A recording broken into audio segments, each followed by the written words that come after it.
Greetings, we are back.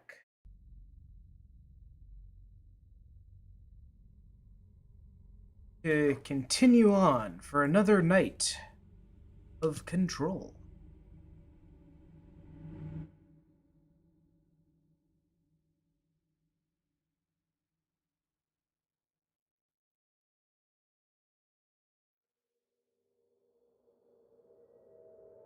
Uh, or if I'll make actual story progress today, or if I'll spend just another 7 hours doing side quests and stuff. Just a second. Yeah.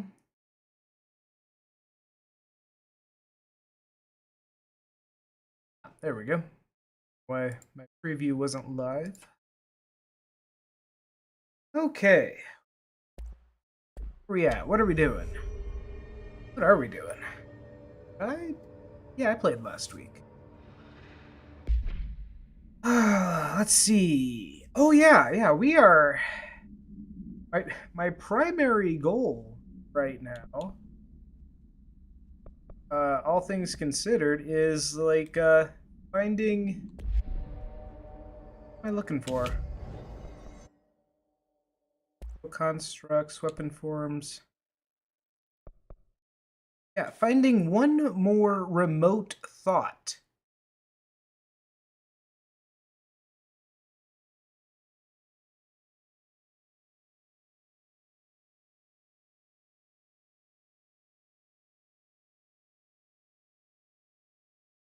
Oh, cool.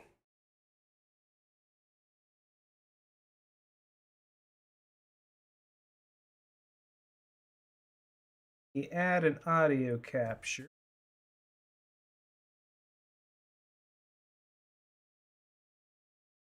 It's not it.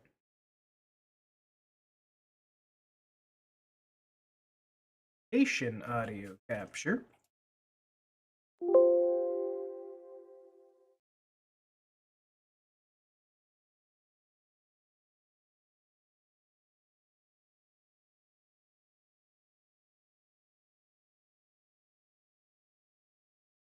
Just got here, you couldn't hear me, but you can now. That's good. That's good. Hey, Beach. How have you been?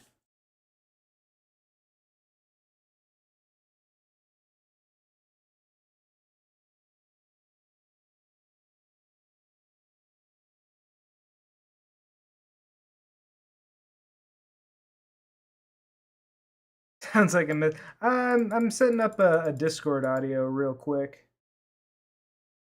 Still have? Yeah, I still have audio. Okay, we're good. Actually, it may have done something because yeah, have disrupted something, but we should be okay.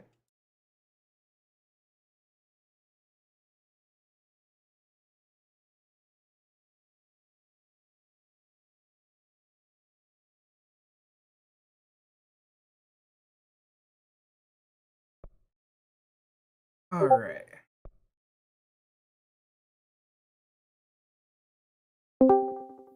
Mr. Chrono, welcome in. Give me a sound check. There's a check. There's one. There's two. That sounds pretty good. You're in the yellow, right where I want you. Excellent. I I might don't have think. to turn you up a little bit. But yeah, you're at like 80. That should work. Tell me Chrono has been drinking and we're getting Chrono some has funny not been clips. drinking tonight. Oh. Teak is drinking.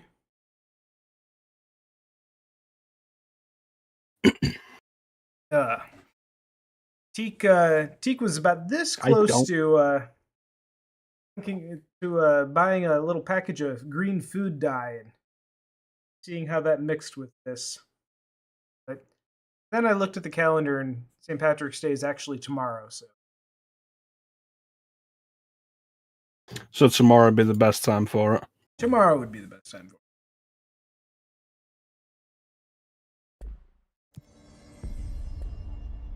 it. Alright, well. Yeah, sucks about your internet, Mr. Chrono. Well, yeah, you were there last night and Yeah, I it's was having twitchy frustrating. problems.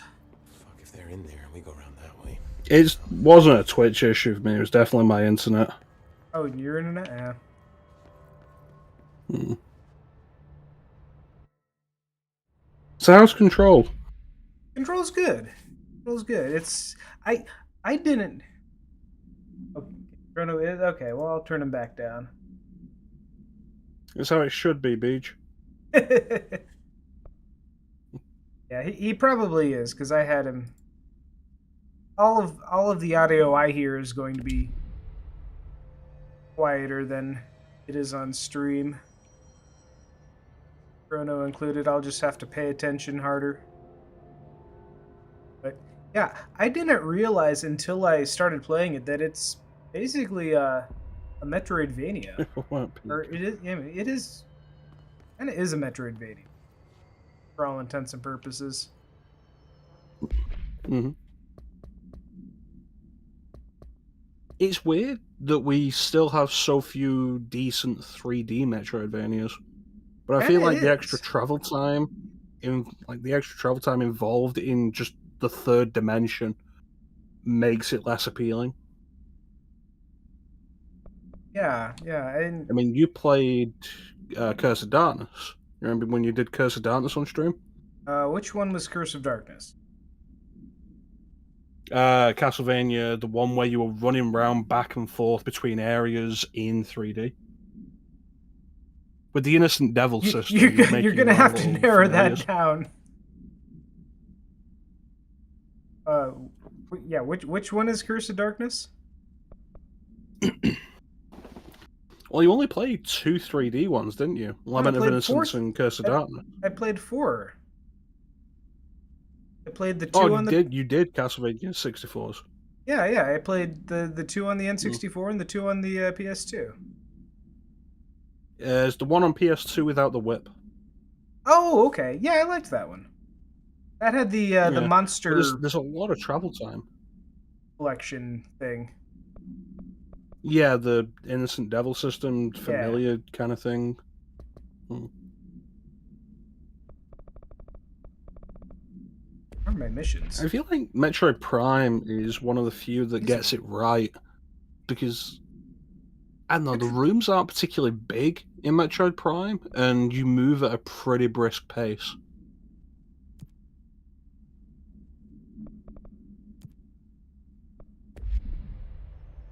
Yeah, yeah, all things considered, I definitely have issues with Metroid Prime, but all things considered, I definitely liked how it had its world. Lost. Christ.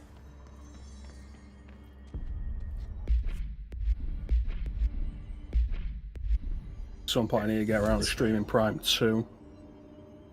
Prime 2 sucks. I like Prime 2. Was by far my least favorite of the three.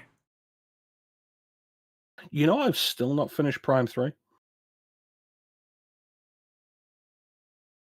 Prime 3 was okay. I think really It's the usual issue of like motion controls, the big reason why I've not finished it. yeah, I liked the motion controls, doing the whole trilogy. I much preferred using the Wiimotes. Oh, I'll agree Big. with that. Oh yeah, you're right though. Prime 3 did add a lot of extra motion control stuff that wasn't particularly a fan of. Kind of just gimmicky stuff that slowed the game down. Yeah. It's not even so much that the motion controls are bad, because they're not. It's just like you've got to be in the mood to move your arms around a lot. For like the length of a full playthrough. It's the same reason why I never finished Skyward Sword. I did finish Skyward Sword. I did like the Switch version quite a bit more. Yeah, that'll be the version I end up doing. I'm looking forward to doing Skyward Sword at some point because it's going to be the last of the Ocarina of Time style Zelda games that I've not done, Which one? and I've got this Skyward Sword, Hmm. and I've got a distaste for the Breath of the Wild style at this point. So having like one more of those classic styles is like something I'm looking forward to.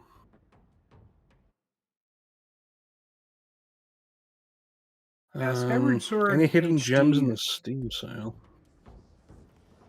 Baldur's Gate 3 goes on sale. Very ready to Baldur's buy Gate that. 3 is on sale right now for 10% off. I'll take it. I'm not gonna lie, I've genuinely debated it. I'll take it. I've been I'm planning on making that my new Saturday or my new Sunday game. Ooh. You know Baldur's Gate 3 is multiplayer? Is? That's what I've heard. I've heard friends going through it in co-op. Interesting. Also, actually, did you ever look into Divinity Original Sin? I know I spoke to you about that. Oh yeah. So, the games that Larian did before Baldur's Gate 3, and those are made to be played co-op. Well, isn't from what I understand, isn't Baldur's Gate 3 basically really just a Divinity Original Sin game with the Baldur's Gate license? I don't know. The 'Cause- Baldur's Gate license would be specifically Dungeons and Dragons as a Yeah. license.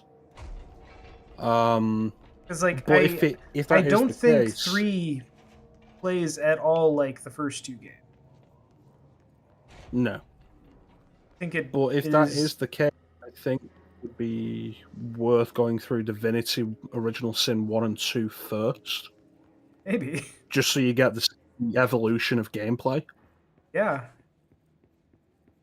2 plays pretty much like Diablo. Yeah, I don't like Diablo. I like Diablo 3 on console, where you didn't have an always online connection. And I have Do I limited feel... patience for any kind of looter game. Diablo 3 is super easy. It was a good distraction game, I felt.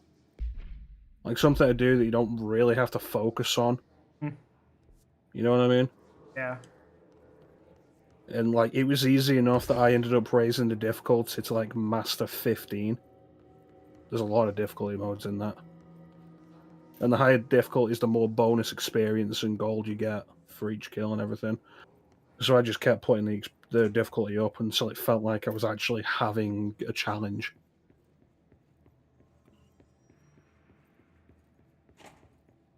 But if you're going to get that, I'd say get it on a console. Because you don't have the always online requirement on a console. What, for Diablo? Diablo 3, yeah. No. I'm not going to get Diablo 3. That's not a concern for me. I played through it all on Switch, because the Switch version has everything. And it was an enjoyable time. Yeah, It has back Jennifer Hale in it, to Baldur's Gate, like which was surprising. I was really kind of debating if until you said it was on sale. Yeah, I'll probably just pick it up now, but I was kind of wondering or thinking about instead of going right into Baldur's Gate 3 trying out Disco Elysium.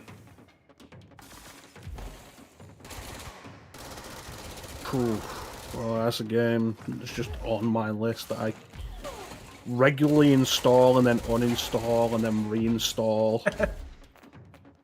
And I've just not played it yet. I've heard there's no combat in that game. Yeah, it's all just D&D dialogue. Which I could definitely get into. Yeah, me too. That's really Real it's really my quick though, big before complaint it about Cyberpunk disappears. is like it was already way more of just kind of an action game than it was a proper RPG. Then 2.0 Yeah.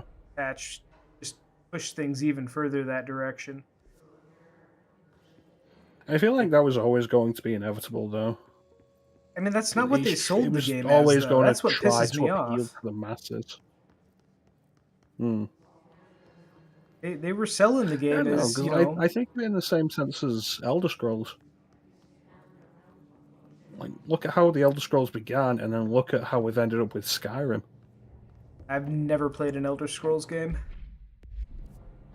Well, they used to be way more complex and interesting and intricate. Like, even in Morrowind, you had stuff like spell creation, where you could end up creating so much in your own way. The way potions and enchantment effects would stack. Detailed quest lines with multiple factions, and by the time Skyrim, like, spell creation's completely gone. There's like 3 different factions to join with like really uninteresting quest lines. They've simplified it so much, and it's got a broader appeal, but it's not what it used to be. And like Cyberpunk's probably in the It just same area. dumbed It it needs down. that broad appeal. Yeah.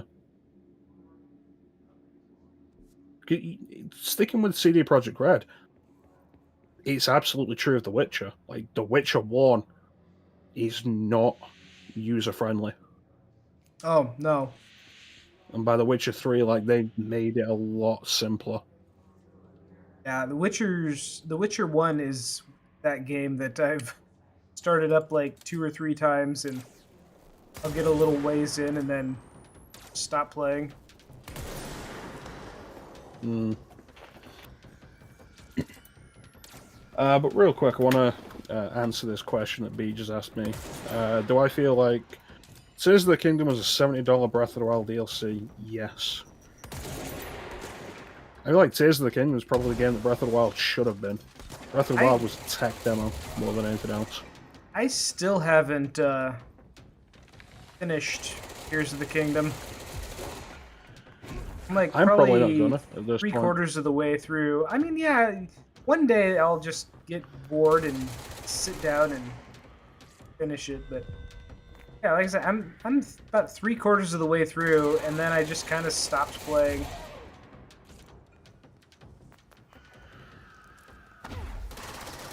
I think like my big turn off more than anything else was that like the prologue opens and it's kind of interesting. And then after that, it's the opening of Breath of the Wild again. It's like, oh, you're on a high place, and you need to complete 3 shrines to get off the high place. Oh, surprise, there's a 4th one. Well, Just I in mean, case you yeah, thought we were going to be a little original. you kind of expect the tutorials. Tutorial's gonna tutorial. In the exact same way that Breath of the Wild did. And then you jump off the high place and go to the nearest settlement, and what ends up happening? Oh, go to those 4 locations from the previous game again. Something's happening in all the same 4 locations. Yeah. And it's like, cool, did I just pay like £60 for the same game as 7 years ago? Well, I mean, that is what a sequel is. Not a good sequel.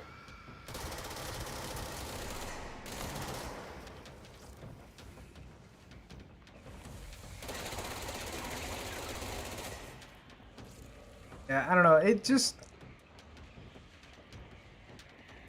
It's the wasted potential. Like, you know, you wait 7 years for a game.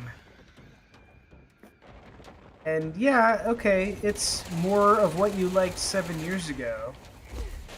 And some stuff is better. But is this all we're going to get for, you know, basically the next generation of consoles? I feel like game development time is a problem. it's just outright a problem because, you know, Yeah. this is going to be it. This is going to be the only Zelda game you're going to get for the foreseeable future. You know, when they were cranking out a Zelda game every 2 or 3 Unless we get years, another HD port and well, remake yeah, that reminds us what Zelda used to be. yeah, but like, you know, Hmm. and really, just this is true just in general for gaming. It takes so long in between games that yeah, you really do kind of have to nail it every time because otherwise, what are you gonna do? You have to wait for the next presidential cycle for the next game to come around. Let's be fair, it's not that fast. Yeah, Like this is why I keep saying I think we're probably going to start seeing more and more of companies and publishers remastering, re-releasing old games that they've got because they'll fill in the space and get the money in the meantime. I think it'll end up being necessary and it'll be the place they turn to. the modern ancient tech. Yeah, I don't know. That came in with Skyward Sword, and that seems to be like an Aonuma stylistic trait. I'm okay with it. In a way, the tech, the magic tech of Zelda is kind of a neat throwback to the original development of the game because like originally, it was supposed to be kind of cyberpunky. Triforce was supposed to be like computer chips and stuff, where they just went straight fantasy. So Yeah, fantasy was easier to just design and yeah, present back in the 8-bit days.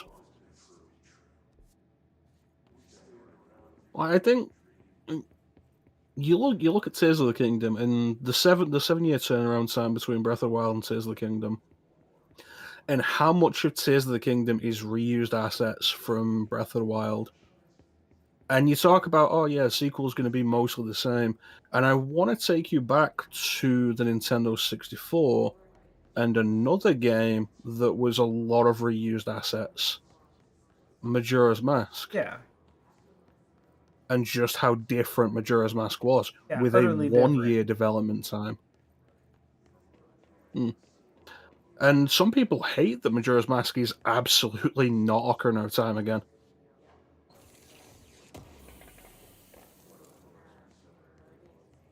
$30. Would have been happy $30 DLC. Yeah, no, that probably would have been the better way to do it. But Nintendo is never going to put anything out for a reasonable price. The DLC we I got for mean, Breath of the Wild was not worth its price. And Breath of the Wild is I'm still $60, $70. I'm just mad that the DLC for Breath of the Wild didn't give you enough new orbs to fill out both your heart and stamina meter. Is That this what Dylan that is wants Hmm. me to just be? It doesn't that is matter. an We need to infuriating find game out. design point.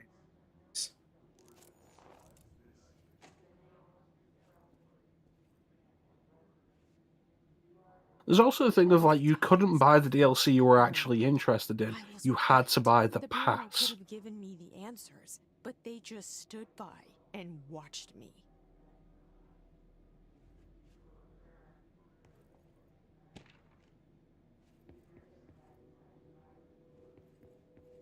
We used to play there all the time. Me and Dylan, and other kids as well. We loved it. You started on how expensive the retro arcade is. Wait, what? What? Different. Oh, you Oh, mean the Switch Online. NSO? Deeper. Mm. I don't feel that NSO is particularly expensive. Me and Chrono disagree on this as far as value proposition. $20 a year for a reasonably decent A SNES weak library. selection. A weak selection of NES and SNES games. and Game Boy games Studied now. what happened in ordinary here. I It's don't like know. price-wise, Hey, it hey, hey! probably is The fine the now. Game Boy selection has Quest for Camelot. Yeah, justify that to me, Teak. Sell me on that. What? How did a movie tie-in for like a '90s animated feature get licensed? That's what I want to know. How does anybody Because that nobody cared. would be able to license that game for Nintendo still have that license? That in itself is incredible.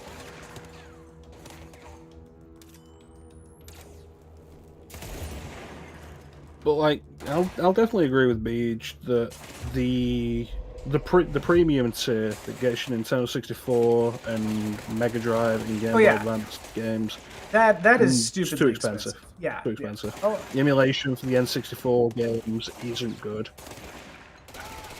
oh yeah. I'm down for the basic tier that gets you the NES and SNES games and Game Boy games, but that's a reasonable price. $20 a year, fine. Only going to use it maybe once or twice a year anyway, and it gets you, you know, well, you get what you pay for, I guess, when it comes to online service. But the price that they ask for the expansion pack, that is just insanely out of line. 35 for the family pack. Yeah, I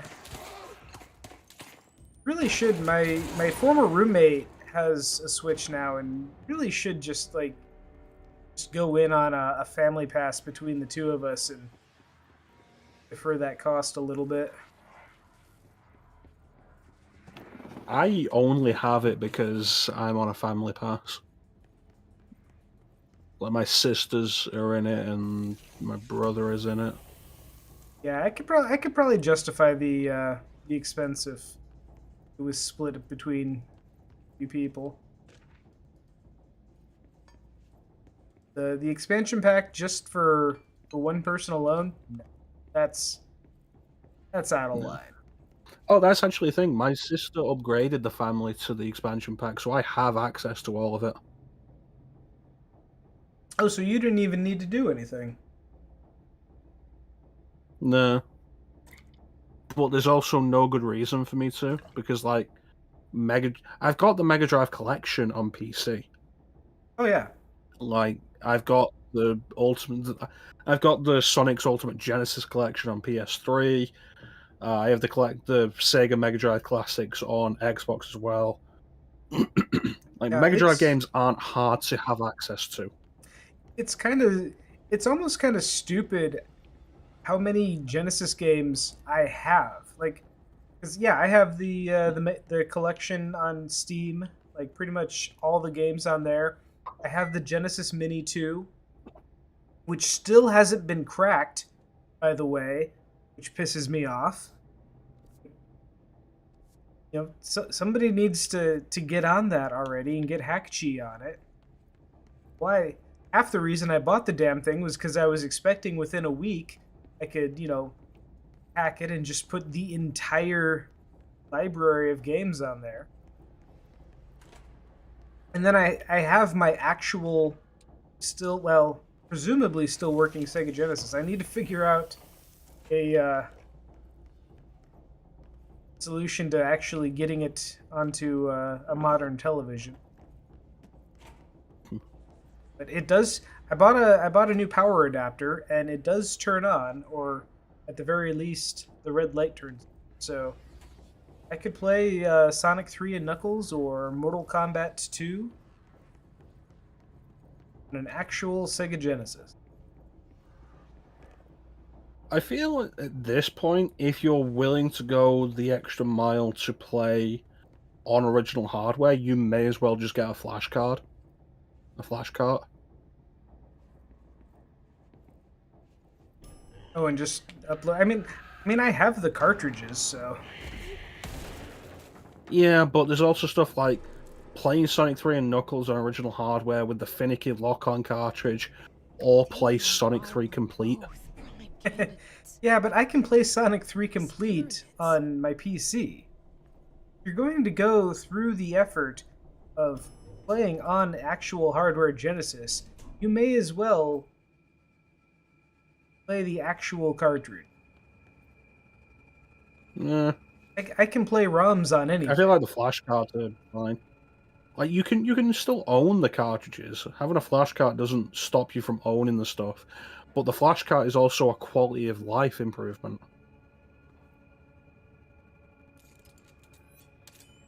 I mean, You you're playing on original hardware. Phantasy Quality Star of life 2 is not improvement. your primary concern.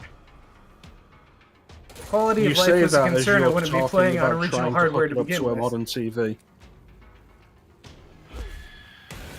You say quality of life isn't a concern as you're trying to figure out how to hook it up to a modern TV. Well, yeah, but I mean, I'd want to hook it up to a modern TV so I could stream it. Hmm.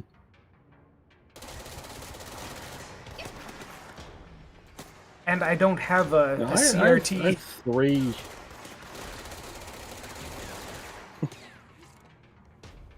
They all just want the CRT.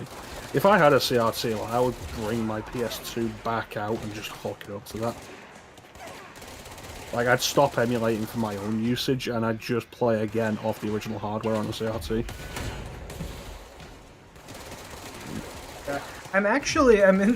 I'm in the market right now for a VCR. What? Why? Well, my family's acreage got ransacked a couple weeks ago, so we ended up, going in and cleaning out a bunch of stuff, and I came home with just a big box of old VHS tapes. So I picked up a capture cable, digitize them, and now I need a working VHS. A working VCR to get them going.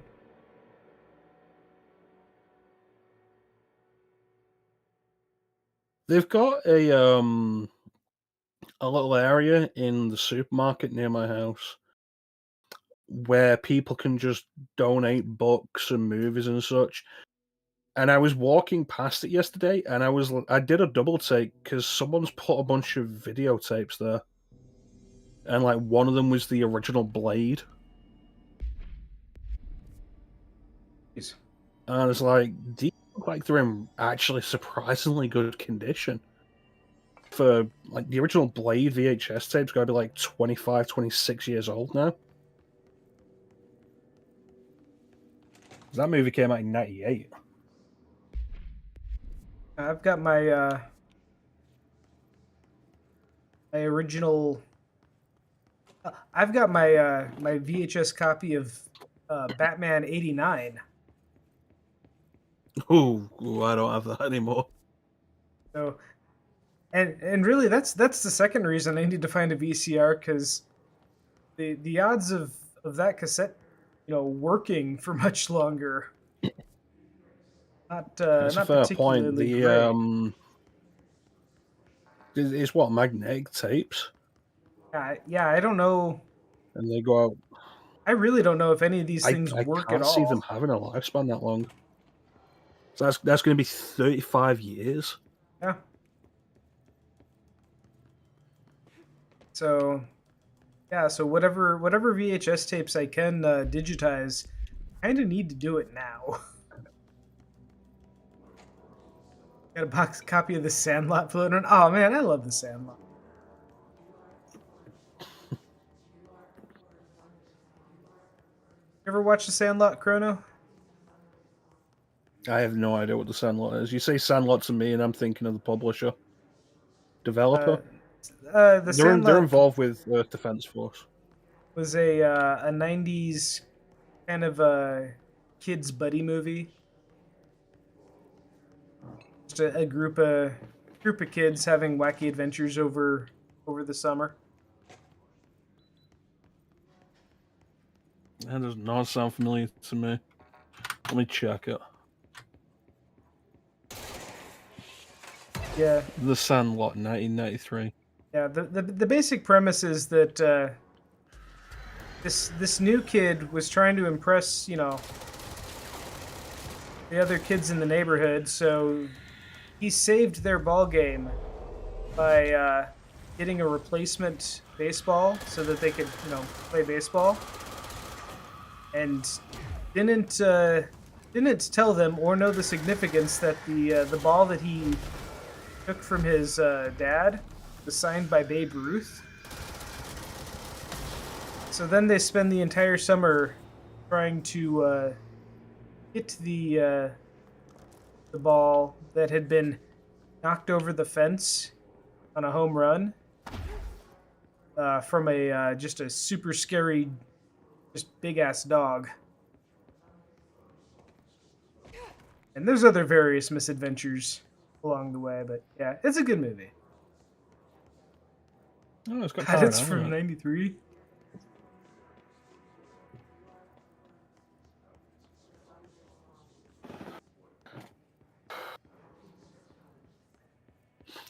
I don't think I was ever really into those like coming of age, feel good kids movies. Like ever. We used to play there all the time. Me and Dylan. And They were pretty big when I was a kid,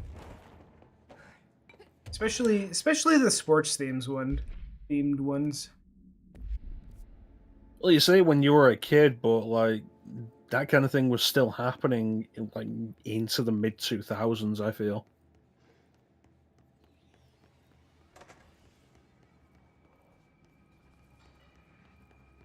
Also, kids' comedy movies. The kids' movies I enjoyed were generally cartoons.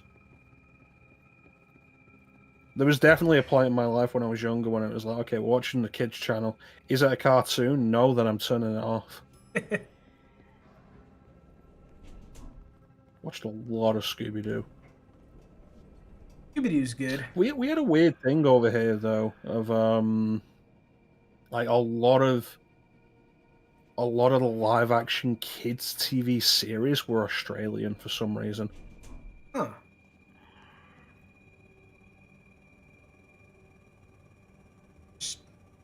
Why would that be? Just, I don't know. Just imported a lot of them. They had a lot of them there. Of course, we all know the most important thing to come out of Australia was Farscape. Farscape. This is true.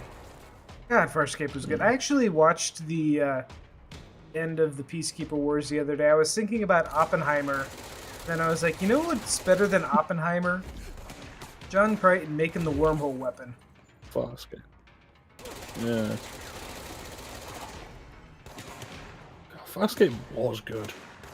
Farscape was great. Yeah. Such a shame that series just stopped.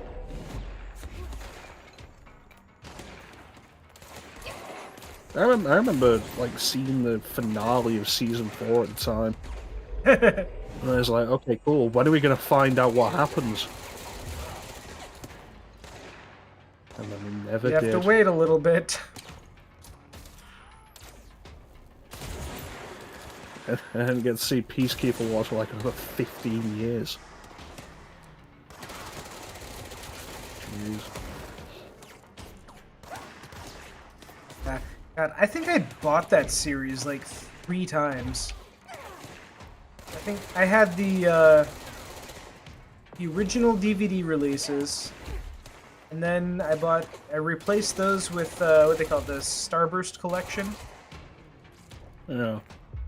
and then I think did I ever buy? Did I get it on Blu-ray? I think I may have bought it again on Blu-ray. They came out on Blu-ray? What's that?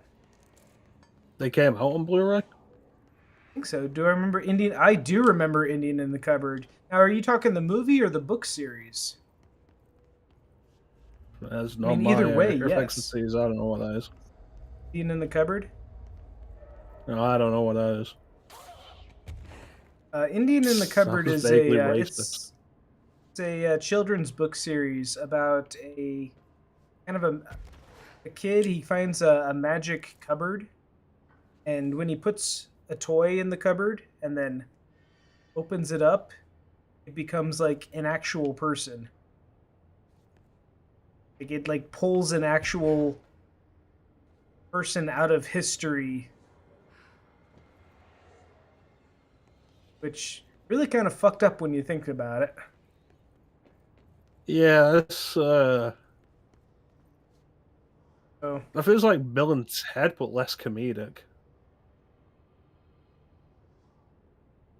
so yeah, he puts a toy cowboy in the cupboard and opens it up, and it's like an actual Wild West cowboy person. And he puts a toy Indian in the cupboard and opens it up, and it's an actual Indian. And he gets the cowboy and the Indian to, like each other and not try to kill each other all the time. And kind of weird, really.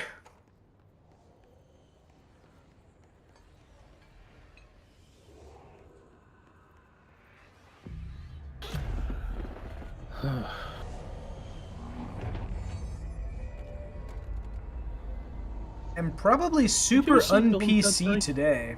I wonder Yeah. how that. Well, just calling it Indian in the cupboard is Yeah. on PC. Yeah, exactly. I wonder how that story would hold up to 2024 Of course we are. sensibilities. It started there, and it's.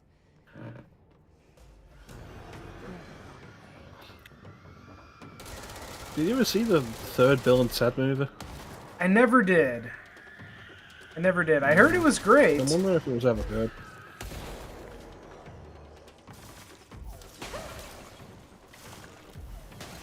I did see that other Keanu Reeves returning to a role he did a long time ago movie, though.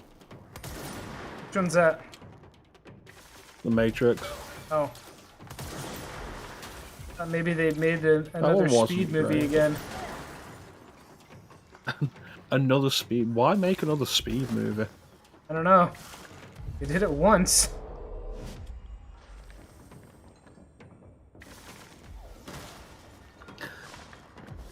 The fact that Speed 2 Cruise Control exists is funny in and of itself.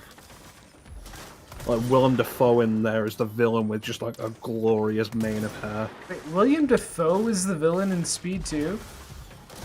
Yeah? How did I not know that?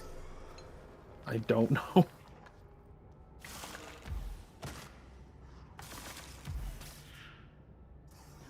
Now I kind of want I to feel like watch Willem it. Dafoe is a step up from Dennis Hopper. Maybe there's. Hey, let's not get crazy. It's not disrespecting Dennis Hopper, but like Willem Dafoe, though. I mean, I feel like Willem Dafoe is a step up from Dennis Hopper. I would rather just not compare the two. Well, Willem Realizing Dafoe Keanu never was the got best part of Speed, young yeah. Lawrence Fishburne hooked on cocaine. Wait, what?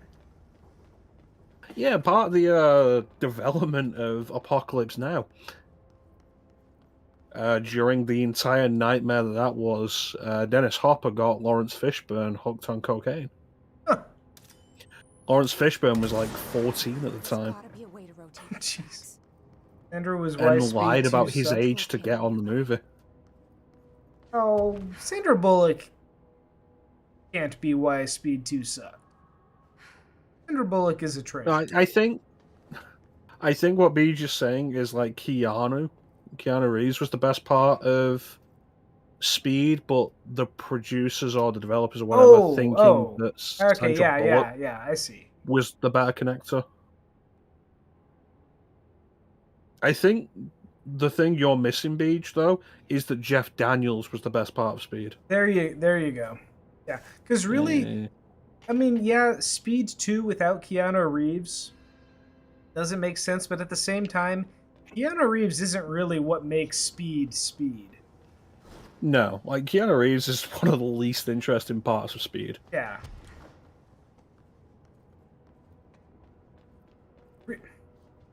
Really, now that I think about it, no actor. The bus is what makes Speed Speed. I think it was called The Bus That Couldn't Slow Down. there's There's really no actor in that. I mean, Jeff Daniels is great, There is Dennis Hopper though, and like there is Dennis Hopper. the Dennis, star. but It Dennis is Dennis Hopper's Hopper. always great. The captain. Who was the captain in Speed? Captain Tom Hanks. Joe Morton as Lieutenant Herb McMahon. The guy from Terminator 2. There were a couple guys in Yeah. Terminator 2, which... Yeah, it's Miles Dyson. Oh, really? Yeah. Well, I hope it worked out better for him in Speed than it did Terminator. I don't think he died in Speed, but it's been a long time since I've seen Speed.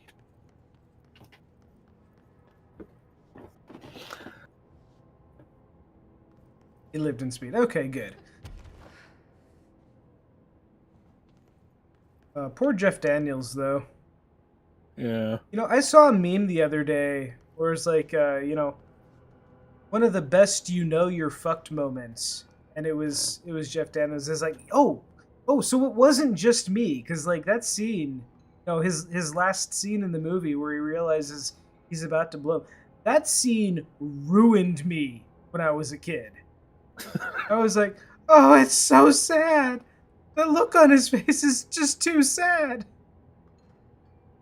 I think that was the first time I saw a movie where it's like, such a major character just dies. Yeah. Partway through. And it's not like the end or anything. There's still like another 30 minutes or something left. Yeah. And the movie just goes on with them. Yeah, that oh fuck look, it's immaculate.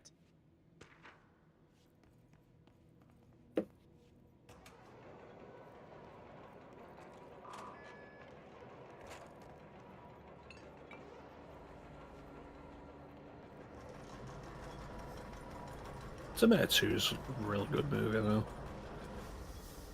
It won't rotate. Like, I feel like we do this fairly regularly, but like Terminator 2 is like a really good movie. Terminator 2 is a really good movie.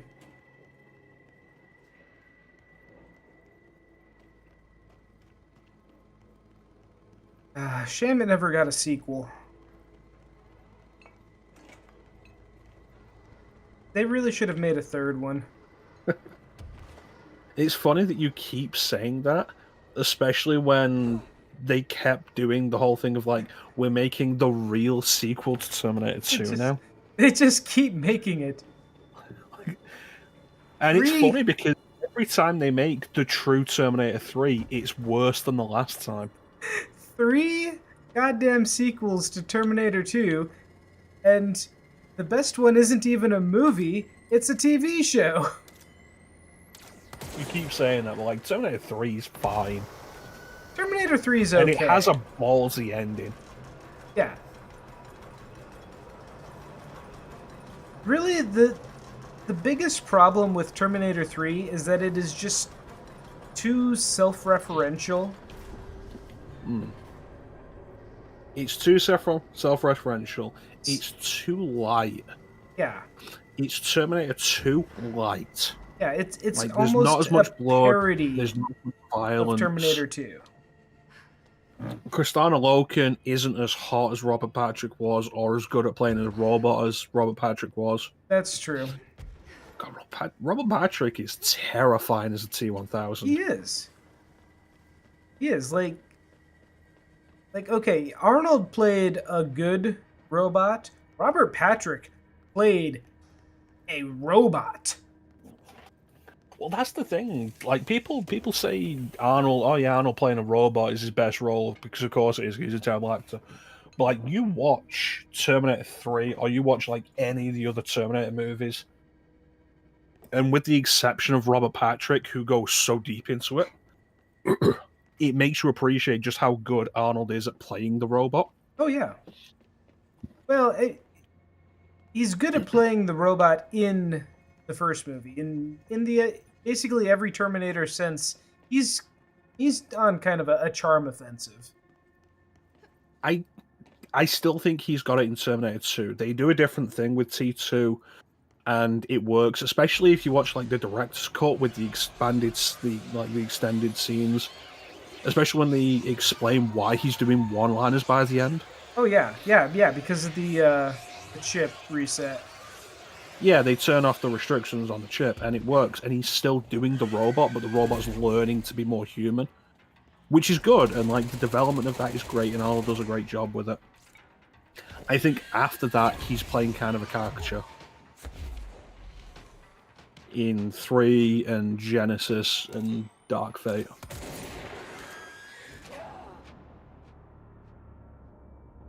Corridor. Yeah, I still watch Corridor Digital stuff. Yeah, I haven't watched them in ages. I think the last thing I saw of them was the fixing the Scorpion King in The Mummy Returns. They redid the walking through prison door CGI, and it didn't. Oh yeah, yeah. I mean, everybody knew it at the time, but even today, yeah, the special effects in T2, they're out of this. I mean, they're untouchable. They're beyond reproach. I think with the special effects in Terminator 2, and it's a similar thing with Jurassic Park, and why Jurassic Park looks better than Jurassic World. Yeah. It's the smart, careful balancing of CG and practical. Yeah. Really, the only special effect in T2 that I think doesn't hold up is the very end of the movie where you can very, very clearly see Arnold's left arm just, tucked under his jacket. Where, because he's supposed to have his arm torn off. And there's probably a shot they should have retaken. Yeah, I don't really know that there's a way around that unless Arnold really wants to make some sacrifices for the art. I think like if you tied it up in a very specific way and angled the camera just right, like Yeah, that, I think that'd be a cinematography thing. But as far as special effects go, that maintaining immersion, that's really the only thing in the entire movie. There's the thing, we talk about the extended cut and the scene where they're cutting Arnold's head open to pull out the chip. Oh yeah. And it's like, why does that scene look so good? Because it's entirely practical. And they got so lucky with Linda Hamilton being a twin.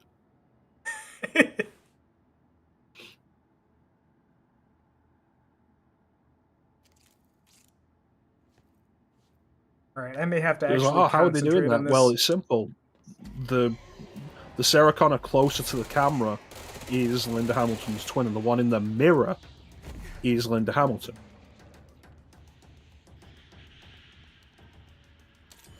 Yeah, I think Linda Hamilton's a twin. The security guard in the Pasadena Asylum, the oh yeah. The security guard was a twin too, wasn't he?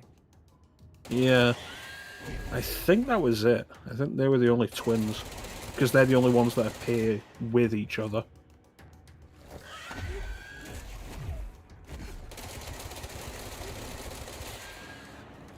The glass ball juggling.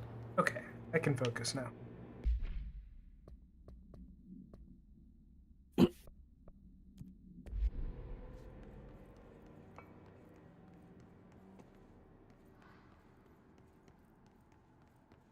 Labyrinth and the glass ball juggling?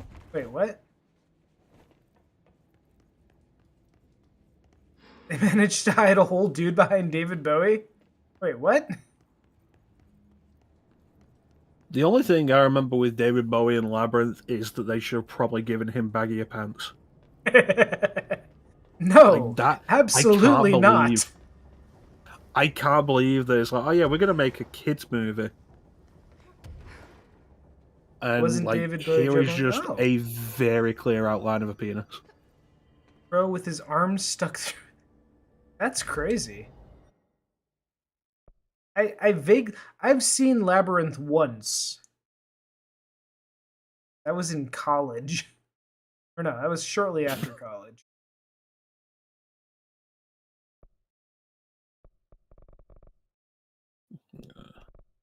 You mentioned Predator though, and like I feel like opinion on Predator 2 has changed over like the last 10 years.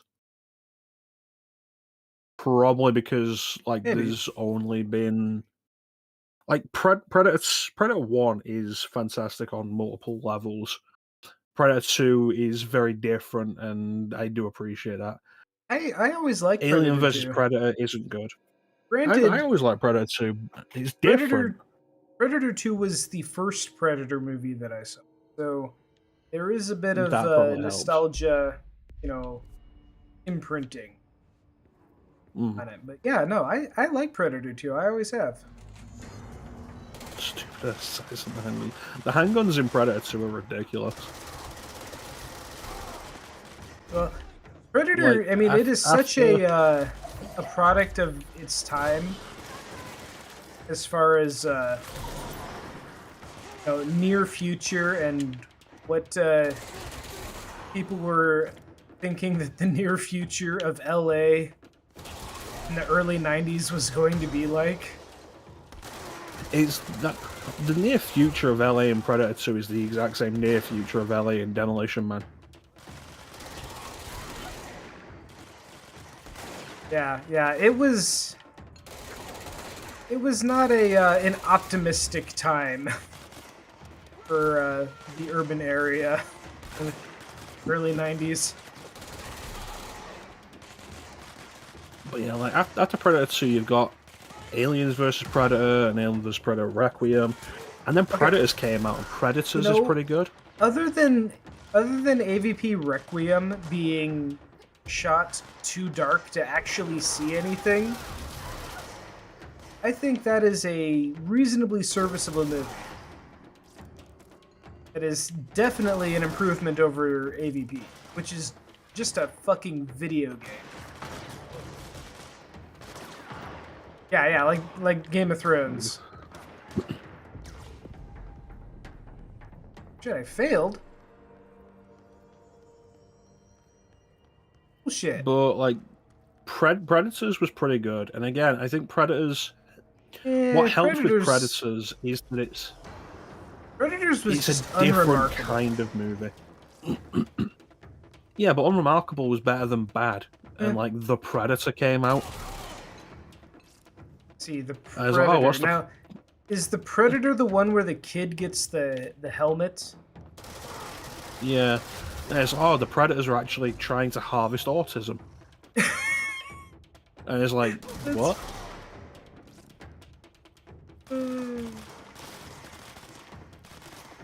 Yeah, alright. Yeah, I think, when Prey came out, I think I binge watched a bunch of Predator movies that I hadn't seen before, kind of all at once, and it all just became kind of a blend of disappointment in my head. I think another thing that helps Prey is a similar thing. It's different. It's not doing Predator 1 again. And the closest they get to doing Predator 1 again is Predators. Oh yeah, But I think it's still just a bunch of characters in a jungle trying not to die. yeah. But with Predator 1 being kind of different in its own idea of like, it's a crack team who all work together well and trust each other up against the force they can't stand against. And then Predators goes the route you'd expect more often of like, oh yeah, it's just a bunch of people who don't trust each other and are all intending to backstab each other. And then that gives it a bit of its own thing. That is kind of a neat twist. I think the problem is that the twist is in the first movie. But it's something that makes Predator 1 better. Well, the funny thing about Predator 1 is just like the first 20 minutes or so of that movie, it's just a normal 80s military dudes action movie. Yeah. And it's one of the things I really love about it, the subversion and it's shot twist as you that way. go through it. Yeah.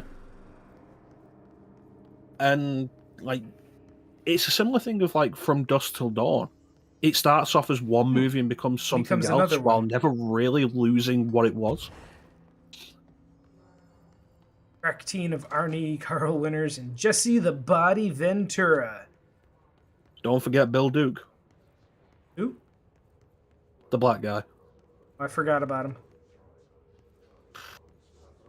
It's disgusting.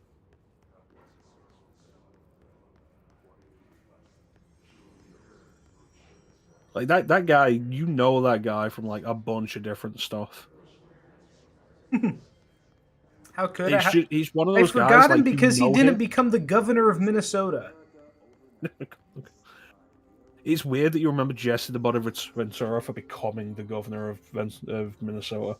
Well, I live in Iowa, so it was But yeah, just Bill Duke is one of those dudes. I Like you know lived him, you just 2 hours never know his name. from where he worked. Not even 2 hours.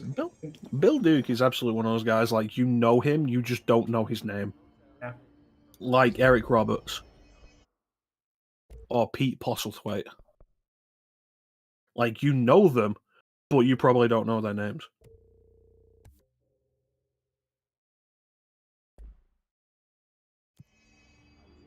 Finally get to upgrade this weapon. But yeah, I like Predator 2. Predator 2's got a good cast as well. It does. I was yeah. watching clips of that recently, and it was like the Doug Jones, I think you talk about, Beach. I was watching clips of Predator 2 recently. It was like, I didn't realize the girl from The Running Man is in it. Running Man I've only seen once also. The Running Man's great because like it's awful. I love The Running Man. It's so bad. It's got like the worst one-liners that Schwarzenegger's ever done. You mean like no? There's no way because that has to go to Commando. No, Commando has good ones. Like Commando's got like my favorite Arnie one-liner because it's a two-parter. It was like, "You're a funny guy, Sally. That's why I'm going to kill you last." And then he comes back later. It's like, "Hey, Sally, you remember when I said I'd kill you last? That's right, Matrix. You did. I lied." But like the guy's on the plane with him, and Arnie like elbows him and breaks his neck. He's and he says to the stewardess, tired. "Please don't disturb my friend. He's dead tired." Yeah. It's great. Let off some steam, Bennett. The best thing about The Running Man though is like it's the classic thing of like dystopian game show where the contestants kill each other and such. And Killian, the host Killian, is played by Richard Dawkins, who was an actual game show host. He hosted Family Feud. And he's so good in that. Well, he had practice. Exactly, but also like the acting and the behind the scenes of not the actual behind the scenes, but when he's not on the stage, yeah. When he's playing the character behind the scenes, like doing the sliminess, and he's so good in that.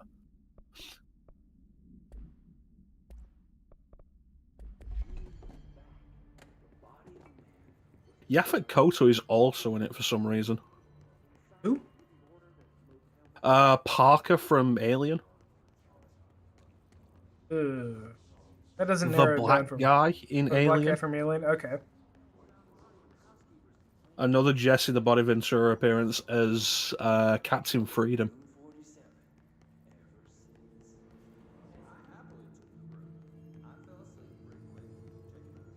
Yaphet Kotto was also Dr. Kananga in Live and Let Die, the first Roger Moore Bond movie. Never a fan of Roger Moore, and yet oddly, The Man with the Golden Gun, probably in my top 5 Bond movies. That's weird. That's weird to me. I like The Man with the Golden Gun. I probably would have it at like the bottom of my top 5 Roger Moore Bond movies. Really? Yeah. I mean, I mean, it is easy. It's the only Roger Moore Bond that I like. Yeah, Well, Chris Lee is Scaramanga. Christopher Lee is, I think, wasted in that movie. Like, if you were going to get Christopher Lee to play a Bond villain, I feel like there would have been a better movie than The Man with the Golden Gun. Like, The Spy Who Loved Me is probably Roger Moore's best. Grace Jones was in A View to a Kill, Beach. Spy Who Loved Me is probably the best. I really like For Your Eyes Only. Live and Let Die is a classic. Octopussy isn't bad, and then I'd probably put Man with the Golden Gun fifth. But I'd rather watch A View to a Kill over The Man with the Golden Gun. Featuring guest appearance by Dolph Lundgren. You know, you've listed off all those names of Bond movies, and I'm thinking, of all the Roger Moore Bond movies, The Man with the Golden Gun is the only one that I could tell you what it's about. I recognize all those Because other it's in the names, title. but I couldn't tell you what any of those movies are about by the title. Oh, what's The Man with the Golden Gun about? It's about the Man with the Golden Gun. Well, Cool, I mean, use it it's about James Bond being the target of an assassin and having to go off the grid and find the assassin before the assassin finds him, and the back and forth between the two, and then they end up on his private island in a duel to the death. I know what the Man with the Golden Gun is about. I do not know. I've seen all of the Roger Moore Bond movies, but I could not tell you what any of them are about. One of them is about getting a Russian defector out of Russia, or maybe out of Germany, by sliding down a mountain in a violin case or cello That case. is not a Roger Moore Bond movie. That's not That a is The Roger. Living Daylights, the first That, Timothy Dalton one. oh, is it? And you're mixing up some of the plot points in that. Which one has them getting out of Berlin through like a fuel line? That is The Living Daylights. That's The Living Daylights. Mm-hmm. Timothy Dalton's great. License to Kill, also one of my favorite Bond movies. I do also really like Timothy Dalton. I enjoy Timothy. I try to keep an eye out for whatever Timothy Dalton's doing because I really like Timothy Dalton. Oh yeah, yeah. But like you could pick any of the Bond movies, and I could give you the plot synopsis of it.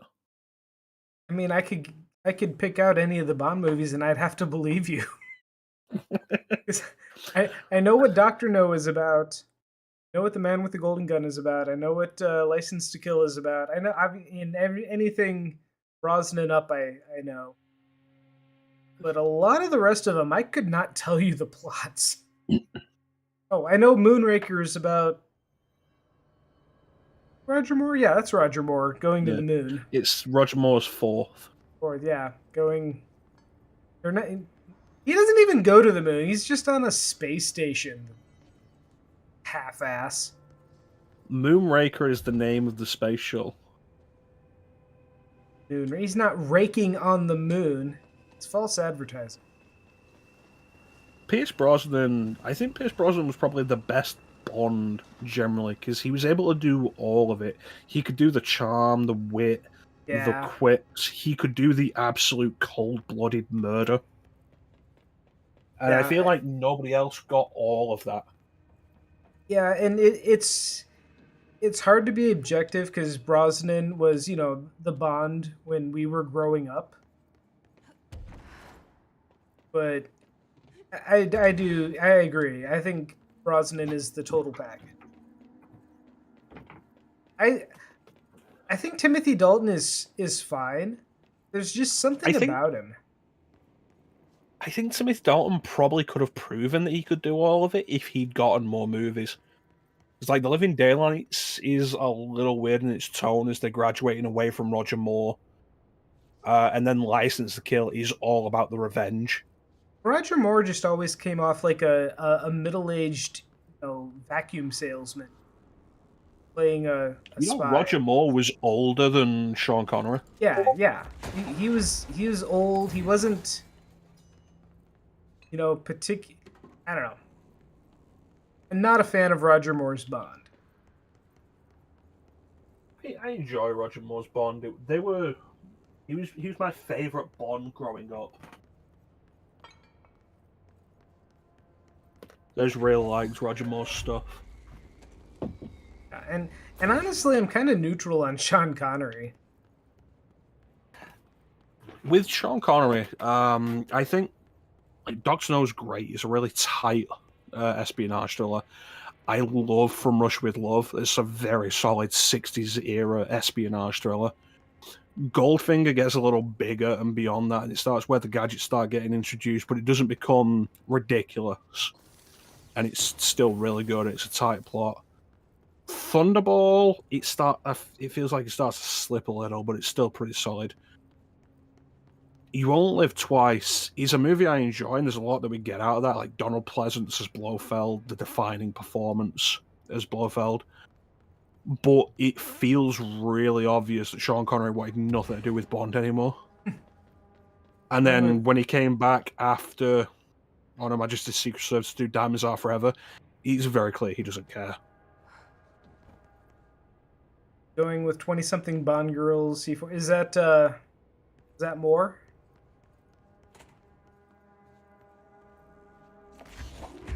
Yeah, that'd be Roger Moore. Yeah. Meanwhile, 90s Sean Connery does Entrapment with Catherine Zeta-Jones. But that isn't unbelievable because she willingly married Michael Douglas. She did. She who, to be fair though, is still 20 years younger than Sean Connery was. But no, still, for all the crap about Entrapment and pairing 60-something-year-old Sean Connery with 20-something-year-old Catherine Zeta-Jones, she ends up marrying and is still married today to a dude 20 years older than her. So Michael Douglas gives great head. All right. Oh yeah, because. What was that? He got mouth cancer, right? Because of all the great head that he gave. I think that was the thing. Yeah, he got throat cancer. Jeez. HPV. That's why you get your shots, kids. But yeah, Roger Moore, one of the things he said of why he quit Bond was in A View to a Kill, the Bond girl in that was Tanya Roberts, and he was older than her mother. Oh, Jesus. And there's a thing of Tanya Roberts' mother had her at a young age anyway. Yeah. But it's still not a good look when he's over 20 years older. All right, so kudos to Moore for that, but I still don't like him as. Although, granted, I think he's the appropriate Bond for his era. That's true. The campy 60s spy-fi. Yeah, he was the man for the job for that kind of deal. I'll grant you that.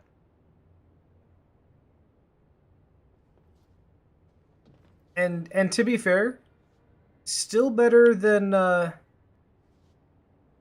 Daniel Craig, because at least he wanted to fucking be there. Can't really disagree with that, but I don't think Daniel Craig was the big problem with the Daniel Craig Bond films.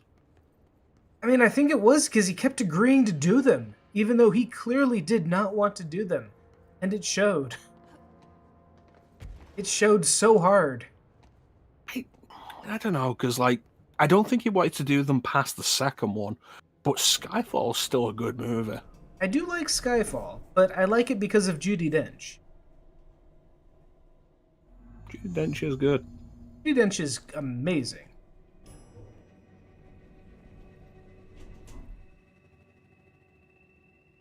I do love Judi Dench's interactions with Daniel Craig Bond. They were like the best part of the Daniel Craig Bond movies. Yeah, but they still weren't as good as when she was acting against Brosnan. I don't know. She felt less. She felt like she had less patience for Craig, and that was kind of fun. Yeah, well, she definitely got just a more meatier part in general. Yeah. Which, although she had a meatier part in The World Is Not Enough as well. Skyfall's meatier, but she had a sizable role in. I've spent a lot of time trying to forget about The World Is Not Enough. You're not allowed to forget about it while I'm in the room.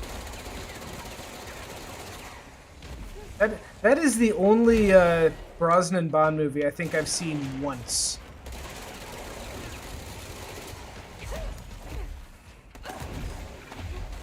I think I'm going to die here. It's undeniably the dullest of Brosnan's Bond movies. Because, like, Die Another Day is a worse movie, but it's definitely Die Another Day is fun, and I will defend Die Another Day as being fun. Yeah, that's what I'm saying. Like, it's not as boring as The World Is Not Enough is. The World Is Not Enough is a lot of meandering. Die Another Day is ridiculous. It's over the top. It goes too far, but it isn't boring. Yeah, like it's an anniversary movie. Or the diamond face changing one. The one where James Bond played by Rick Hughes sleeps with a woman named Snow on a bed made of ice. No, Frost. Oh, Frost, that's right. Miranda Frost, played by Rosamund Pike. In her first film role, I think. I will say, though, like, people give Denise Richards shit for her role as a Bond girl. I think Halle Berry is so much worse. I didn't have a problem with Halle Berry's Jinx. They wanted to make a spin-off. They wanted to make a spin-off. They wanted to spin off her so hard.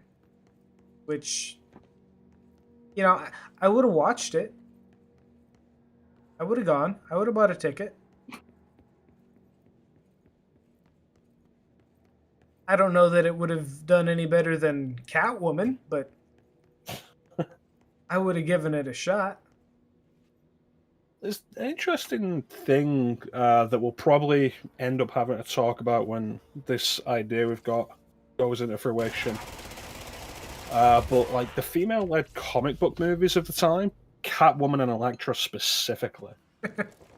Hey, wait, what about Barbed Wire? Killed a lot of interest in female-led movies in general. I think it just killed the entire idea. I think I've heard that it killed a lot of interest in studios backing female-led action movies. Just generally. It could be. I feel like it's a related but not explicit problem. That it's not that female characters are a problem. It's that female characters tend to be spin-offs of male characters, and spin-off characters are a problem. Well, I'll agree that it's not so much an issue with the characters themselves, but it's the extrapolation that studios are taking from that. Yeah. I'm gonna go refill my drink real quick. Be right back. Am I going to stay on? You can stay on if you want. You can chat. Yeah, I'll chat with Beach. Beach? There's Beach saying stuff, and I don't want to ignore him.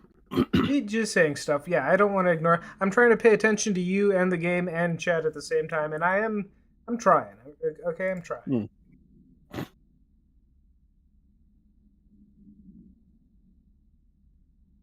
Throwing the default mix-it-up overlay on the Be Right Back screen, so you can do slots while I'm gone.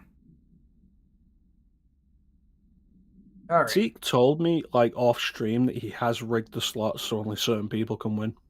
That is not true. Ilmo, look, it's the Bright Falls blended organic coffee from Old Deer Diner. Oh, wow. I've heard that the health benefits of this coffee include increased energy, improved eyesight, better lovemaking, and deeper connection to animals. With a thermos full of hot coffee close at hand, you are always prepared for what comes next. How does it taste, Jakob? Oh, yeah. Wait, hang on. Hang on. Beej, I think this is the first time you've actually participated this week. Do you know about slots? Because that's new. You should learn about slots. For Deerfest!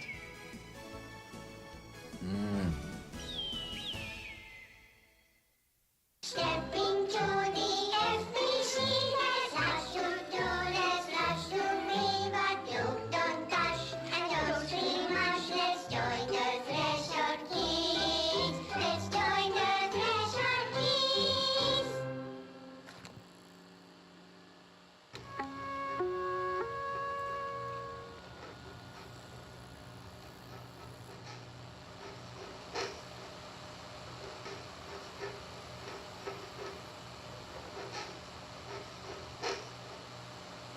Hey, Meg! What are you drawing? I'm drawing a dog! I'm drawing the pyramid. The what? The pyramid.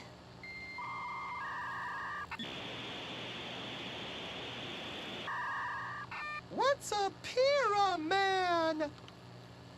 The Black Pyramid. It's in the astral plane. Airplane? Astral plane.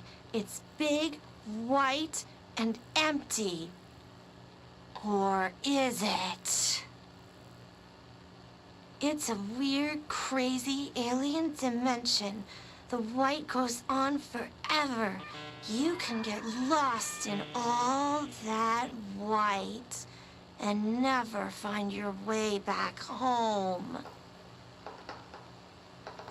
I miss my home.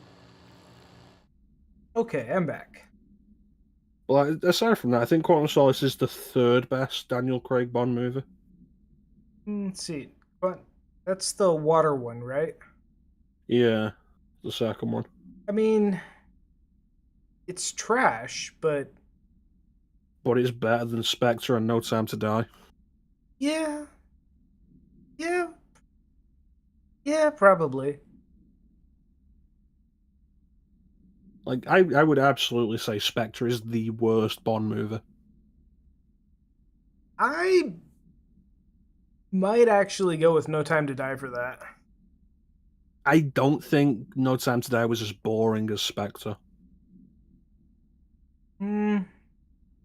Maybe. Spectre was Also, a jumbled mess. The whole thing of, like, the Daniel Craig era is very explicitly moving away from the old style, and Daniel Craig himself has come out and said specifically, like, we couldn't do that after Austin Powers made fun of the whole thing. And it's like, okay, fair enough. And then they finally bring Spectre into it, and they rip off Austin Powers. Okay. No, I will say that I enjoy Spectre more than No Time to Die, because I thought Spectre was a fantastic end Daniel Craig Bond era, and No Time to Die just should not exist. Because Spectre does so okay, so the Daniel Craig reboot, you start with the Judi Dench's M and a fresh new Bond, and they go through the trials and the tribulations and blah blah, and M dies.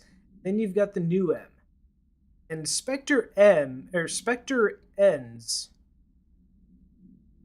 basically where Bond begins. You've got the new M, which is basically a like he's in class. Who was the original M? Bernard Lee. Yeah. He's basically a rebooted Bernard Lee. Yeah, he's old M. So it's just yeah, he's they've instead of where the previous Bond continuity, went from old M to Judy Dench and so on and so forth. The new Bond continuity starts with Judy Dench and then goes into the classic Bond. It goes in reverse. It's a mirror. And I thought that was a great way to end it. And then No Time to Die comes out and yeah. It made Bond No, Bond is okay. I am so sick of this theory that James Bond is a code name. James Bond is not a code name. James Bond is his name. He has parents. They were Bonds. He lived on the Bond estate. It's his name. The idea that each actor is playing another character who is taking the alias of Bond is debunked in For Your Eyes Only when Roger Moore lays flowers at Tracy Bond's grave. Exactly. Yeah. Why is Roger Moore placing graves on Sean Connery's wife's grave or placing flowers on Sean Connery's wife's grave? No, that's not how it works. The guy who did one. A lot of my problem with Spectre is like it's so boring. It turns around and says, "Oh, all the previous movies were explicitly a plot against Bond." Like even Skyfall, which I hate because Skyfall being its own standalone thing was a good idea. Skyfall is great. And then the reveal of like, oh, here's Blofeld, played by Christoph Waltz, who is completely wasted in this role. And what's the whole point of it? Oh, Blofeld's father adopted Bond, and now Blofeld is jealous of him. Okay, yeah. And it's the Austin Powers twist of, oh, they're brothers. Still better than No Time to Die.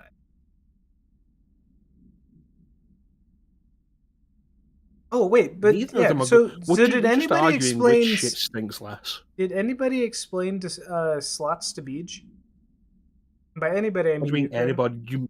Did I do your job for you on your stream? Yes. No, I did not. I was on a Be Right Back. You were here. I was talking about James Bond. Oh, you're talking about James Bond. Beej, there is a new point redemption. You should take a look at it.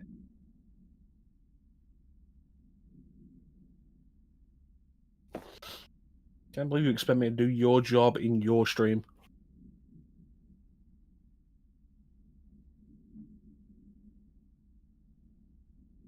I mean, somebody has to.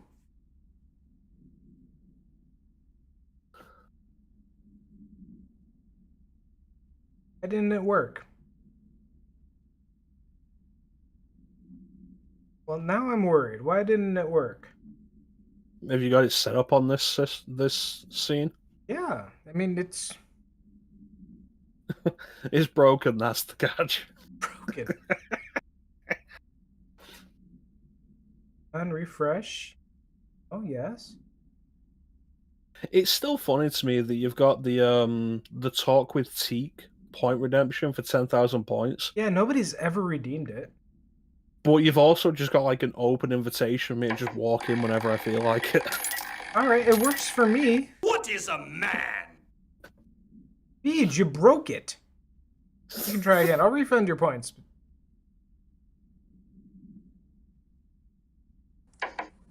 There we go.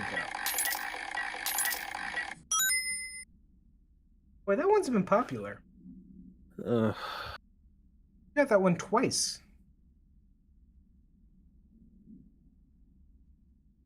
So yeah, there are. Do anything? You got to see Sonic run across the stream. What else do you want? It was for antique tokens. Jeez. Is it just for funsies? It's for Teek's funsies, yes. People are never satisfied. Look, unless one of them comes up as 3 Robotniks and then like a bunch of needles fly into you, taking away your rings, I will not be satisfied. There is small bat-sized dongs. There is a redemption. There is a winning slot thing where if you get it, I will refund all of your points for the stream. What is a man? It's not So that so like what? Just do the talk with Teak point redemption and then just spam slots until we get it. I mean, you could do that, I guess. It's funny to me. Like you've got the talk with Teak redemption, and yet you've just got an open invitation for me to just wander in here whenever I want. Well, yeah. So.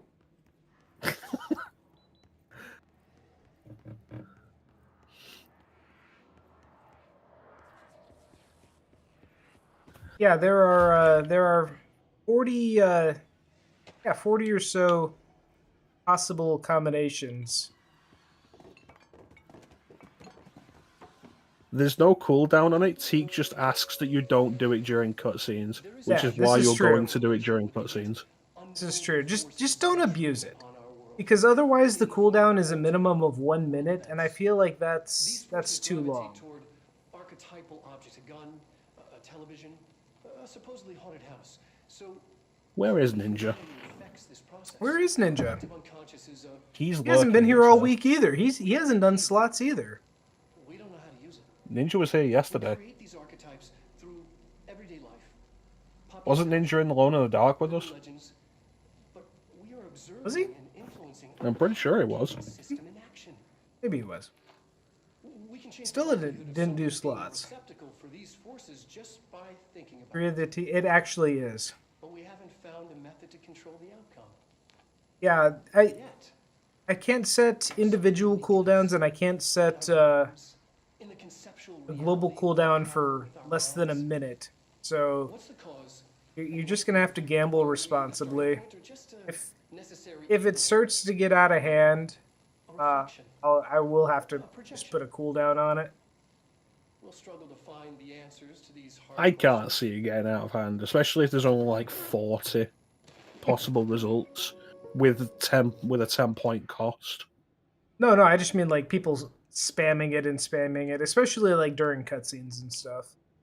Yeah, I don't think that'll end up being an issue.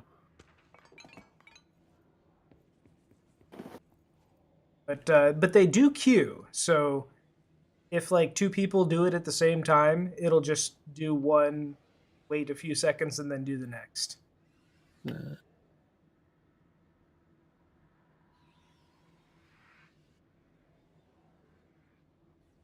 I've got a whole list of things for Teak to stream, and he doesn't listen to any of them.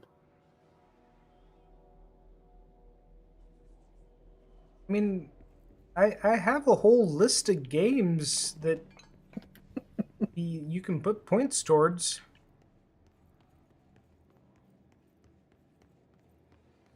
I swear I redeemed for you to play Vampire the Masquerade Bloodlines, and it's not been done. Well, I feel yeah, because you put like at fault for that. Because you put like 200 points or 300 points to it. It's on the list.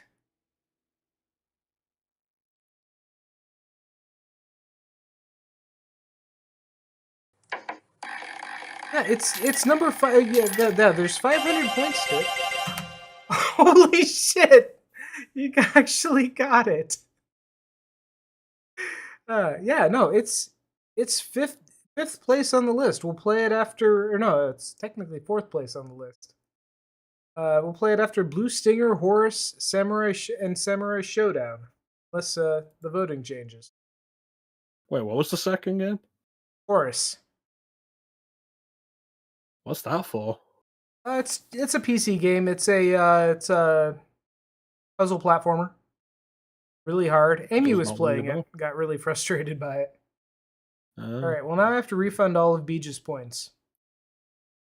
If only you had a mod here capable of doing that. Who wasn't just sat there lurking. Actually, I don't know that mods can do that. They can. I've done it in other streams. Oh, they You can? just reject the points. You just reject the redeems.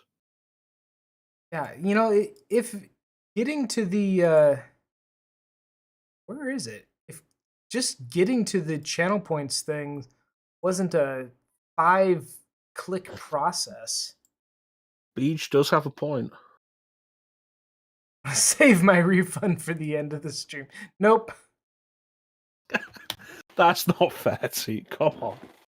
Nope, you get it when you get it. Tika's altered the deal. Pray that he doesn't alter it any further. Teak the Gamer once told his boss to go to hell after eating an unconventional dinner of hot dogs and ramen.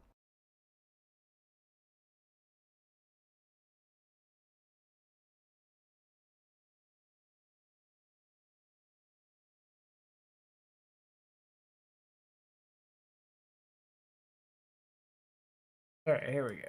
Reject. Reject it. Got all the points back.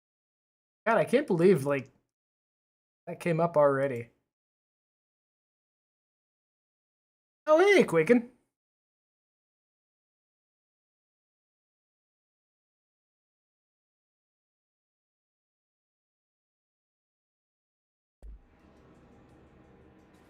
Many times if you one-shot Big Dong. I can one-shot that point redeem whenever I want. I mean, you could actually just say it right now. That's the joke. That's the Teak. joke. That's the joke. That's the joke. That's the joke.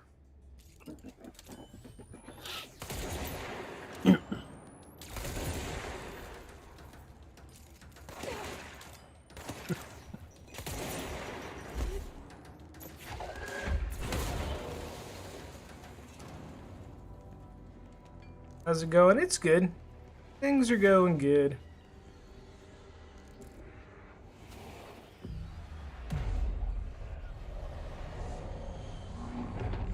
A point of power. Oh no! Annual evaluation of So I've been... There was a very short period of time where I was debating, like, we should pick up Suicide Squad Kill the Justice League and do a co-op playthrough of it. We'll wait till it's like $5, which will probably be in like 3 weeks. Yeah, it wouldn't surprise me.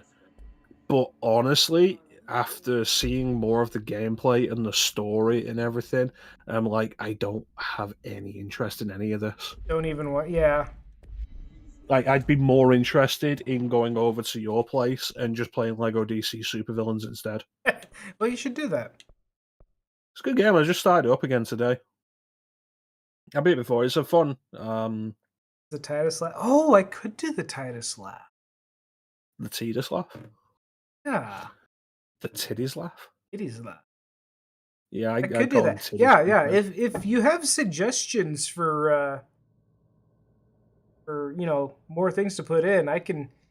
Now that I've got the process down, like, okay, so I lost a night of sleep putting this thing together, but I made 40 individual transparent, you know, 8-second video files for each of these that are set on a randomly selected pool of 20 different pools.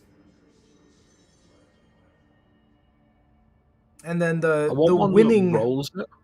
The winning ones. I want one. What's that? I want one that rolls it, and then the last one is just a number that counts down from 3 to 0, and then the stream just ends. That may be. It'd be funny once, and then like you remove it and it never comes up again. But it'd be funny once. I could do that. I am reasonably sure I could do that through Mix It Up. I'm not going to, but I'm reasonably sure that I could.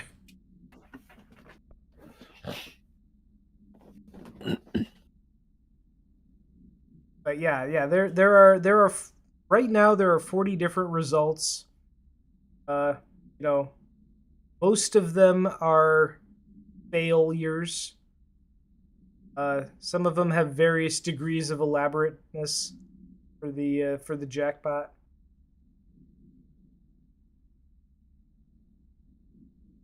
Where's the point redemption fatigue? You just go and get a packet of like a tin of beans and just eat a tin of beans.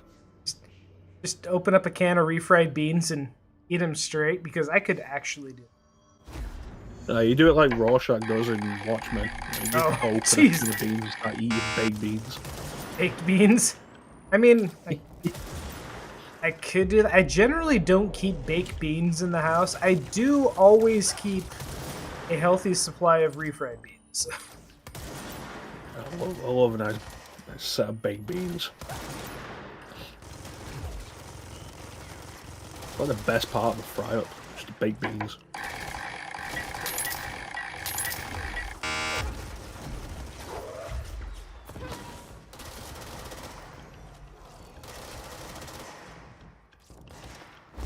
They just want to hear them all. But yeah, I'm definitely open to suggestions. I'm working on some Resident Evil themed ones. I haven't gotten everything I need together to do them. I've got the Leon and Claire icons ready to go, which I actually went to the trouble of playing through Resident Evil 2 for the GameCube and getting to some specific scenes I needed. Make some stuff, but I haven't completely finished it yet. Those will be coming soon. Yeah, no, I like the idea of a Titus RE1. Titus laugh. Titties laugh. Titties laugh. Stuff one of the voice clip of Wesker in RE1 saying "Stop it." Oh, that's a good idea. Okay. I may have to. Like you could have the crisp bit, but like just stop it. Stop it. Yeah. Yeah, no, I know exactly what you're talking about. Okay, yeah, so that's definitely going to be a Chris Wesker. Chris Wesker. Okay, so spoiler alert. Pretty much any result you get is going to be icon, and then something else.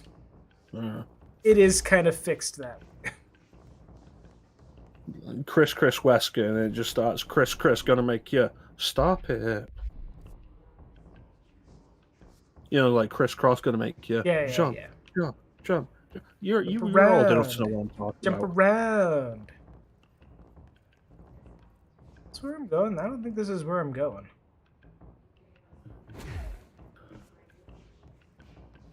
Now, just so we're clear, I presume, Mr. Chrono, that you're not actually watching the stream, just watching chat. I've got it open and the things, but I'm barely paying attention to it. Okay, yeah, because I'm trying to keep you spoiler free. I appreciate that. I had to leave Clem's stream early because they were starting to talk about Rebirth.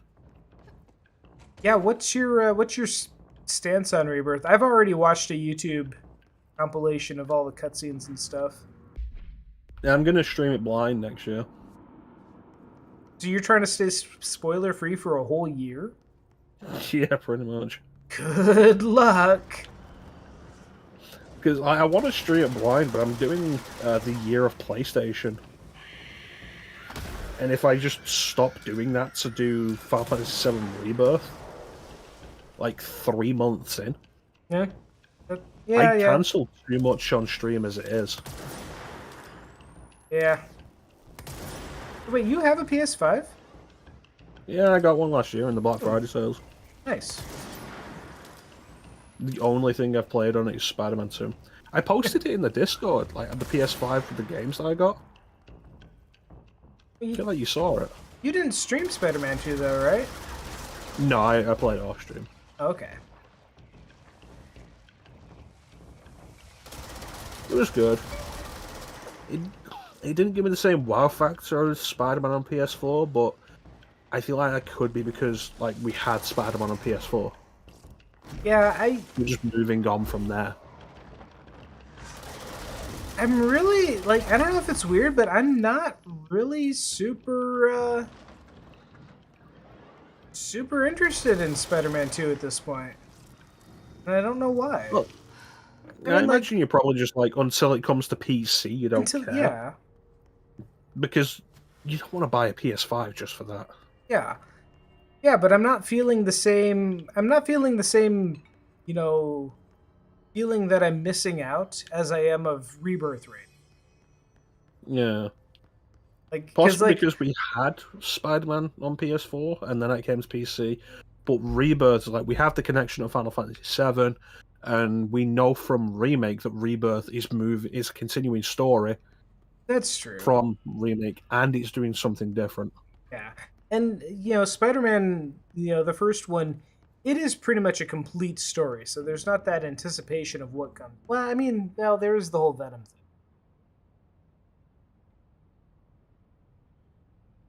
I don't know.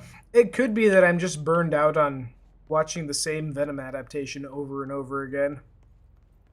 It was more interesting than I expected on the Venom side, I'll give it that. All right. Yeah. I'm tired of the Peter gets the alien symbiote and it starts to turn him evil interpretation of Venom. Because I agree with that. that's not how it went in the comics. And people have that misconception, which just, it annoys me when people are wrong about things. Well, people have that misconception because every other adaptation every has done it that way. since like at least the 90s series. Yeah. But, well, it was the 90s series that invented it. Yeah. But the 90s series also did that because they needed the suit gone quicker so they could get some. Like, the 90s series had Venom in season 1, which is crazy. Oh, okay, so you know what's crazy? I don't know, maybe we talked about this off stream. The 90s series had Norman Osborn before he was before he came back to life. We spoke about Norman Osborn in the 90s series off stream.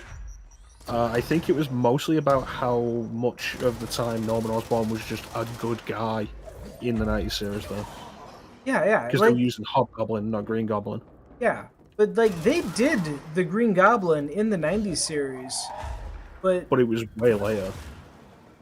It was like season 2 or 3. But they did I think it's like season 3. Like, it's later than you would have thought. But either way, they did Green Goblin. They did Norman Osborn Green Goblin before he had been brought back in the comics. So, all they had, they weren't adapting, the kind of modern era Green Goblin. They were adapting the classic 70s, Green Goblin that had been dead for 20 years by that point. Mm-hmm. And that's really the only series that was ever able to do that. But what were we talking about? We were talking about Spider-Man. And, oh yeah, so here's what I would like to see. I would like to see, for once, not doing Venom is evil, is bringing out Peter's evil dark side. I want to see an interpretation of the symbiote where Peter is, going through personal life stuff, and the symbiote ends up being a representation of Peter's being afraid of commitment. Because that's really kind of what it was originally. I mean, wasn't that kind of something they did a little bit of in Spider-Man 3? In Spider-Man 2 what? In Spider-Man 3? Of what? the whole symbiote gets to be part of the whole pushing MJ away and the afraid of commitment thing. You can argue a little bit of that in Spider-Man 3, the Sam Raimi movie. Oh, the Raimi movies. There's only one Spider-Man 3. Oh shit. I mean, maybe, I don't know. I've seen Spider-Man 3 once, and that was in theaters, and that was enough. I mean, Thomas Hayden Church was like a good Sandman. Thomas Hayden Church was a good Sandman. But whose brainchild idea was it to cast a better Peter Parker as Eddie Brock than Tobey Maguire? As far as I'm aware, that was Sam Raimi. Yeah, that makes sense, because he's an idiot. The Sam Raimi also didn't want Venom. That was an Avi Arad demand. I mean, that really just... Casting Topher Grace as Eddie Brock, of all people, it just really felt like a fuck you. I'm not sure of a fuck you to who, but it really felt like a fuck you. I feel like Sam Raimi said that. Like, not in those words, obviously, but I feel like Sam Raimi said, like, they deliberately miscast Eddie Brock. Well, as opposed to everybody else they miscast unintentionally. Name 3 people they miscast. Tobey Maguire, Kristen Dunst, and Franco.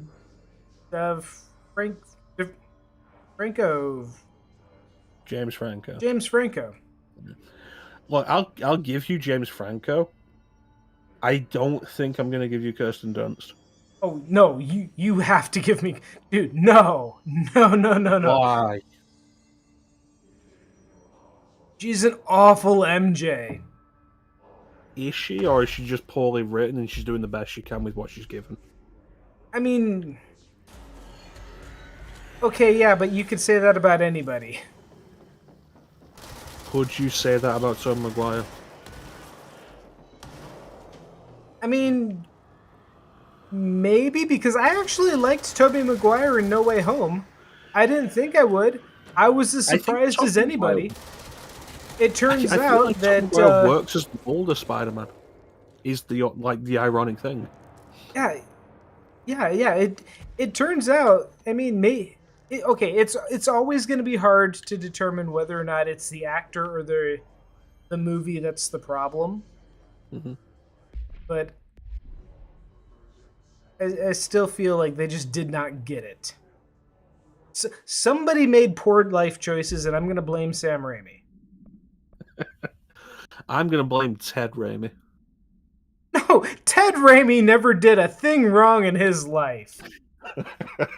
Ted Raimi is a national treasure, and he must be protected at all costs. But I think Tobey Maguire works as an older Spider-Man who's been around the block. And it's part of the reason why, coming out of No Way Home, like, I would really be interested in seeing a Spider-Man 4 that leads into a Mayday Parker. Like, I don't need a Spider-Girl movie after that, but I'd like a Spider-Man 4 with Tobey Maguire and Kirsten Dunst as older Peter and MJ with a daughter who becomes Spider-Girl. No, because I can't see Tobey Maguire with that beard. Doesn't need a beard. He just needs to be old. No, he needs that beard. He needs that. He doesn't. He needs that MC2. Oh wait, I just realized MC2 Peter Parker has the same beard that I do. It's, just straight beard and then silver streak on the chin. Holy shit. I am MC2 Peter Parker, except I have 2 legs. Yeah, I was going to say we need to take one of your legs. I mean, my left leg is already kind of fucked, so I'm halfway there.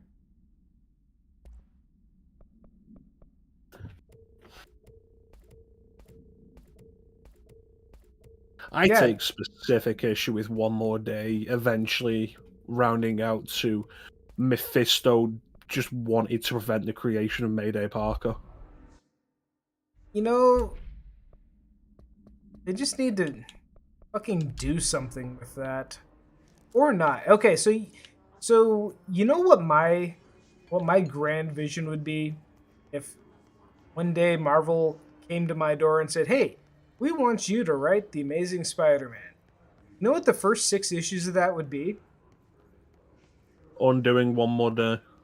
Oh no, not just one more day. It'd be undoing everything for like the last decade and a half. It would You start. assume editorial, though. Like, you assume editorial would let you do any of that. Well, I mean, I assume, yeah, I assume if Marvel is coming to me, like personally, and saying, "Hey, write Spider-Man," that I can do whatever the fuck I want. We're already in dreamland conditions, but I would start out. I would do a 6 issue arc that is just an homage to every like major retcon and big plot twist ever. So like it would start out with Mary Jane dying and then turning into a scroll, and Peter being like, "Wait, MJ's been a scroll for how long?" Just like Elektra was in New Avengers. Mm-hmm. And then Peter would be like on the hunt for scrolls, but then it'd be Mysterio would come around, and it's like, wait, how much of this is Mysterio fucking around with me? But then the Fantastic Four would find a capsule in the bottom of Jamaica Bay, and MJ's inside. So MJ's back, but is it the real MJ? And then I don't know, Cosmic Spider-Man, the Cosmic Force would come back in Cosmic Spider-Man, and then he would punch the universe, and then everything would change again. And then what's another good one? I had a list at one point.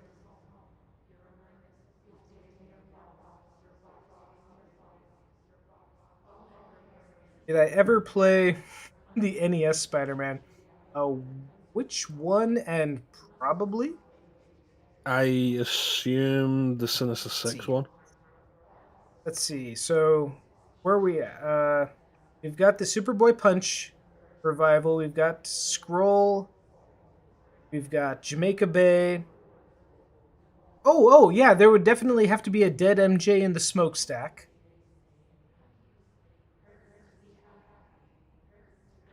And then at the end of it, Peter wakes up and MJ is in the shower and they're married, and just everything goes from there.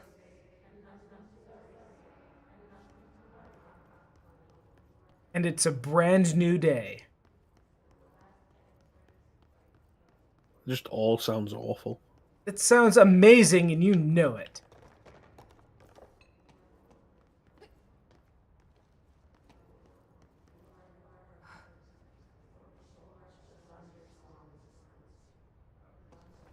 Teak hasn't played the old Spider-Man games. He's just over there telling me to play the old Spider-Man games. I mean, I have most of, if not all of the basically every Spider-Man game that's been made available to me. I've tested them, so I have played them at some point. Whether I've played them very far. Do you have the point-and-click adventure Spider-Man for the PC? Maybe not, or maybe I do, but I don't know that I've gotten it run. I don't know that I've got it running. Do you have the PC version of Spider-Man 2 based on the movie? Which is a different game. I do not have that. I'm pretty sure I have the GameCube ISO, though. The PC version's a different game. Really? Featuring a weirdly long side tangent with the Puma. Really? Oh, Jesus. Really. Where the Puma steals MJ's car, and Spidey spends a weird amount of time in the game tracking it down and dealing with the Puma. Wait. Did you say her car? Her car. Huh. Okay. Spider-Man: The Sinister Six on the NES. I almost assuredly have it. You can look in the backlog document to see if I have it, but I have it. I've probably tested it. I don't know that I've played it. So I think there's 5 versions of Spider-Man 2 based on the movie. I did not know that the PC version was substantially different. Yeah, completely different game. The oldest Spider-Man game that I've authentically played is probably... Which came first, Spider-Man versus Kingpin on the Genesis or Spider-Man X-Men Arcades Revenge? I think Spider-Man versus Kingpin came out first. I don't know, I feel like Spider-Man X-Men Arcade Revenge probably came out first.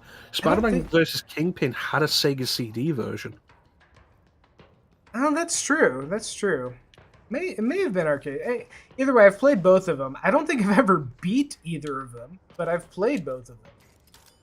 I saw a ROM hack not that long ago for Arcade Revenge that's supposed to make it way more playable. Yeah, I think I have that ROM hack that gets rid of some of the jank, and I want to say it maybe skips that opening level with Spider-Man altogether. Yeah, that wouldn't surprise me. Which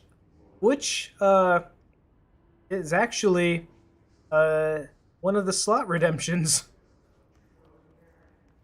What, the opening level of Arcade Revenge? So the Super Nintendo emulator, what is it, SNES 9, lets you get rid of backgrounds. Makes it really easy to make sprite animations. Yeah, you just remove a specific layer in the emulation. Yeah. You can remove the layers. So I have... There are 2 Spider-Man slot rewards that will have animations that I captured and made.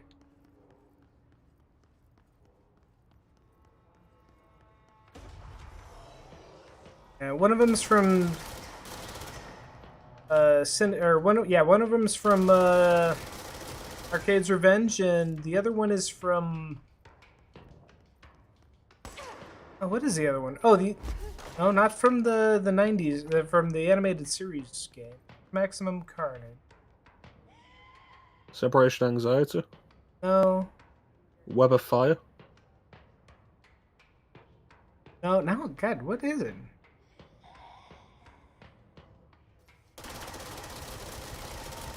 Web of Fire is the 32X game.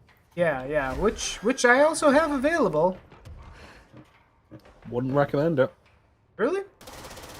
Yeah, there's a reason why I will only play the 3D Spider-Man games. Yeah, because like the they are awful. They are bad games. Some of the later 2D ones aren't bad. Like I've said before, Shattered Dimensions on DS is a really good Metroidvania. The only oldest Spider-Man game on official hardware was Atari 2600. That is the one on the backlog list that can be redeemed for. That's the one he keeps telling me to play. So I can... That is on my list to be played. So I have a list of just all Spider-Man adaptations in release order. So as soon as the Atari Spider-Man gets picked, then the floodgates open. It's not going to be all of them though. I'll find ones that aren't there. Shit, what is that game? I did Arcade's Revenge. I captured a little animation of Arcade's Revenge. Well, if it's from a 16-bit console... Lethal Foes of Spider-Man, which didn't even get an American release. Oh, the Japanese one. The Japanese one. I made a little animation from Lethal Foes of Spider-Man. Oh, that game is shit. It's all Yeah. like, hey, here's our cast of characters. The Beetle. I was like, what? Nobody should remember that the Beetle ever existed. You know, it's not even surprising that the Japanese only Spider-Man game, like, you know, gravitated towards the Beetle as a villain.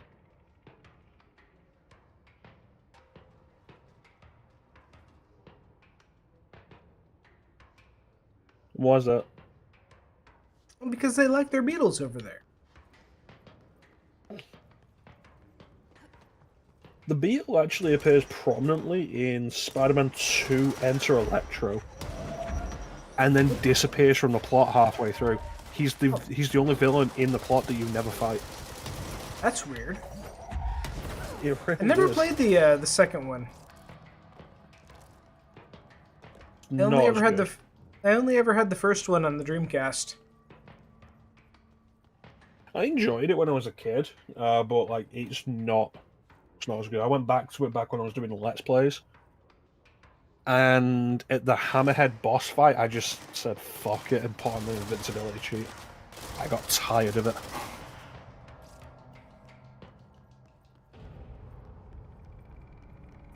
But yeah, Spider-Man games and Batman games, I've went through and found ways to acquire pretty much all of them. You have Batman for the Commodore 64. There's Batman Cape Crusader, I think. Maybe, I don't know. Is it on the list? It could be on the list. I'm not checking the list. I'm sat doing nothing.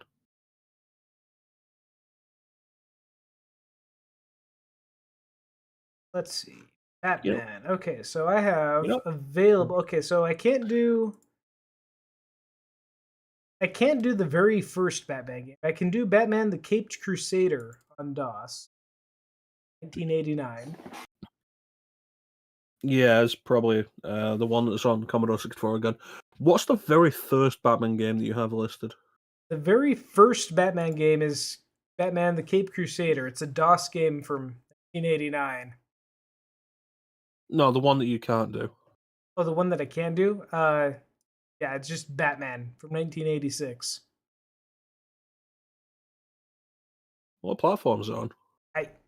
DOS, maybe? Let me look into this. Peak and individual. What is the worst Spider-Man game I've ever played? No way! I can't believe this! Oh, you could get an emulator for this. You absolutely could. Close. The worst Spider-Man game. I mean, Spider-Man X-Men Arcade's And Revenge individual he is speaking with. is not good. Oh yeah, you know I should put you in like the title or something. Probably should have been here for over 2 hours. Should be for 2 hours.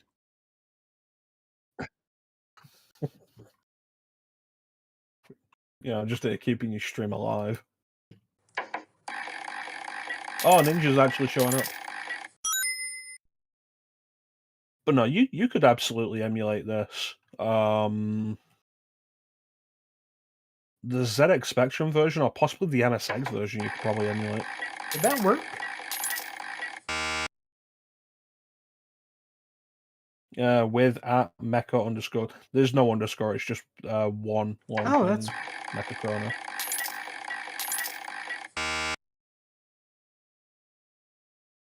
Oh, there goes Knuckles. Yeah, that's me. Mecha Chrono. I play video games sometimes. Oh shit, this coffee is shit. But yeah, you could absolutely do this Batman game. I mean I have well it. I received just by haven't. the computer game press at the time. I can't get it to run. I don't know. Granted, I haven't tried super hard. Also, hey, Ninja. What version of it are you trying to run?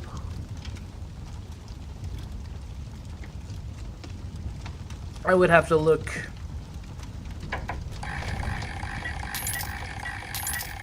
What is a man? Ooh, so close. see. Okay, so DOS. No way! I can't believe this! And yeah, 1986 Ocean. I don't even know. I've got 6 files for it, amounting to a grand total of like Die, monster! You don't 100 belong in this kilobytes. world. I'm sure if I plug Yeah, one I of them think into the right 86 might predate DOS.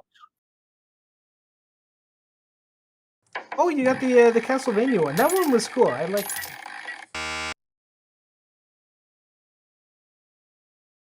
Fun fact: the Richter jackpot goes 1 second longer, well, almost a second longer than all of the others, just so that the axe throw is timed right.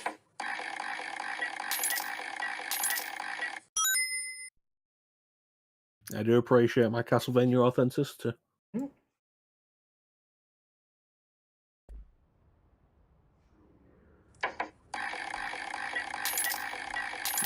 It might be worth looking into an MSX emulator for that Batman game and other games you could probably play on MSX. I don't know, you could find something you'd be interested in on MSX. There it is, The Lethal Foes of Spider-Man. Whether it be in English is the question.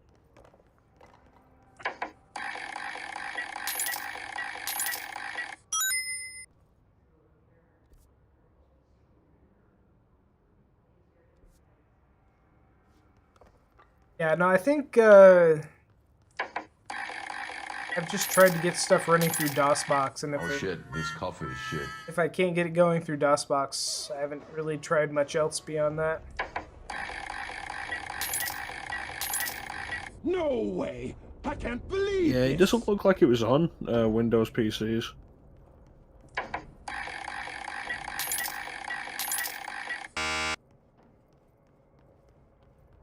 Two Amstrad systems, the ZX Spectrum, which was a British home computer, and the MSX, which was Japanese.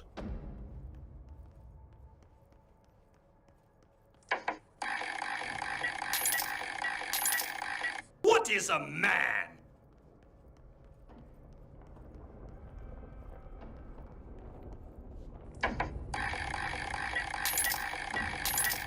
No way! I can't believe this!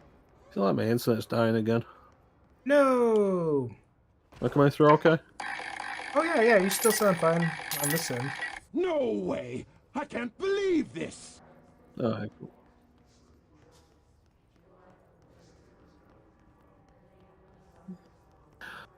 Worst Spider-Man game I've played, though. Yeah, worst Spider-Man. It's hard because most Spider-Man games suck. Oh hey, there's the Arcade's Revenge one.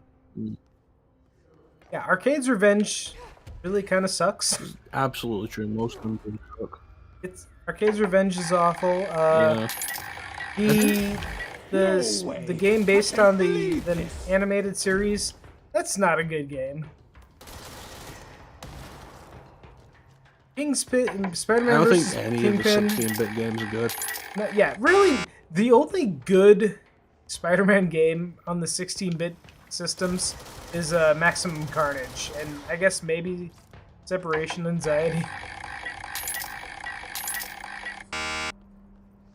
Even then, I don't think Maximum Carnage is great. I mean, I feel like as far as side-scrolling beat-em-ups go, I feel like Maximum Carnage is better than average for the generation. Any of the OG... Oh, geez, yeah, I didn't even think of it. I don't know that I've played any of the Game Boy Spider-Man.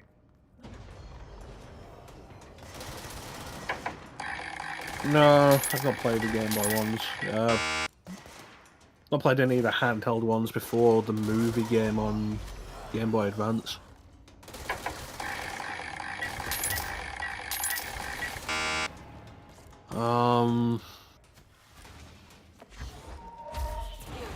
Might be Web of Fire. Like, Web of Fire was bad on the 34X. What is a man? Yeah, see, I never played that.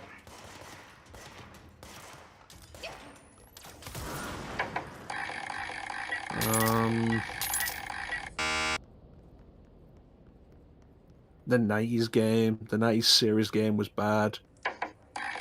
Separation Anxiety had some fun to it because you could play it co-op.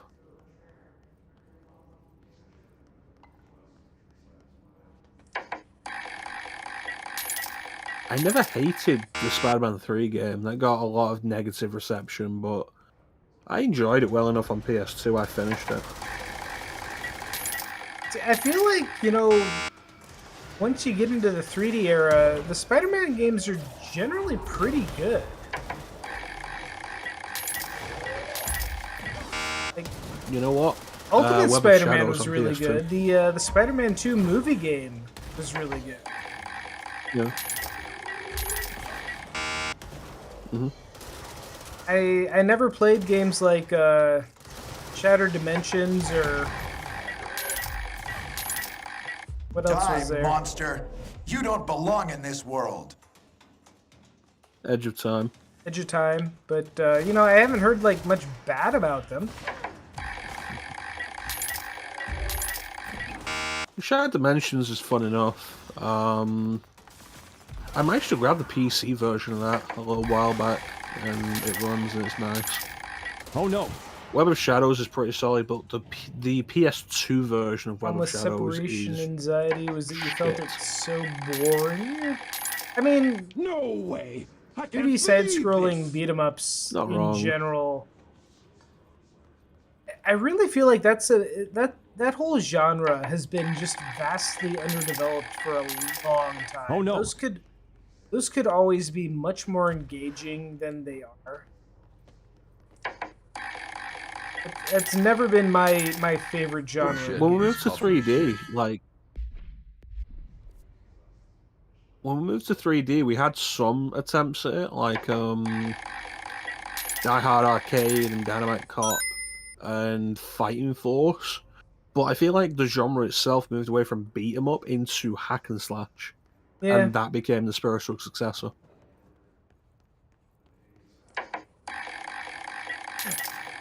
Kool-Aid Man. What is a man?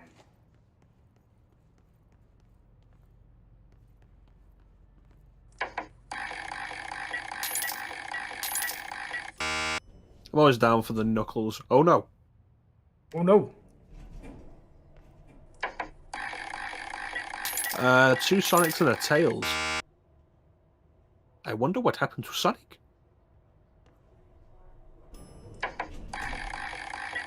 You remember that bit from Tails' story? Die, monster! You don't belong in this world. Oh, 3 Richters tonight. Doing the what with Tails? 2 Sonics and a Tails. Teak the game has appeared I so wonder what happened incredibly to Sonic. large that it has been mistaken for a Major League Baseball From bat on Tails' 3 separate story occasions. in Sonic Adventure 1. Peach just After won. Tails rescues Amy from the egg carrier. Oh yeah. It is in there, and it is 3 baseball bats.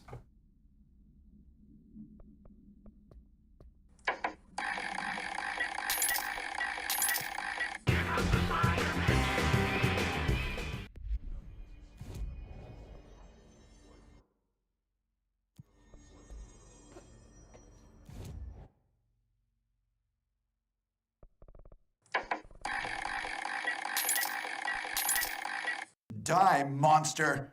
You don't belong in this world. Yeah,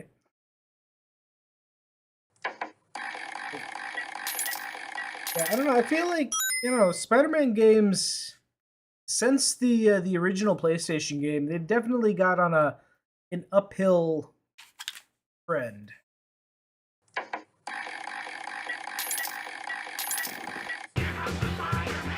I mean that first PlayStation game is just legit. I mean, yeah, it's a good game. It's a good game.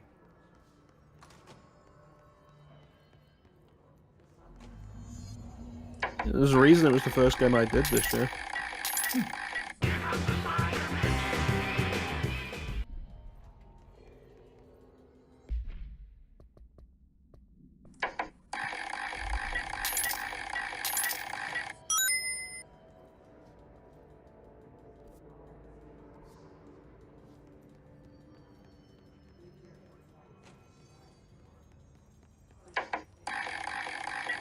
So, yeah, I've considered doing the Spider-Man games for Franchise Friday, but that also seems pretty daunting, especially in the early stages. Same with the Batman games. Yeah, I wouldn't touch that before PS1 Spider-Man. See, that's the thing, if you're gonna do it, With you gotta Batman, I think if you pick and choose, you gotta go all the way. you say that, but you didn't do that for Sonic. Oh, I mean, I did that for Sonic. What about Sonic Battle? Well, I mean, that's not a...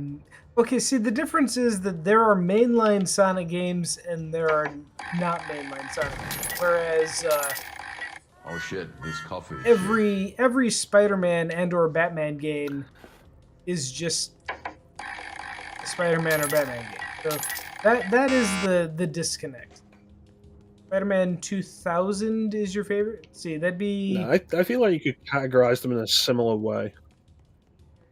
Spider-Man That's the 2000. Neversoft one, the one you played on Dreamcast. Now, would Spider-Man 2000 be Oh, the shit, first this movie coffee is game? shit. No, that'd be Spider-Man 2002.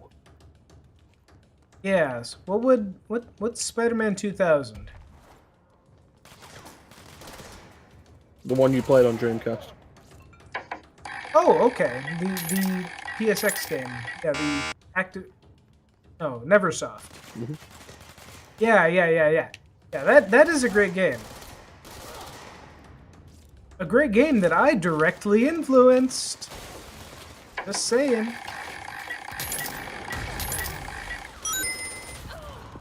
Oh shit. See, I think the worst, I would say, for me is the Amazing Allies edition of Web of Shadows on PS2.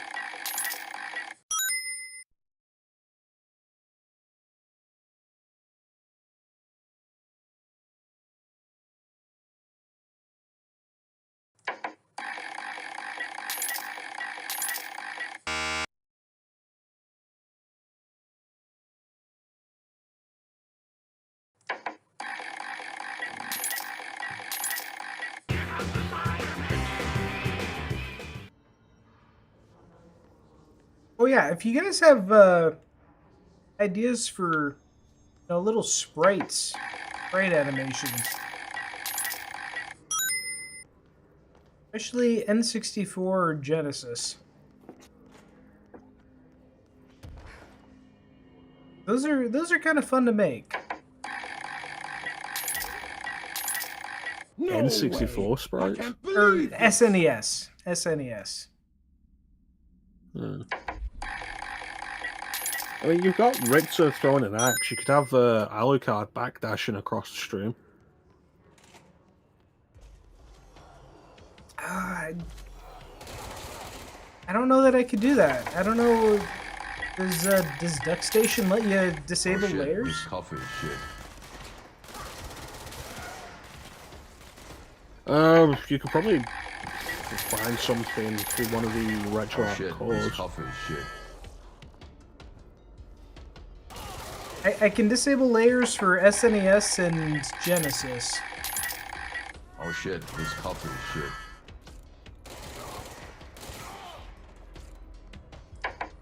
Maybe NES? So I'm guessing that Richter sprite No came way. from I Dracula can't X then? believe this. Yep. Yes, it did.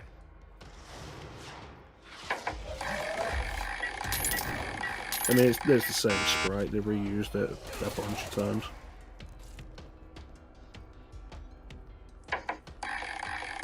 Yeah, I actually tried to get a Ninja Turtles one in there, but turns out the Ninja Turtles, it's really hard to get a clean sequence of them, and B, they just have like a weird walking animation before they go all out into full running.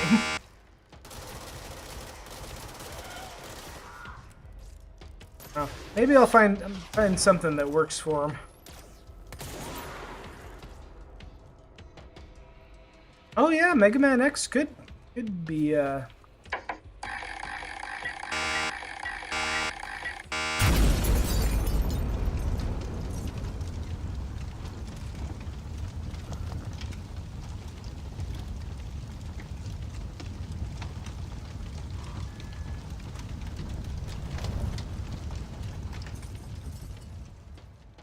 pain from it. Not gonna lie, you like the explosion. What is a man?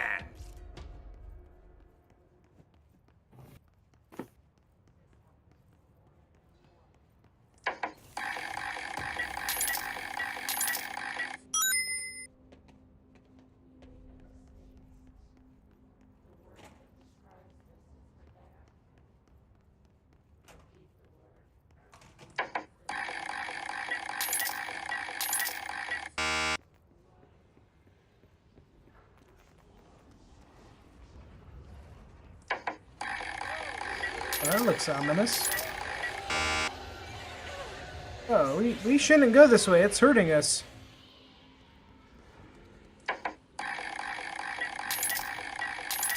Yeah, no, What that's is a man? that's dangerous.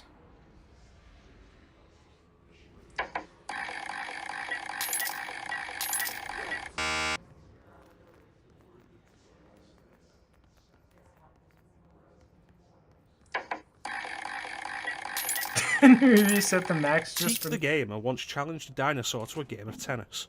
The match was called on account of lightning.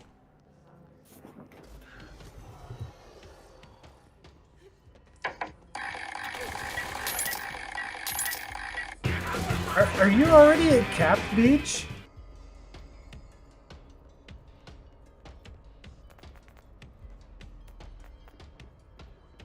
Gee, I set the cap at like 50. Teak the Gamer has a penis so incredibly large that it has been mistaken for a Major League Baseball bat on 3 separate occasions.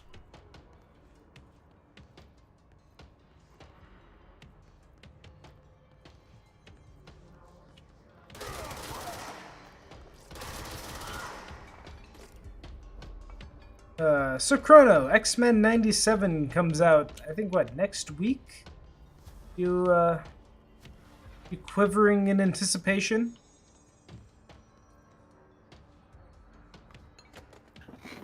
No. Aw.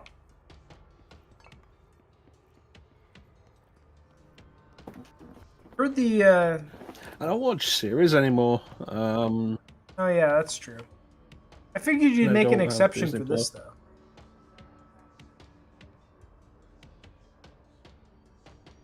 Nah, the last thing I made an exception for was Obi-Wan because it was a limited series and Hmm. like 20 minutes, so that was worth it. Yeah, I feel like Obi-Wan... The version of Obi-Wan that played in my head, I'm fine just overwriting that with the version of Obi-Wan that we actually got. Like, the basic series of events, sure. But, like, there are just a few things that just needed to be different.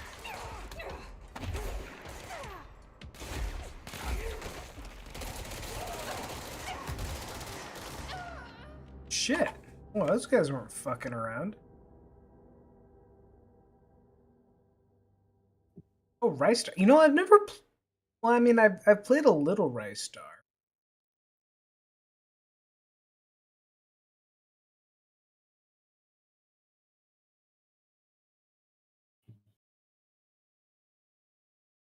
Chrono Trigger would be good. I don't know what I would Yeah, it's not a do. bad one. Hmm?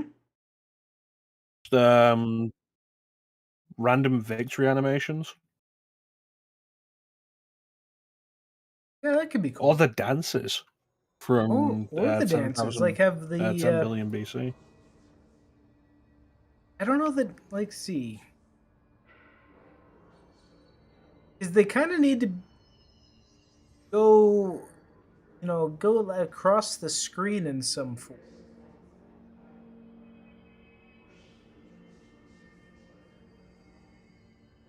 sure I could do something. Mario ditching Yoshi midair. That I could. Let's see.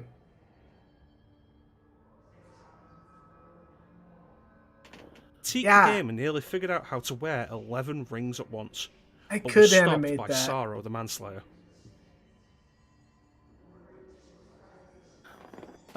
Magus' running animation across the screen. Oh yeah, it's just running. You say running. Just kind of flies. Yeah, I say running for a reason. Yeah. Yeah, no. Mario running across the slot machine and then doing the Yoshi jump off screen. That could be fun.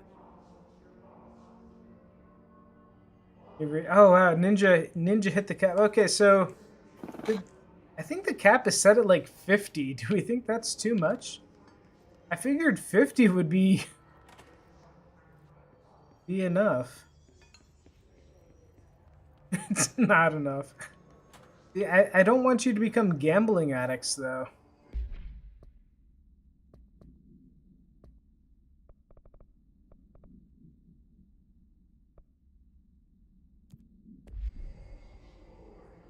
Blew that in like 15, 20. Yeah. You already got there on endorsements.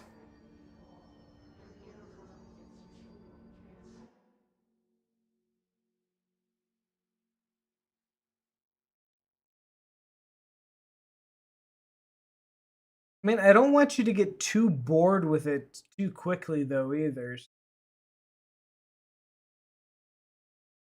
Granted, keep coming up with new things to put in.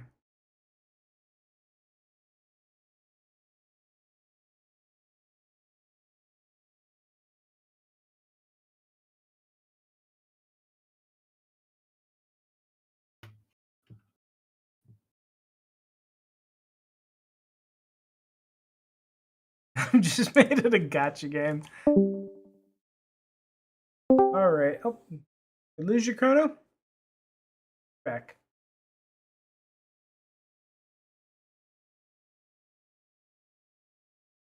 Here with us, chrono? Yeah, my internet's dying again. Oof.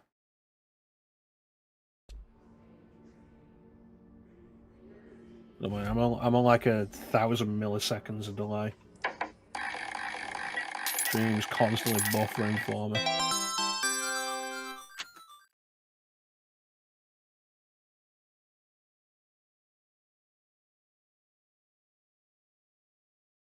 Oh, Samurai Showdown.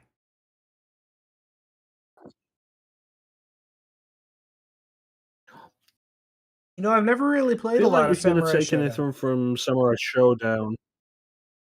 I feel like if you're going to take anything from Samurai Showdown, might be better with the Neo Geo version. Probably has more frames of animation.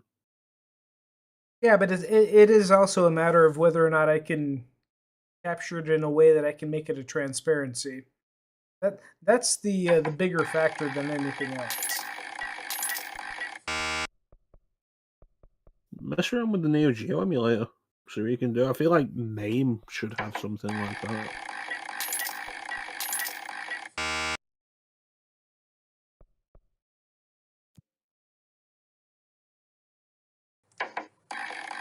Yeah. Teak the Gamer once blacked out for 4 hours after tripping over a shark in a basement.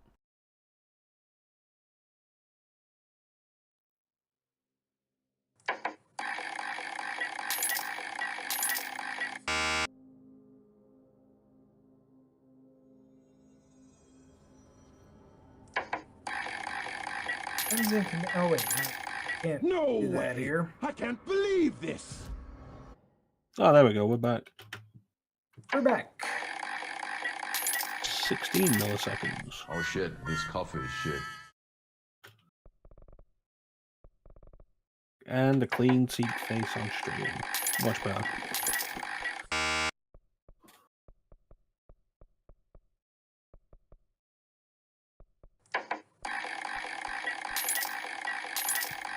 No way! Yeah, Link I using the can't Pegasus believe boost this. isn't a bad idea. Oh, that would be a good one. Just kind of running across the street. Yeah, if you can get a good screen for it, you wouldn't even need to remove the layers. You could just chroma key it out.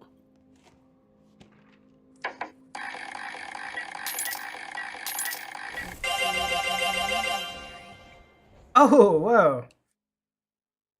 Wait, was that Beach? Was that your second one of those tonight? No, that was ninjas. Oh, that was Ninjas.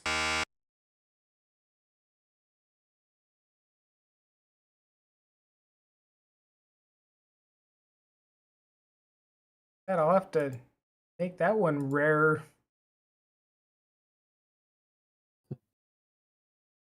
You say rarer, but like, how many times have they done the slots tonight?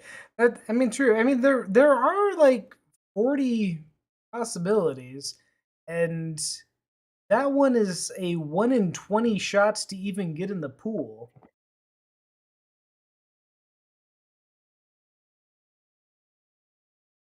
Yeah, I mean, okay, so really, there are only 20 possibilities, and that was a 1 in 20.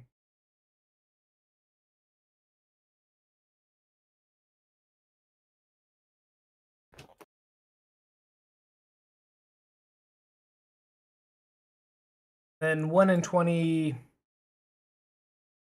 divided by however many possibilities there are in that tier, which I don't know off the top of my head.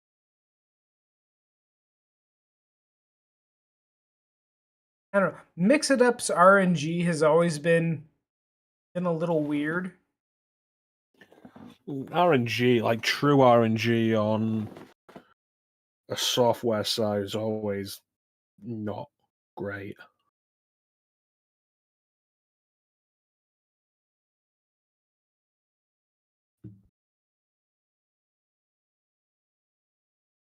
Yeah. Basically, I have the regular fail rate, the special fail rate, which are fails but are also kind of interesting, the moderate success, and then like the more elaborate successes. And the most elaborate successes, that's a 1 in 20 chance of even getting into that pool. Like Nightcrawler or Silver Surfer moving across the screen. Oh, speaking of X-Men, let's speak of X-Men. I love speaking of.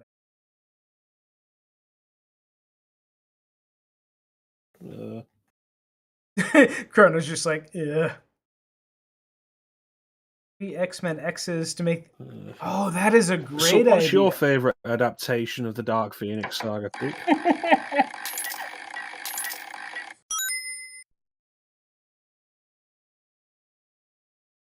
My favorite adaptation of the Dark Phoenix saga. There have been so many. There's been at least 3. Our home, our school, the woods, the dump.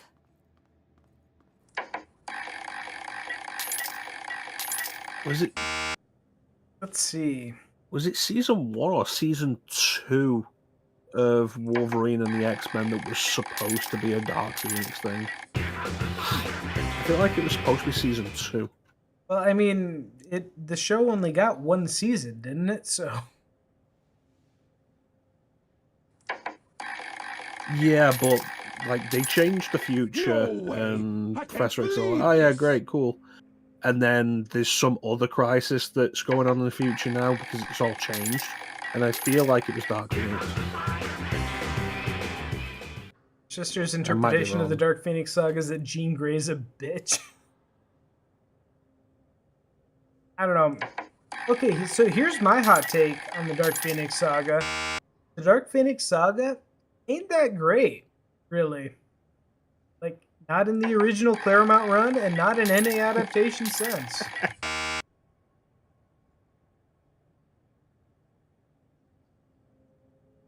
I feel like anything that places any level of focus on Mastermind isn't that good.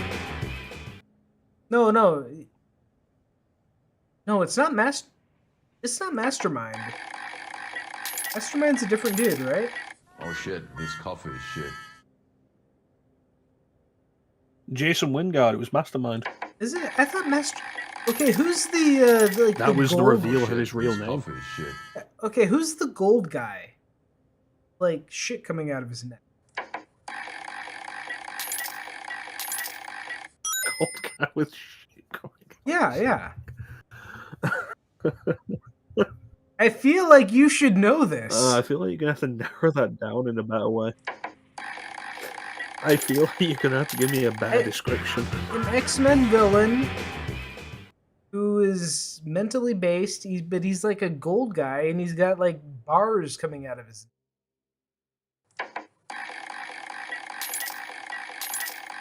Teak the Gamer has a penis so incredibly large that it has been mistaken for a Major League Baseball bat on 3 separate occasions. No, No, no. gold guy. Definitely not electric. No, Electro isn't gold. He's more green. Oh, seriously, like I can see him. I can see him in my head.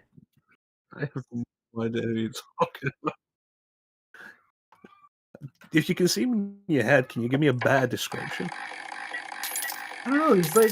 He's a fucking Die, dude, monster. and he's You got don't gold belong in skin, this and he's world. bald. He's like a bald Charles Xavier, and he's got bolts coming out of his neck, and I'm reasonably sure he's a telepath. That's not Mastermind. Are you thinking Cassandra Nova? What's that? No, no, it would have been Are you thinking Cassandra definitely Nova? pre-90s character. Or maybe a 90s character.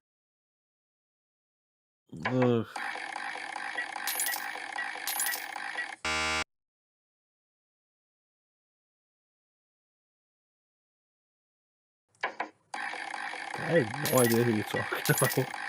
Oh shit, this coffee is shit. Gold guy with shit coming out of his neck. Yeah.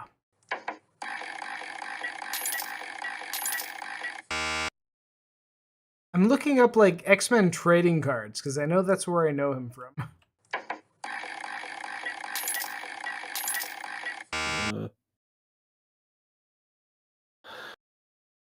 Bald telepath. Definitely a 90s character. Definitely nothing to do with the Hellfire Club. No, no. But yeah, no, you're right. Now that I think about it, yeah, that is Mastermind. Oh, but now it's gonna drive me nuts. Who is that dude? Oh shit, this coffee is shit. Okay, anyway. I Are digress. you thinking of Adam Warlock in some way? No, not Adam Warlock. No way! I can't believe this!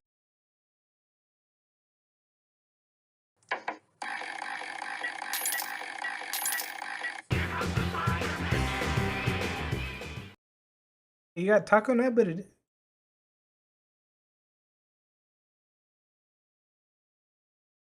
It'll play it. Even launched a cup.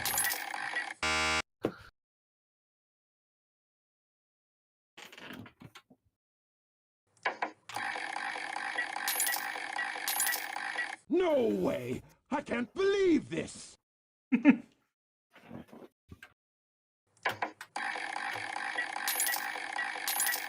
No way! I can't believe this! Confirm. Oh, you know what? I'll bet. But they needed. You know what? We'll fix that.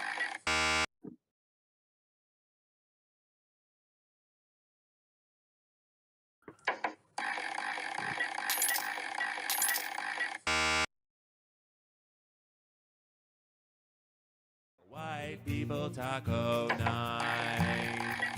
A white people taco Oh, no. night. It's not limited to only white people. The white people love it the most. Oh shit, this coffee is shit.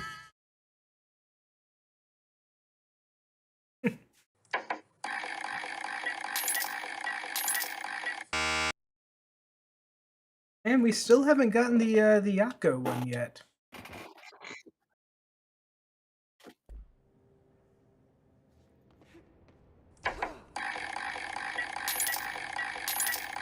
What is a man? God, who is that dude? I can see, I know him from a trading card set. I don't know which trading card set, but I know him from a trading card set.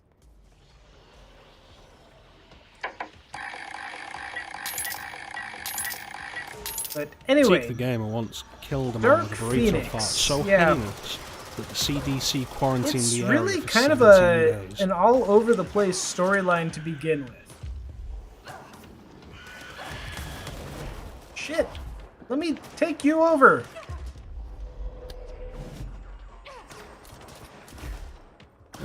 Introduced us to the great X-Men villain Proteus. Okay, you know what? Proteus, also, I've never liked Proteus. That's 'cause Proteus is bullshit. Proteus is bullshit. And he makes no sense. You know what did Proteus well? And this will be like the only compliment I ever give to it, but Ultimate X-Men did Proteus well, and that's because they had Colossus crush him with a fucking car. Projector in the dump outside town. Did they recreate that too? Oh no, I'm the most powerful mutant ever, and my No one way. weakness is I can't metal. believe My this. this is metal, yeah. And Proteus, and Colossus just like smushed him with a car. Yeah, no, never liked Proteus. Honestly, never liked Legion either.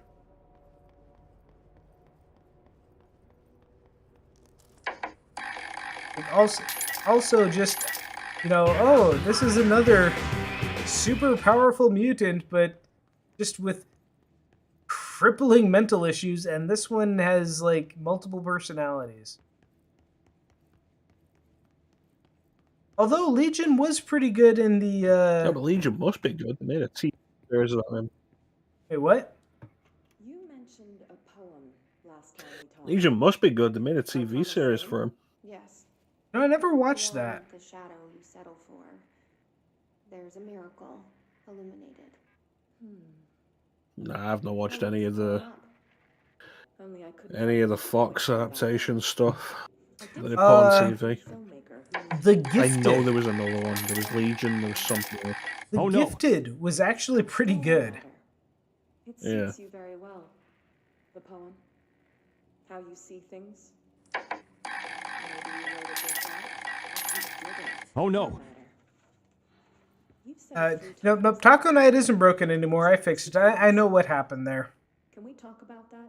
Okay. Yeah, it's this. I feel an emptiness, a yearning for. You go lurk and play Mass Effect Legendary. All right, well, thanks for hanging out, Quaken. You have fun saving the galaxy. Your brother and your parents are dead. No. No. Yeah, do it better than Ninja would. You're referring to the imaginary friend from your childhood? Polaris. She's come back. After a long time, she's calling me. And the dream I saw. Die, monster! You don't belong in this world. Jesse, it felt more real than There we go. anything. As real as what happened in Ordinary. The industrial 928 hours logged saving the galaxy. That is a lot of Mass Effect. Oh shit, this coffee is shit. There was no industrial accident, and Polaris didn't cause it. She saved me and Dylan. Automobile to the rescue! I'm very busy wearing a turtleneck and drinking wine. Like an asshole. Agents from... I don't know exactly. They took Dylan. I'll find them. Was it worth it? Stop looking. Polaris wants me to go to New York.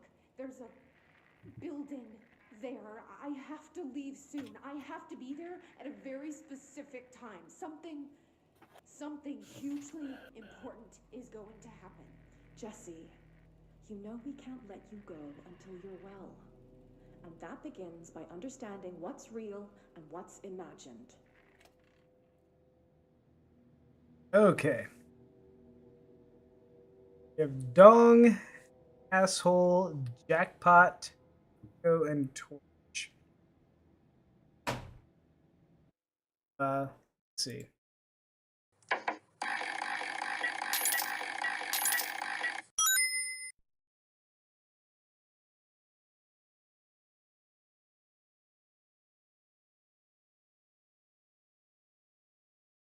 There are 6 possibilities of Teak the Gamer once ate a burrito laced with nanomachines that Jackpot. turned 73% of his organic matter into mechanized parts. He got better.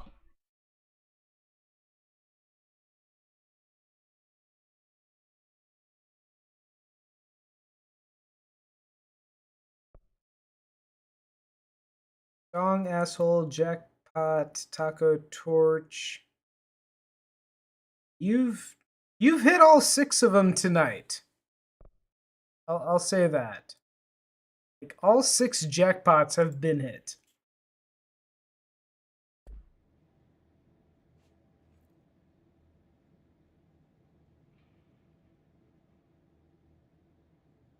You can still get Dong through the endorsement. There are few people who you won't be a bitch towards. I mean, that's good. Yeah, the other one is the all 3 Sonic one.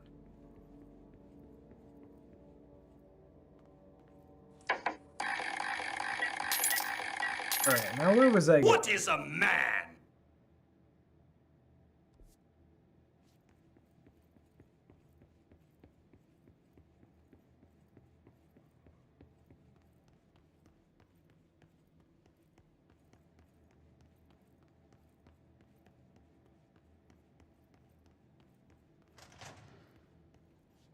They moved the whole landfill here in the middle of New York, and nobody saw a thing.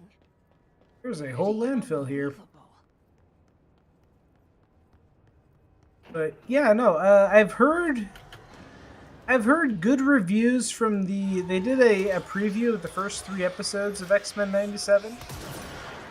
I've heard good reviews for it, so I'm, cautiously optimistic. No way! I can't believe this!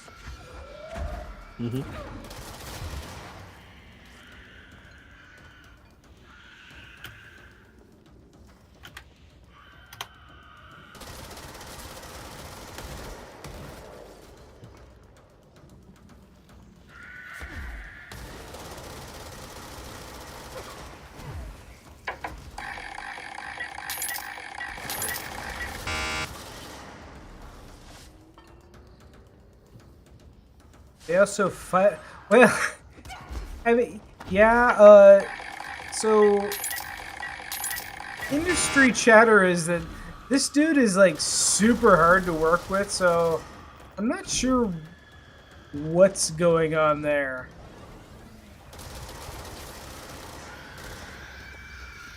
But considering the quality of the original X-Men animated series, like I just recently rewatched that, and it's good.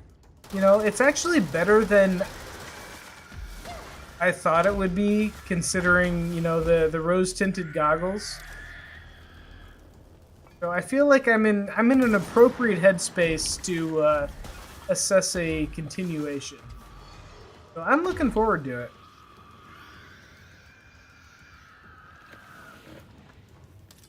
You haven't heard anything about what?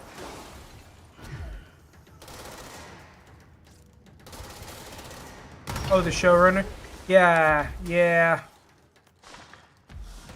Oh shit. Do I feel? I really don't. People say that the 5th season was a drop off in quality, and I don't really think that it was. I think Season 5 had some good bangers to it.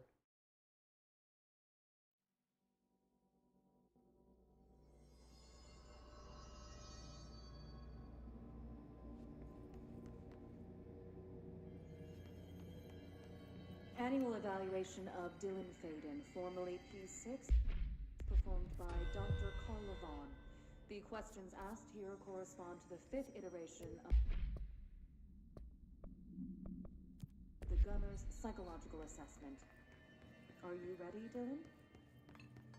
Let's begin then. A single word, describe the Gonna do a rewatch time. Yeah, I just did kind of a rewatch from off of Disney Plus not too long ago, and I don't know that I ever actually watched the entire 5th season when it originally aired. I definitely remembered some of the episodes. So, but I don't know that I was regularly watching. But yeah, I thought the 5th season was perfectly fine.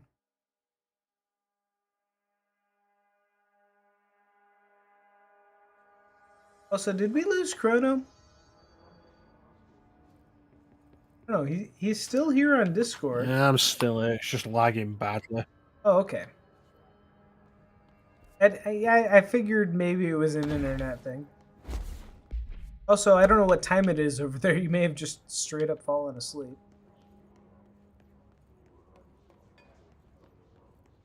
No, I have a hard time falling asleep in the chair.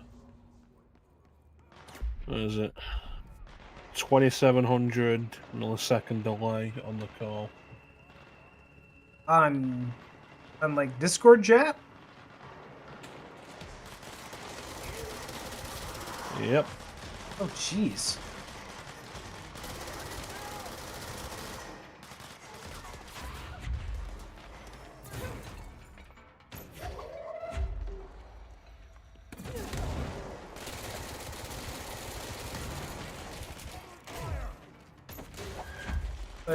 But yeah, like I was under no impression that, you know,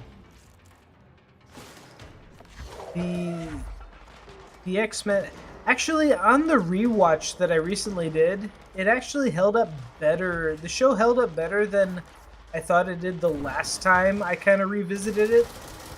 Like the last time I revisited the original show, I was like, "Oh my god, how did I ever think this this quality of voice acting and storytelling was acceptable?" And more recently, I was like, "Okay, you know what? This isn't so bad." So I don't know.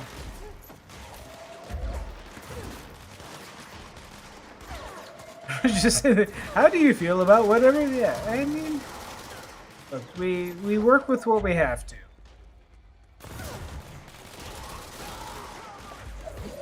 I'm trying here. I'm trying to give an entertaining performance. Running a stream, playing a game, and managing slot machines. I'm trying. It's a lot to take in. It's like going back to Batman the animated series. Like, we give it a lot of praise, but there's a lot of times where that animation is really rough. Oh yeah. And while we generally hold the revamp as lesser in quality, the animation was a lot cleaner and a lot better when they simplified everything. I would say the animation specifically is better, but I would say the visual style definitely takes a hit in the transition from the original. Yeah, I'll agree with that. The original animators to the, you know, basically farming it out to Korea. How did I lose this again? Damn it, this is the second time I've lost this one tonight. I'm doing the best I can here.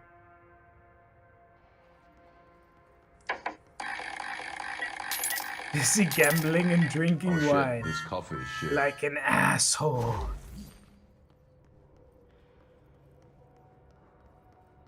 These guys need to stay alive harder. This This is bullshit.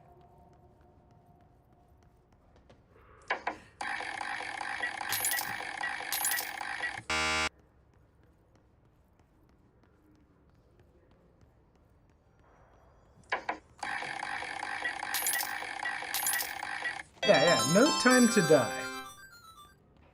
Which, again, maybe the worst Bond movie of the Daniel Craig Bond movie. Going back to this one.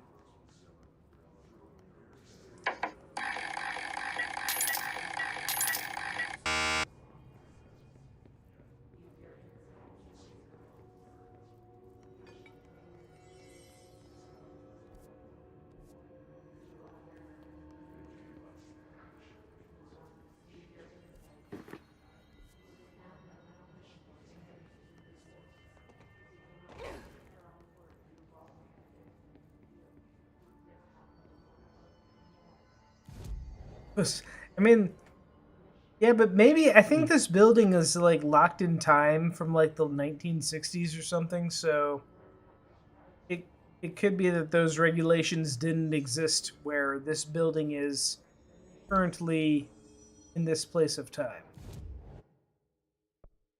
Maybe that's its way out.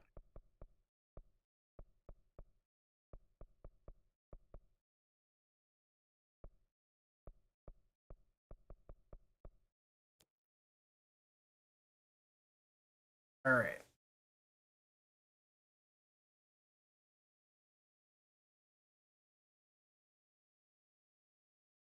Focused on gambling. All right. I need to be right back. Chrono, you're in charge. Keep him in line.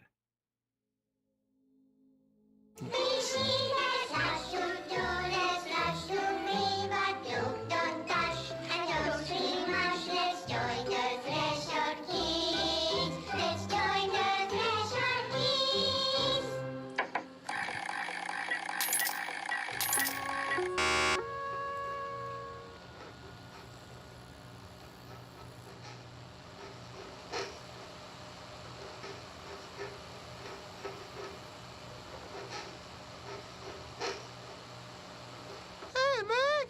What are you drawing? I'm drawing a dog! I'm drawing the pyramid. The what? The pyramid.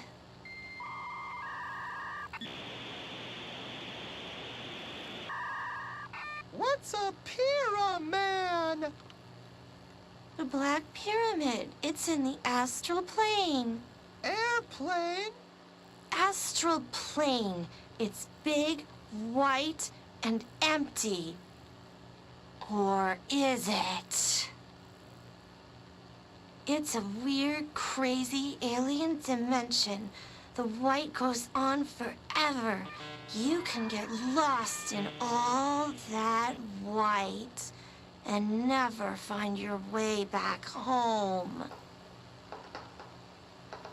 I miss my home.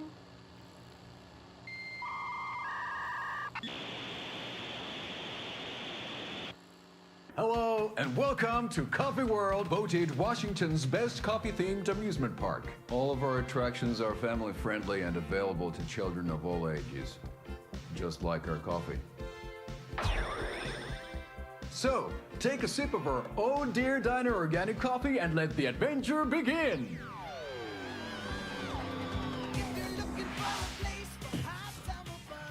Hold on for dear life on the Espresso Express! Oh! Soak in some local history at the Huotari Well, where two serial killers once hid the disemboweled bodies of their murder victims. It's not haunted. No. Come join Mocha Moose and the goats at our amusement park petting zoo. Just don't share your coffee with the goats. Seriously, stop feeding our goats coffee. Seriously. It's not amusing. Take in amazing views from the Slow Roaster Ferris wheel. I can almost see the Watery Lighthouse trailer park. This is so much fun. And finish off at our beautiful gift shop where seniors and children under 10 receive a 9% discount on keychains and propane tanks. Welcome to Coffee World. We guarantee... Game Master! It's the Game Master! The Game Master? Right?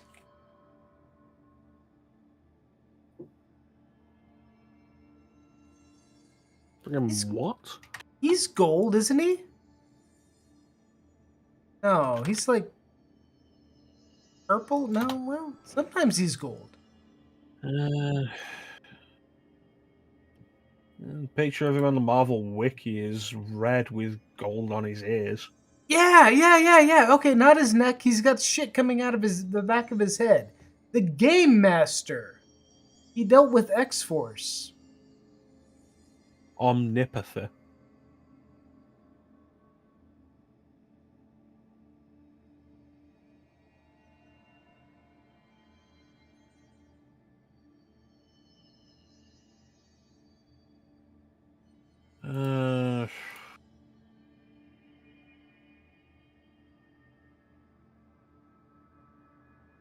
Yeah, I couldn't give you any idea who this is. Yeah. First appearance on Uncanny X-Men 283, October 91.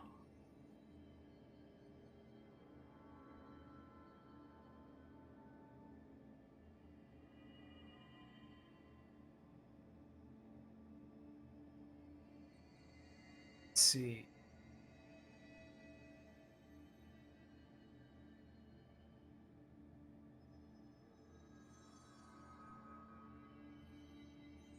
Here. Oh, Marvel Masterworks. That's what it was. No, Marvel Universe. Here. There's the image.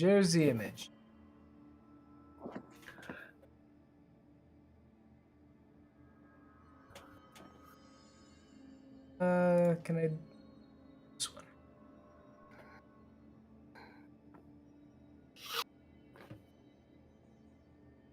Alright, I just linked it in chat. This asshole. That's who I was thinking of. That's not Mastermind. It's the Game Master. So you can see where he's getting things switched around. And he had shit coming out of his ears, not his neck. But he's all gold, and he's bald. Yeah, the Marvel Wiki gave me a different picture. Yeah. That's where I know him from.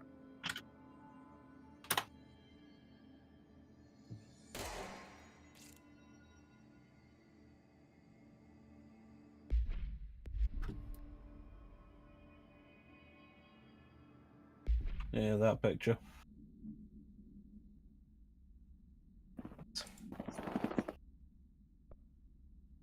Yeah, this one he's red. He's still got the shit coming out of his ears. I don't know. I have no idea who this dude is. No idea whatsoever. No.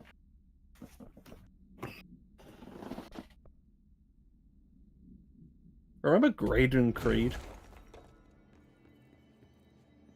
Really? I only remember Graydon Creed from the X-Men animated cartoon where they just dump him in front of Sabretooth's cabin in the woods and just leave him there, which really kind of fucked up when you think about it. Yeah. Like, they were just straight up leaving him to be murdered by his dad.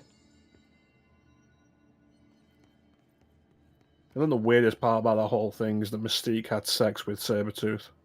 Yeah, they really don't dwell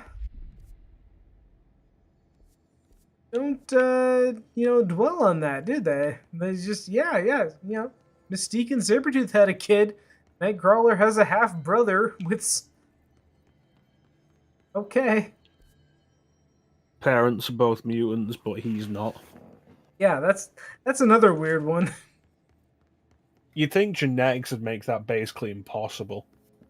Well, I mean, technically speaking, if it's a mutation, then the children by default should have it. Like, that's what mutation is.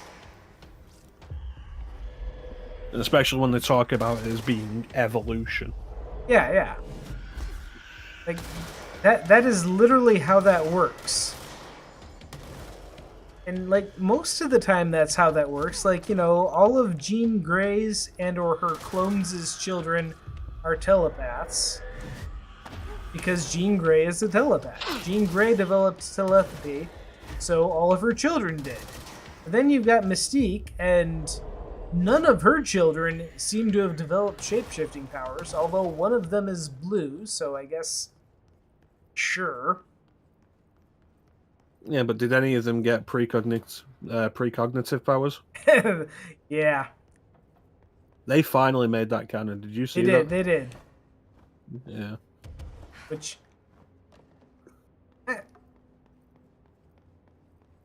I'm not sure how I feel about that. I feel like it makes enough sense. Also, like, raises a few more questions about Mystique, generally.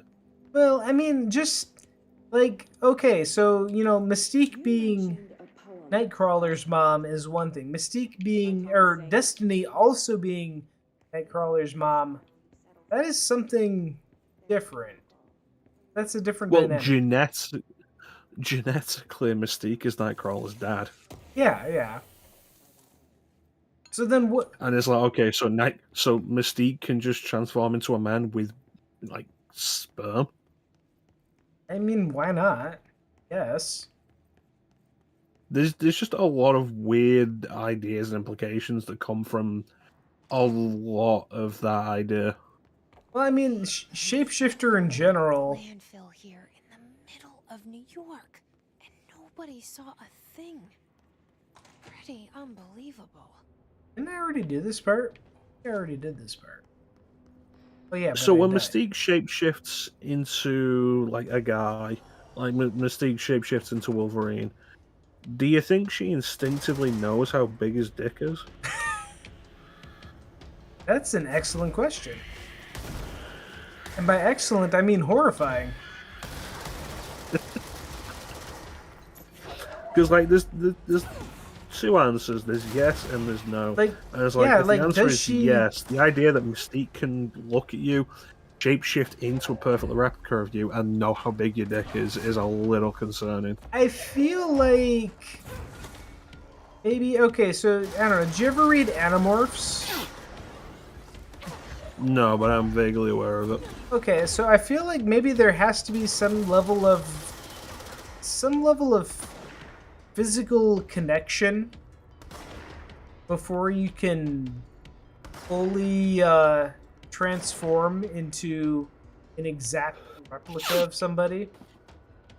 Like, you have to get something from them first. You can't just see them on sight and guesstimate the difference. So what that would also essentially mean is, like, a good way of being able to tell which... Oh, say Kitty Pryde walks in and there's two Bobby Drakes. Okay. Like, Kitty should be able to discern which is the real Bobby Drake by copying a feel of both of them. Sorry, say, by what? Copying a feel of both of them. A Kitty Pryde should? Wait, what? It's a hypothetical example. They were dating at one point, weren't they? Yeah, I mean... They did in the Ultimate Universe. No, yeah, no, they did in 616 too for like a minute, but also I'm not sure... I don't know, I tend to think of any pairing with Kitty Pryde not with somebody named Peter as non-canon. So I just don't count that brief period with Iceman. That was actually a really good pairing in the Ultimate Universe. Wait, Kitty with Peter or Kitty with Drake? Kitty with Peter. Yeah. No, it was an excellent. The you know, the whole Death of Spider-Man thing, where Peter dies and Kitty just goes out and just starts beating the shit out of people because she's just so angry. That was really good. No, that's a good pairing. Ultimate Peter and Ultimate Shadowcat, yeah. Down for that. What was her old code name? Pixie? Sprite. Sprite, there you go. That was a weird code name. I mean, it worked. Just kind of ethereal. Didn't stick around for very long. But yeah, as far as Iceman goes, like, I feel like they dated for a little bit, but it never went anywhere. Yeah, That's my I feel like Bobby Drake interpretation was of always it. more after Rogue. Because time displaced Jean Grey turned Bobby gay not long after that anyway, so.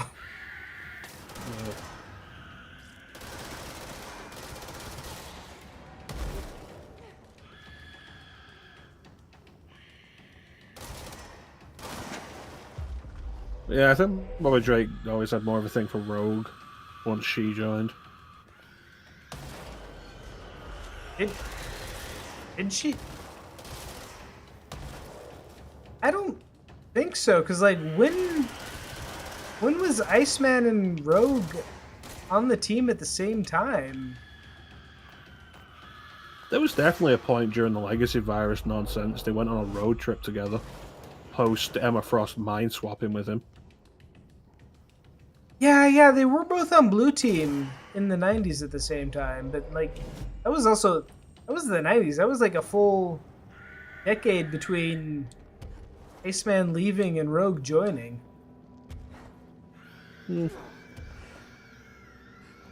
Why?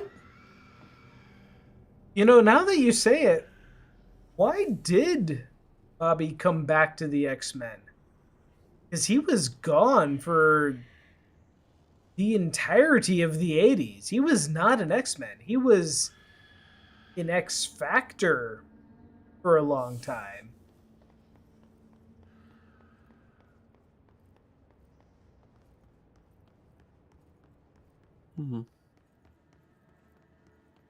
Why did Angel come back? Yeah, I mean, yeah, same thing. Why did Angel come back? You mentioned a poem last time we talked.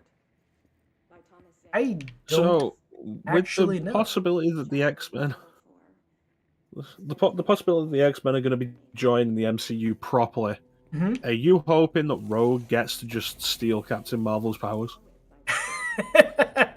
Oh, that would be amazing. I don't think they're gonna even use Rogue at all. I think they would be cowardly not to. I don't think they're gonna do it. I think they're going to do maybe they're gonna do maybe a mix of the original and the giant size team to introduce them. And I don't think they're even going to get to the point where Rogue is going to be introduced. Moved the whole I feel like we should just be at a point immediately where, like, they've all been around for a while, and also Rogue should be a Southern bombshell. A Southern Belle bombshell. Could be. I think I'm curious to see what Deadpool 3 does. I feel like Deadpool 3 is going to set up a... I do wonder about that. Rumor has it that James Marsden is going to at least cameo. Yeah, I saw the report of him responding to that. Yeah, because I guess also, he was filming Sonic 3 in the area at about the same time that Deadpool 3 was filmed. Favorite part was, I'm an angel. I don't know what I don't know what Ninja's talking about. I don't know what Ninja's talking about either. What are you talking about, Ninja?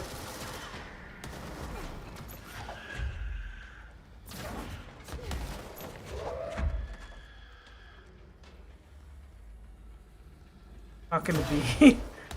Oh, okay, yeah, no. We'll just ignore chat and continue talking about X-Men. There is a rumor that Henry Cavill is going to be playing a Wolverine variant. Oh, I don't know about that. I'm disappointed that Henry Cavill wasn't tapped for Mr. Fantastic. I mean, nothing against Pascal, but I would, if I was Kevin Feige, I would have just backed a dump truck full of money to Henry Cavill's backyard and said, "Hey, you want to be Mr. Fantastic?" No, I'd want Mr. Fantastic to be smaller. Want him to be what? Smaller. Smaller? I mean, does it Yeah, really matter? He's thinner, gonna stretch probably not anyway. as tall. Yeah, but if you're just gonna have him as another buff dude in the MCU,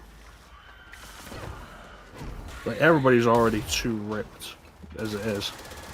I mean, they're comic characters. Oh shit! Jesus Christ! And Mr. Fantastic is one we can absolutely get away with not being ripped.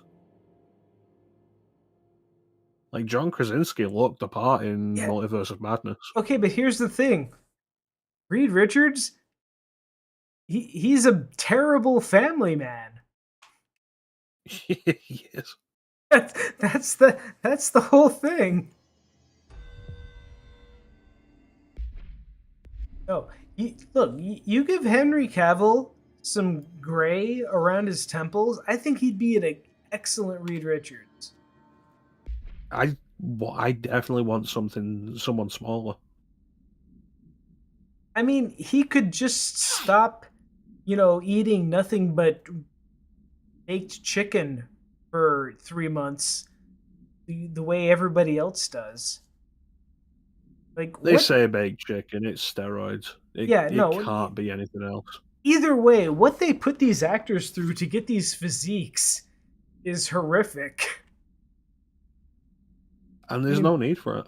Hugh Jack, yeah. So they could just let Henry Cavill be a real person for a few months, and he'd be fine as Mr. Fantastic.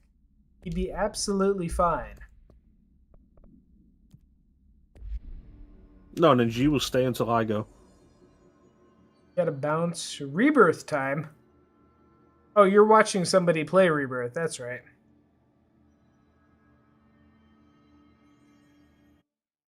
I'd be happy if they brought Michael Chiklis back.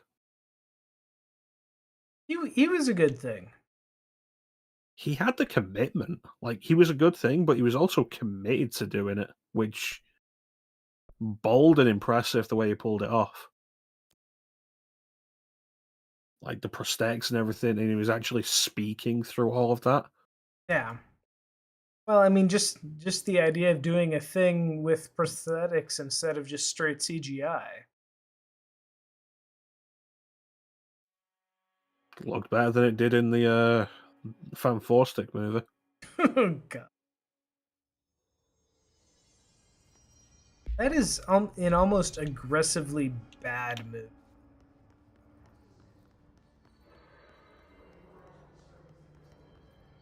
It's funny how it tranked Josh Trank's career.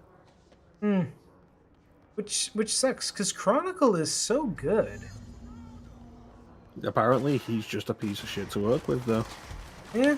Like, the movie could have come out and been really good, but apparently he's just a major piece of shit to work with.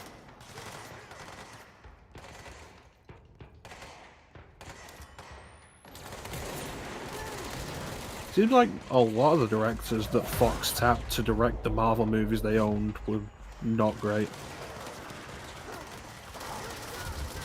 Well, everybody's always like, oh, studio interference is so bad. How did I fail this? How did these guys die so quick?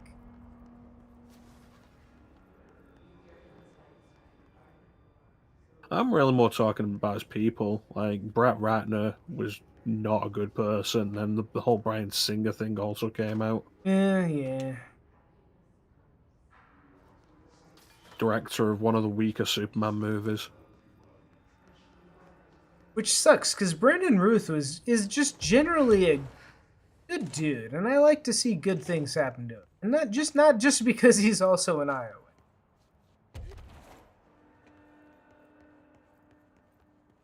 It was a good cast.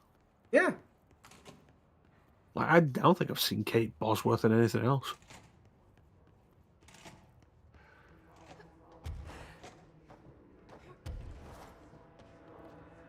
Wait, what did I say? James What? Marsden didn't need to be in it.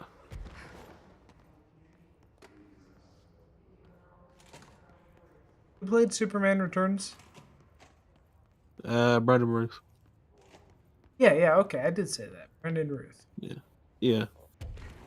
James Marsden did not need to be in it. His character is absolutely pointless. James Marsden deserves a much better career than he's had. I feel like part of the problem with him is like he's had maybe slightly under average leading man looks, and they've been trying to push him as like the secondary leading man because of that. Like his Cyclops is always second fiddle to Wolverine. Yeah. His Superman character was second fiddle to Superman. Whoever Was he? plays in Because Sonic is second fiddle to he's Sonic. kind of the dude that's cucking Superman, so... You say that, but the minute Superman walks back onto the scene, Lois wants to get back with him. I mean, that's true. And there's the whole thing of like the kid's probably Superman's. Oh yeah, no, not probably, definitely. The movie's just not. The movie's not interested in actually doing anything with that kid beyond that one scene where he throws the piano. Yeah.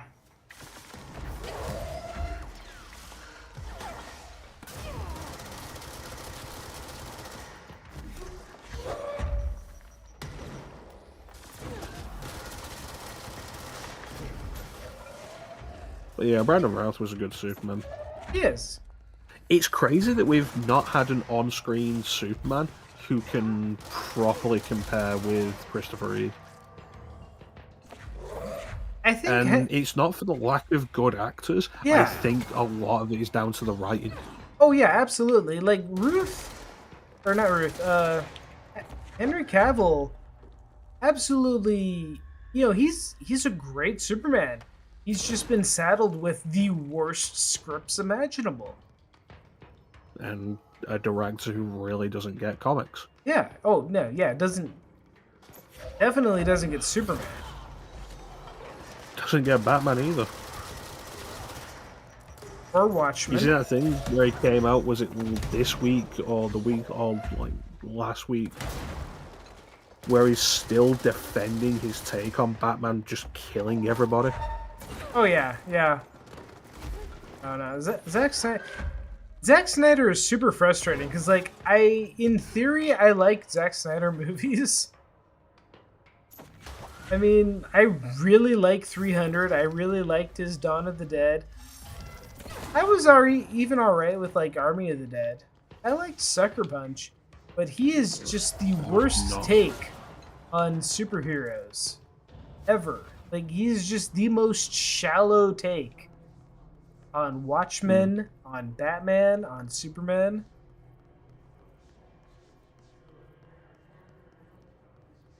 This whole thing, like, he's adamant Batman kills people in The Dark Knight Returns, and that's why it's okay for him to kill people in BVS. Which is like dumb, because A, what? Batman doesn't kill people in Dark Knight Returns. There's several, very explicit scenes detailing that he doesn't.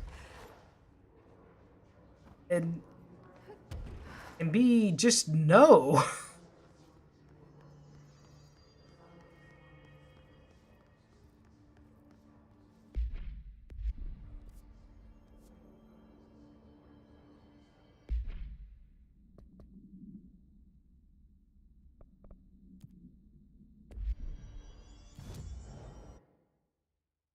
I don't know. Zack Snyder is just frustrating. I haven't even watched Rebel Moon because I'm just waiting for the Zack Snyder director's cut version of it. Yeah. Which I've seen a lot of. Go on. Yeah. Like I've heard mediocre things about Rebel Moon. I'm reasonably sure that the eventual director's cut will be good. I'm just gonna wait for that. I've heard a bunch of discourse online of like, if we get to the point now where Zack Snyder movies can only be good when they get their 4-hour director's cuts. It's like, oh yeah, the problem is studio interference, and it just keeps happening. Then maybe the problem is just Zack Snyder. Yeah, maybe. Because like, have you actually sat down and watched all of Zack Snyder's Justice League? The mini series of it, yeah, I did. Really, I didn't find it substantially different from the Joss Whedon cut. It has more character development, It has which more. is nice. It has more cyborg stuff that's already been retreaded Yeah. over and over in, you know, a dozen different adaptations. Yeah. Also, The Ray Steppenwolf Fisher can design just is get over better. himself.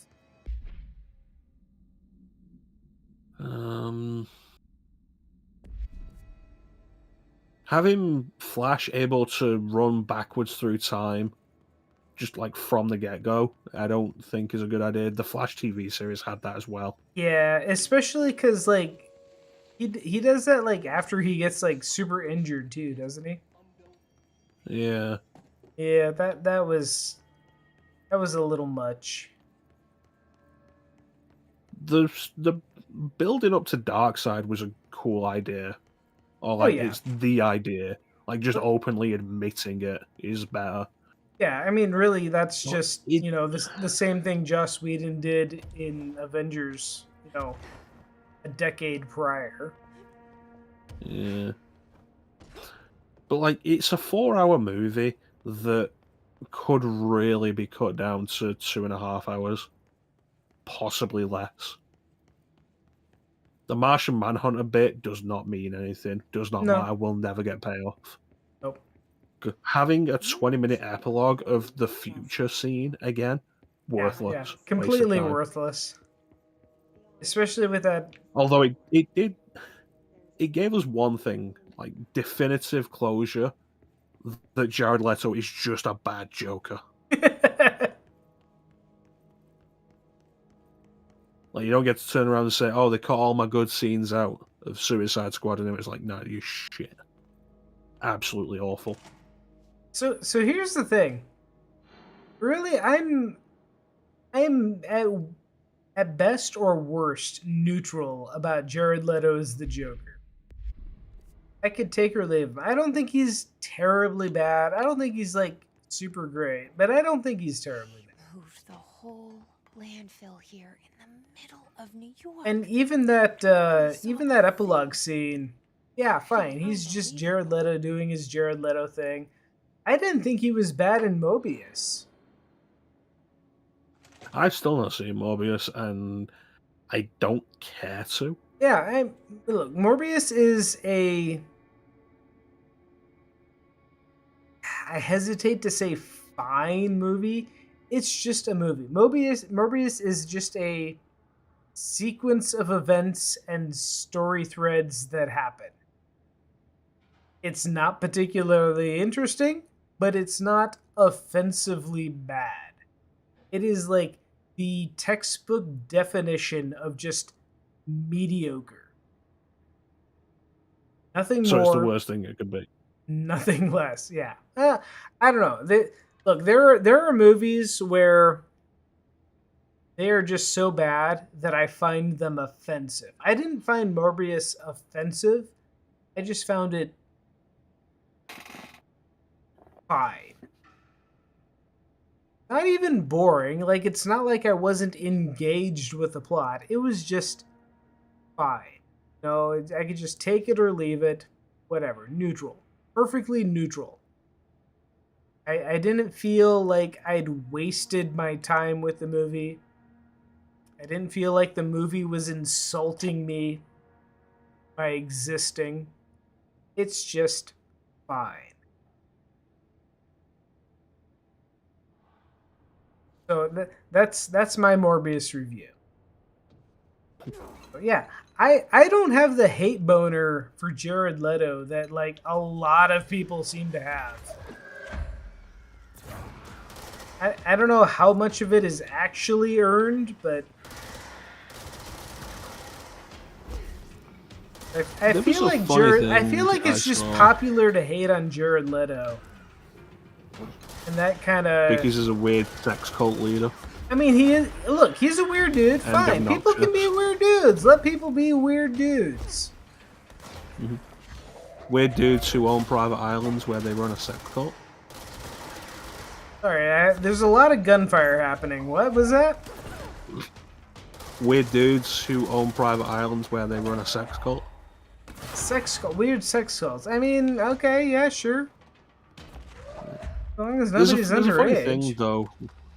Guilty of the hate boner because you thought his version, compared to his version of Joker, I assume. Yeah. Well, I mean, look, if you're gonna compare him to his version of Morbius.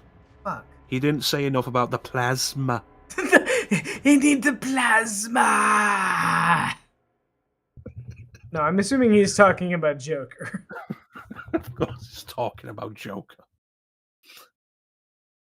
I love how we both did the hand thing.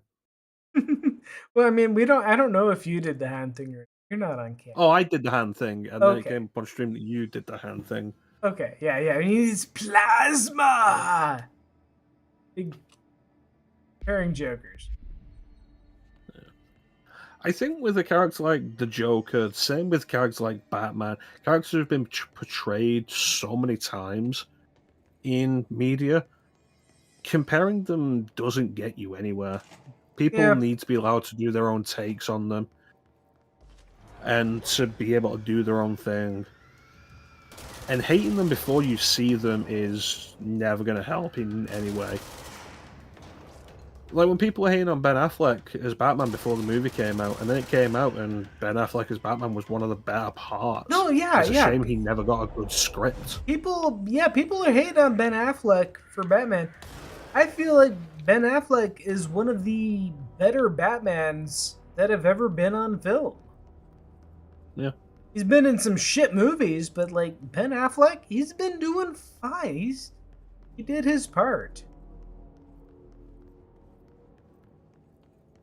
The funny thing I saw with Jared Leto's The Joker, though, is that he's basically doing The Mask. And I thought that was really funny. Yeah, I can kind of see that. I don't know. The Suicide Squad movie, that is a super frustrating movie because like you can see where everything went wrong. Yeah.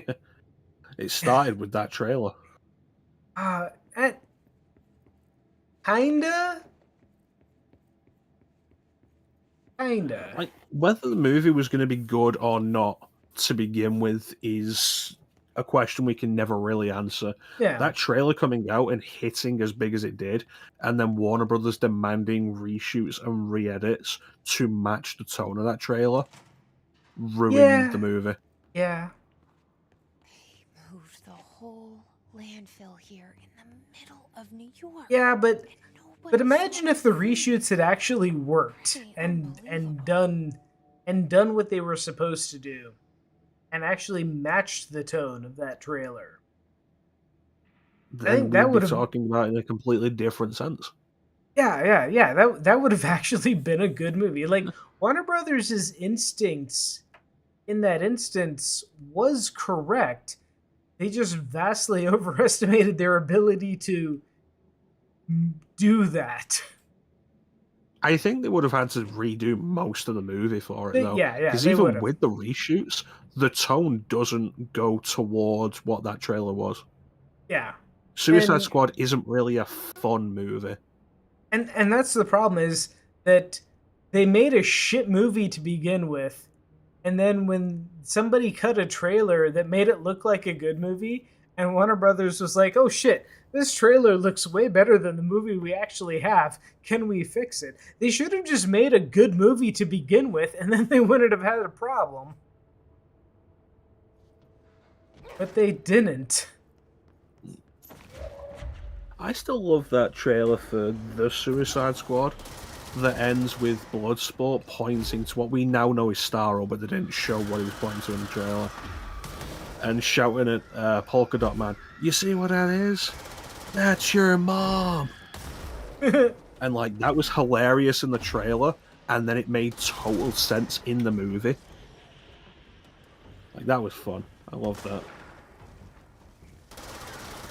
Like, the first Suicide Squad movie got some good stuff right. Like, Margot Robbie is good as Harley Quinn. Oh, yeah. Jai Courtney, really underrated. Loved him as Captain Boomerang. Was really disappointed that he dies in like 5 minutes in the sequel. Oh yeah. Jai Courtney as Captain Boomerang was top tier decision making. Like, he shows up in the sequel and he's bantering with Harley, and I loved that. And then he immediately dies. I was like, no. Yeah. Who else? Katana's plays... design was nice. That's Idris Elba, right? I actually... Idris Elba is Bloodsport. Yeah. I don't remember a whole lot about the James Gunn Suicide Squad movie. I remember the cool scene where everybody's like talking about that one dude.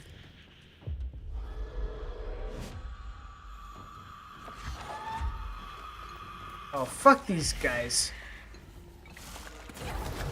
Where they're explaining the plan to the Thinker and how they're going to kill him if anything goes wrong.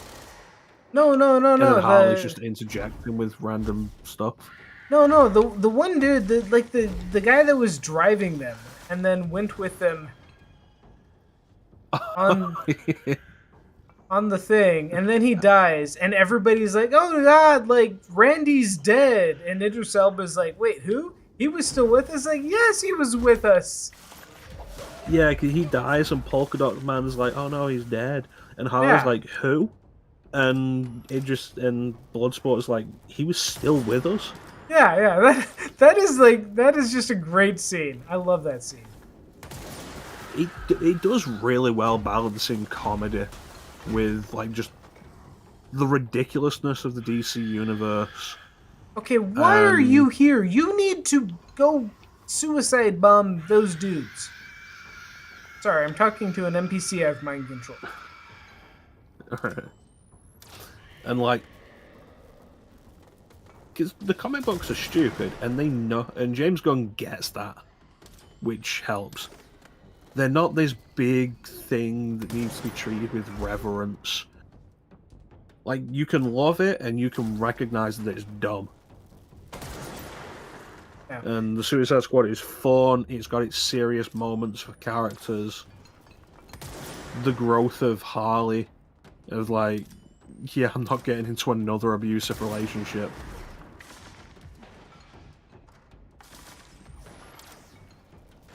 Like, the core characters are all generally likable, despite being bad guys. And hell, and that's something I don't think the first one managed to pull off. Like, John Cena is really Peacemaker, which ended up being like so funny. Did you watch the show? I've seen bits of it. The show is legit like way over here. Look, the show is legitimately the best thing the DCAU ever produced.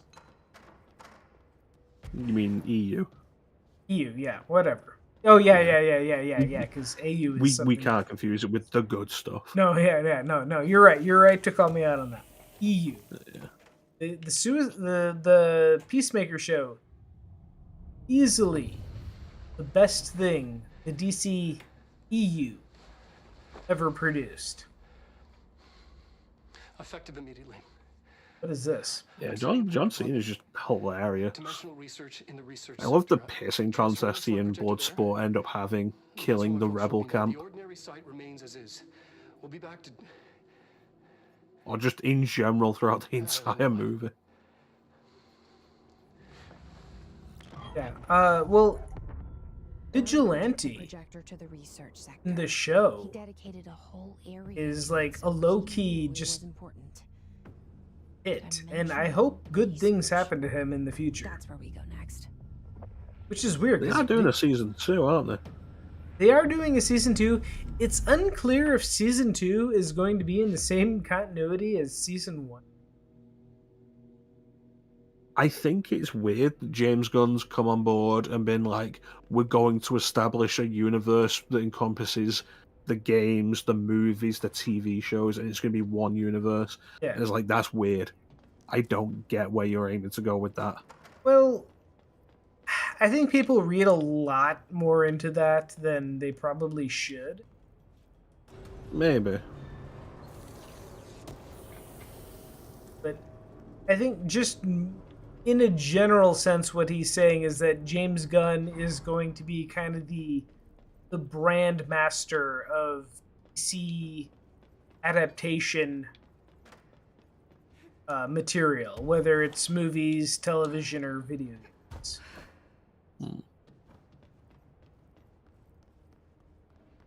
I do feel like they probably announced too much immediately. Did you hear that there's apparently a Titans and or Teen Titans movie in the works now? Yes, I did. So how do we feel again, about like bold choice for early. Yeah. How do we feel about that? Because I really don't even know if there's anything to feel about that right now. Currently, beyond like, oh, them going to make a Titans movie, especially this early. Yeah. Like, you'd think the idea would be like establish some of these characters first. Like, maybe they've got Batman Brave and the Bold happening, where they're going to explicitly have Robin. And Yeah, like but- maybe have that happen first before you take Robin to the Teen Titans, so you have an established character. But I feel like we don't need these characters establishing anymore. I feel like, well, I'm reasonably sure that Brave and the Bold is going to have a Robin. I don't think it's going to be a Dick Grayson Robin. It's going to be No, they said it was Damian Wayne. yeah, it's going to be Damian. They said that when they announced it. So, Nightwing is going to already be a thing. So this tells me that Nightwing is going to be in Brave and the Bold. Possibly. And they're going to establish, I'm assuming they're going to just skip straight for the new Teen Titans roster. Just go with the basically the same roster as the cartoon. Because you don't really need to establish Kid Flash or Wonder Girl or Speedy or any of the other characters. You can just go straight to Cyborg and Beast Boy and Raven Starfire. Mm-hmm. So, question to throw out there, because like they announced a lot very quickly. As it comes out to like 10 projects, like really quickly. None of them are out. None of them are even in proper production. Yeah. And they've announced them. I mean, yeah, I don't even. I take all that with a huge grain of salt, especially these days. And so, yeah, there's the question of like, particularly with the flops of like a lot of what Marvel's doing, and DC, like Aquaman 2, I think has flopped hard. The Flash flopped. Blue Beetle flopped. I haven't even watched Blue Beetle yet. I could watch Blue Beetle anytime I want. It's on HBO. I still haven't. I just whatever. I don't think there's anything I could get from Blue Beetle that I couldn't get from Shazam and Spider-Man: Homecoming. Yeah, it is. It's one of the problems DC's definitely had of like generic superhero movies. And Black Adam was the same, absolutely. It could have been better if it didn't have Black Adam in it. I mean, I liked Black let's be Adam. fair. But, But what was the most interesting part of Black Adam? Was it Black Adam or was it the Justice Society? The most interesting part of Black Adam was actually Hawkman, of all people. Exactly. The Justice Society stuff. Yeah.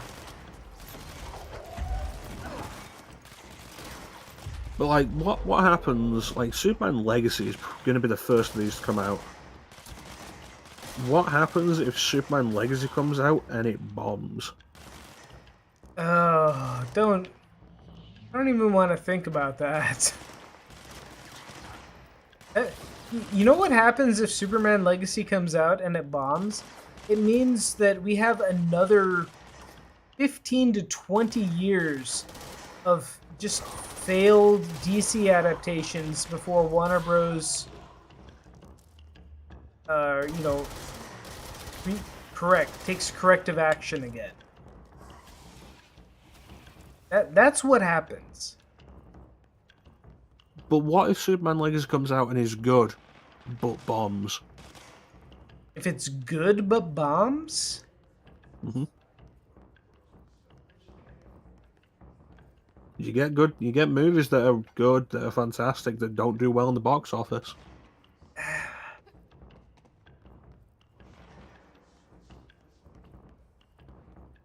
So it's like, yeah, James Gunn did everything right and audiences just didn't come out for it.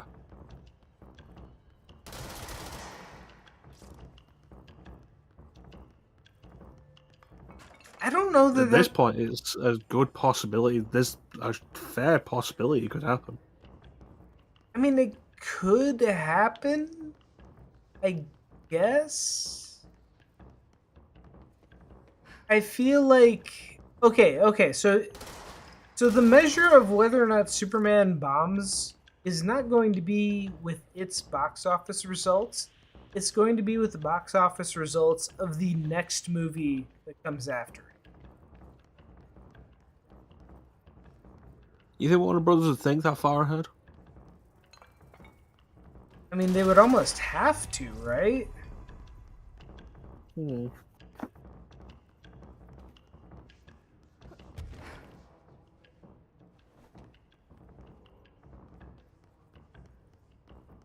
And really, what choice do they have either way?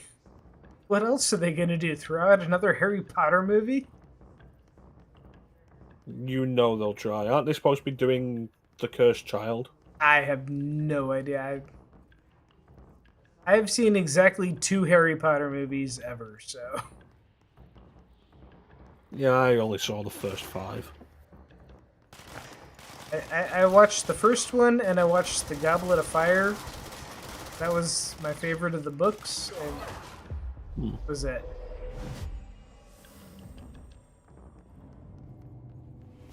So, going from that, Goblet of Fire featuring Robert Pattinson, The Batman 2, delayed.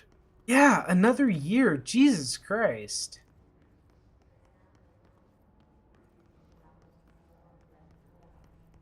And still... It takes too long to make movies. It's too long to make anything these days. It takes too long to make anything, yeah.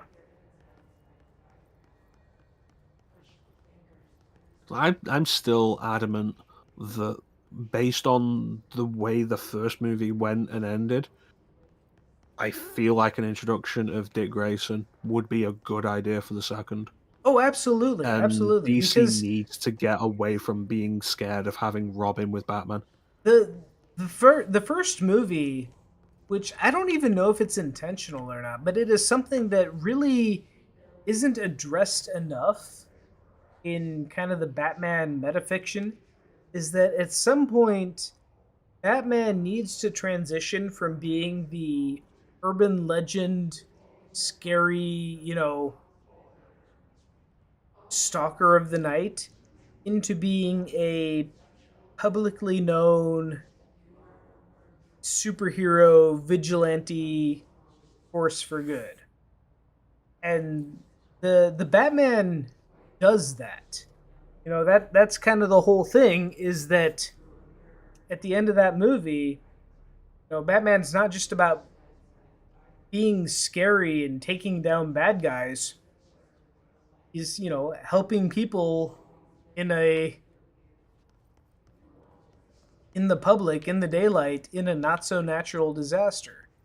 So from there, introducing Robin makes a lot of sense. because he's not really. I say explicitly.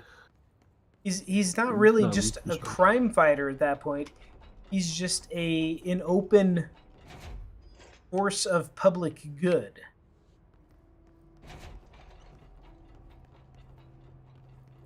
Well, I say it specifically because like the growth of Batman as a character in the Batman, it's pretty much explicitly stated at the end. Then being vengeance, and something the Penguin mocks him for throughout the entire movie. The whole thing of like I'm vengeance has gone nowhere. Yeah.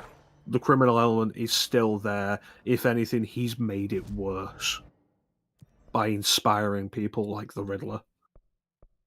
And so the evolution of needing to be hope.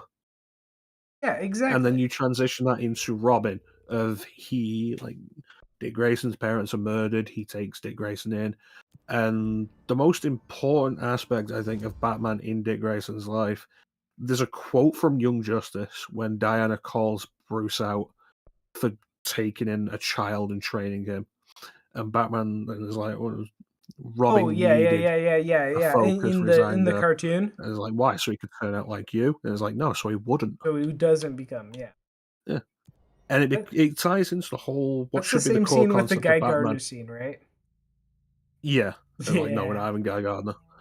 And it ties into the core concept of Batman that so many adaptations, even the source material, just like forgets a lot of the point of Batman's existence is to make sure that nobody goes through what Bruce Wayne did. Yeah.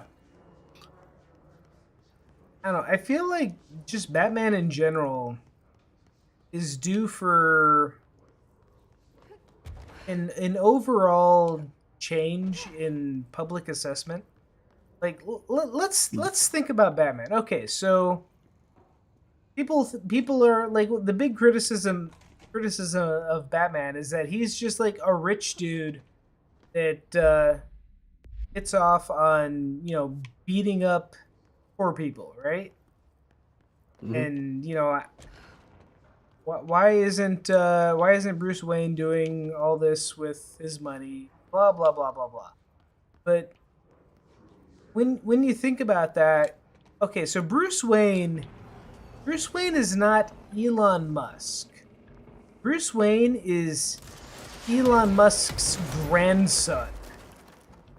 And like, who the fuck knows who Elon Musk's children are?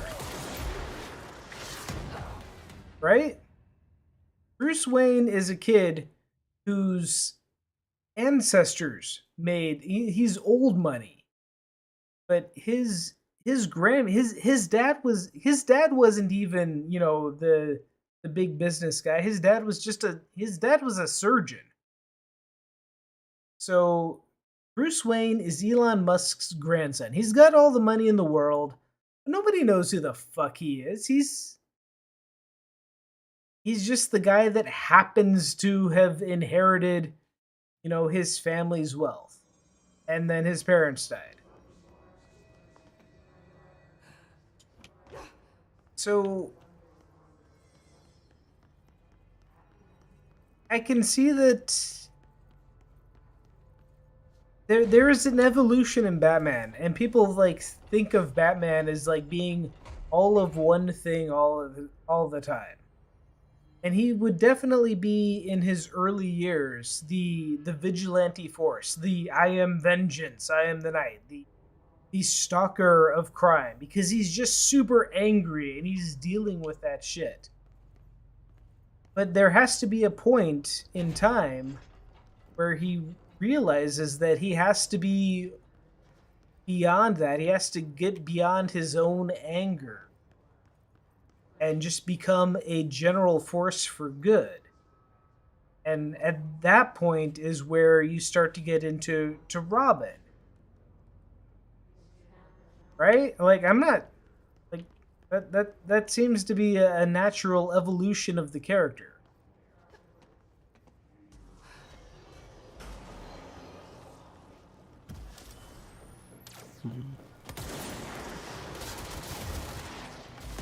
See, I think, like, you talk about Bruce Wayne doing more with his money than just funding himself being able to beat up poor people. And the best interpretations, the best adaptations do that. The animated series does that. Like, he's Batman, and that's part of it, but also his money goes into rehabilitation efforts and I such. Like, always he's always funding Harvey's therapy. I always feel like those gestures, that stuff is always, I don't know, somewhat insincere because he's a fictional character. He has functionally infinite money. So you can always just say that, yeah, he does that. So I don't feel like Well, it's that a would be where the whole thing of him coming in and being able to be Batman with all the gadgets, the toys, the equipment, yeah. and fun, like donate to charity, fund urban redevelopment. Bruce Wayne has to work as a character who can be Batman by understanding the problem that creates crime, as well as trying to deal with crime. Yeah. Yeah, I feel like, the criticism of why doesn't Bruce Wayne just throw money at the problem is, well, because Bruce Wayne is fictional. He has infinite money to throw, so obviously that's not going to do it. You can always just throw money at the problem and have more money because he's fictional character. So my answer there becomes like, why isn't Bruce Wayne throwing money at the problem? And the answer I give is he is. Yeah, he But is, these but things aren't simple. Humans aren't simple. He's it's throwing the money at the meaningless, yeah. problem, but there's still a need for Batman because there are people who will make the choices. There are people who will not be able to get the help they need regardless because the world isn't so simple. And really, the world isn't so simple. Some people just need to get their ass kicked.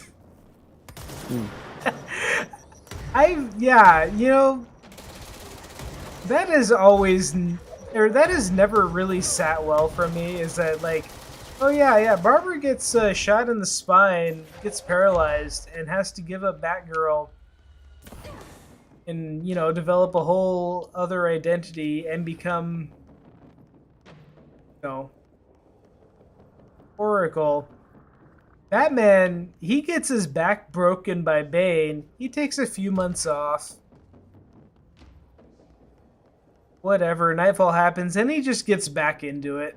Sure.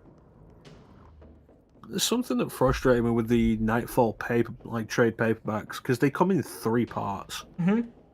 And it's like up to the first section is like up until the bat is broken. The second section is Azrael as Batman and he's slipping from sanity. Yeah. And then the third part is Batman retaking the mantle. And at no point do they explain how he recovers, which is a very important part. Yeah, he just because the therapist he had got magical better. healing powers. No, his therapist had magical healing powers. Magical healing power. I mean, I guess that makes as much sense as anything. Where were those magical healing powers when Barbara was getting her spine put back together? Well, you talk about like disingenuous in the comics, and it's like they gave the excuse of Barbara not wanting to have her spine fixed when it's not something that would be available to everybody. Didn't stop Bruce. Yeah. But that in itself becomes a disingenuous assertion. It's a phrase Ninja would like if he was actually here. Damn Ninja.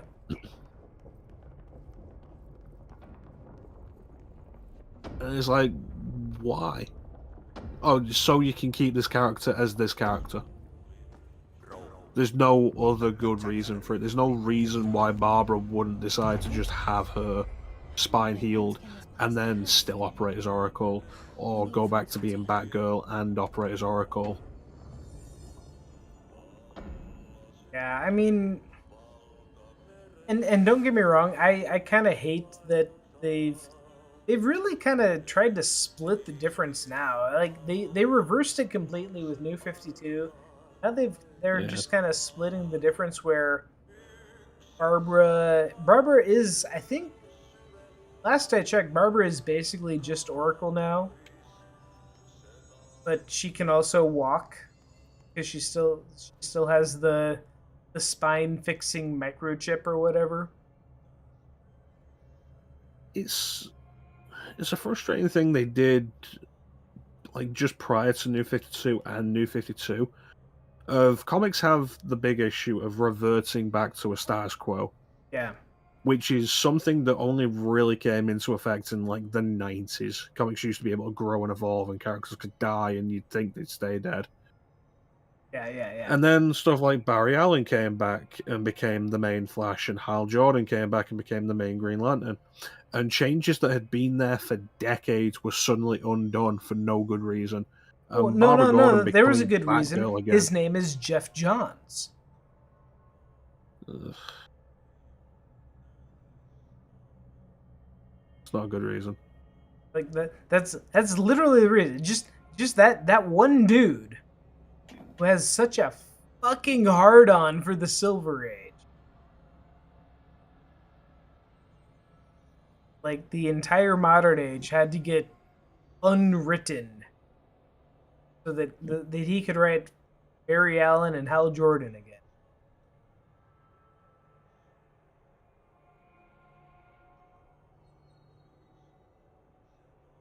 And like you talk about adaptations, and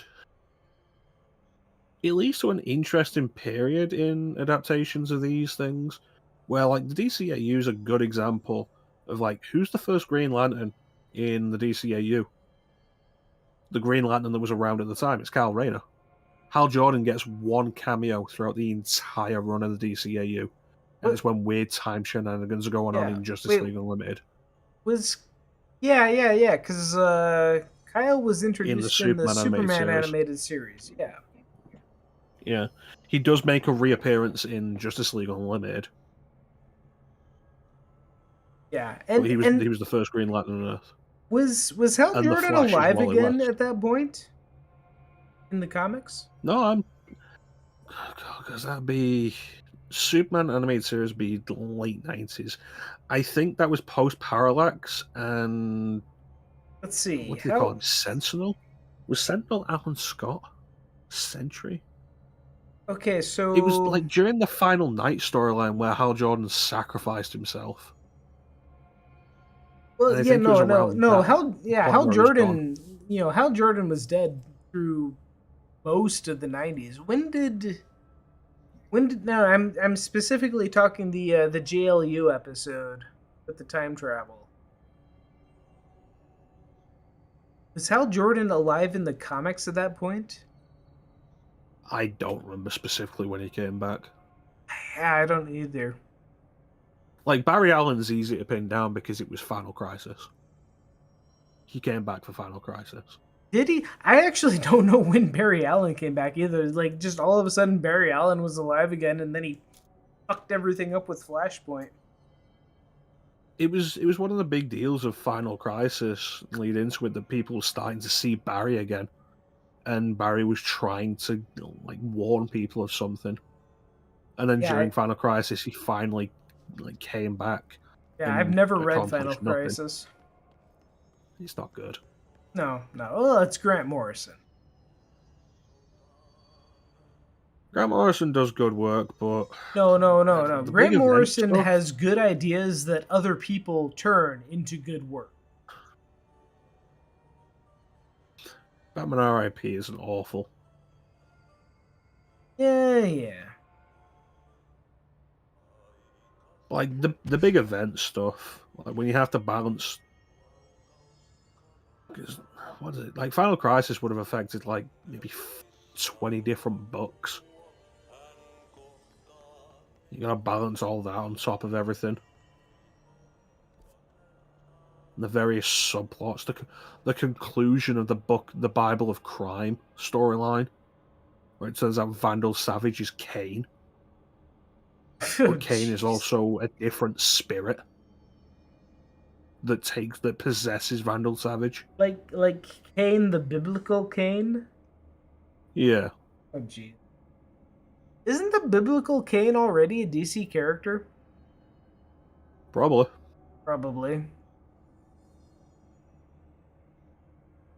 Probably a vampire. No, no. That was Dracula 2000. No. That was Judas.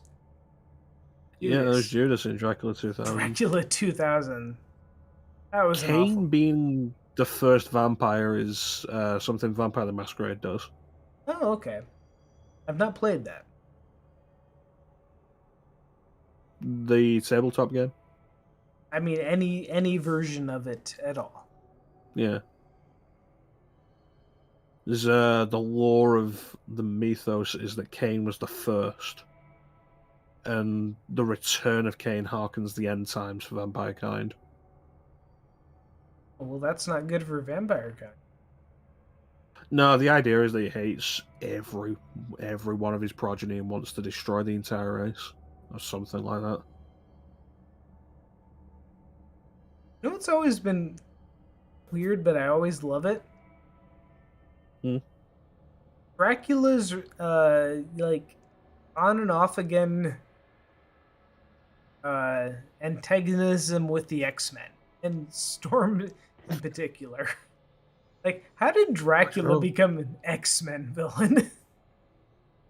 You're a Bloodstorm. Yeah. And now the main thing I remember between like X-Men and vampires. At one point, Dracula turned Rachel Van Helsing, and Wolverine kills her. Jubilee became a vampire at some point. Jubilee was a vampire. Jubilee was a vampire for like a while. Because they had no idea what to do with her. She was like less interesting Dazzler. And you know what? That's fine though. Like Jubilee is a vampire. That was a good, era for her. I mean, But it's a dumb idea. Like, it's a dumb more idea. interesting than just sticking her into limbo for however many years. Yeah. No, she's better now. Like, I'm not saying good things can't come from bad ideas. I mean, that's what Batman Beyond is. It's a good thing from a bad idea. Batman Beyond, that was like I remember at the time thinking, oh my god, they made Batman into a teenager in the future. What a stupid idea. Like, wow, they've just really jumped the shark with bad ideas on that one. And then I actually watched an episode or two, and it's like, oh shit, I really like this Terry McGinnis guy. I think it really helped having the connection with Kevin Conroy playing old Bruce. Like having an old Bruce and having it be the animated series Bruce. There was a Wolverine and Blade team up. Welcome in, Camzilla. Wolverine and Blade team up where? In the comics? I mean, Wolverine is teamed up with literally everybody in the comics, so. Yeah, pretty much.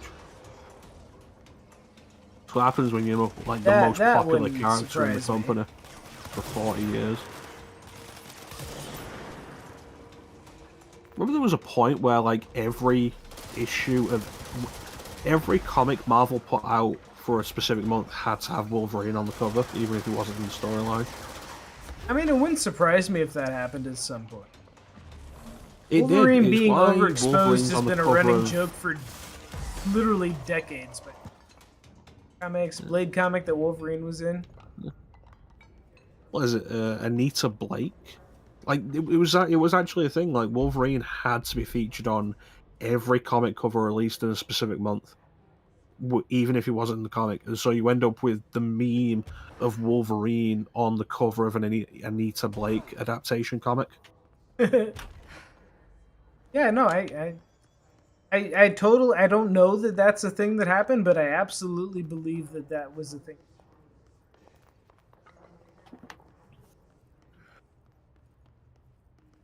Yeah, a Wolverine Blade crossover, yeah, that absolutely had to have been a thing.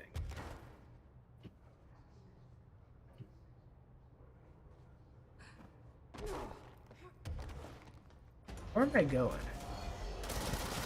Anita Blake, The Laughing Corpse, Necromancer issue #1, Wolverine variant cover. Okay, who is Anita Blake? I'm sure she's a licensed character. Like, she's not actually someone Marvel owns. Anita Blake, Vampire Hunter. It's a novel series.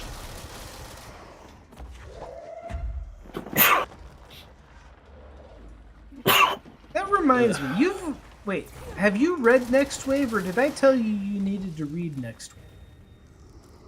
You probably told me to, and I've not.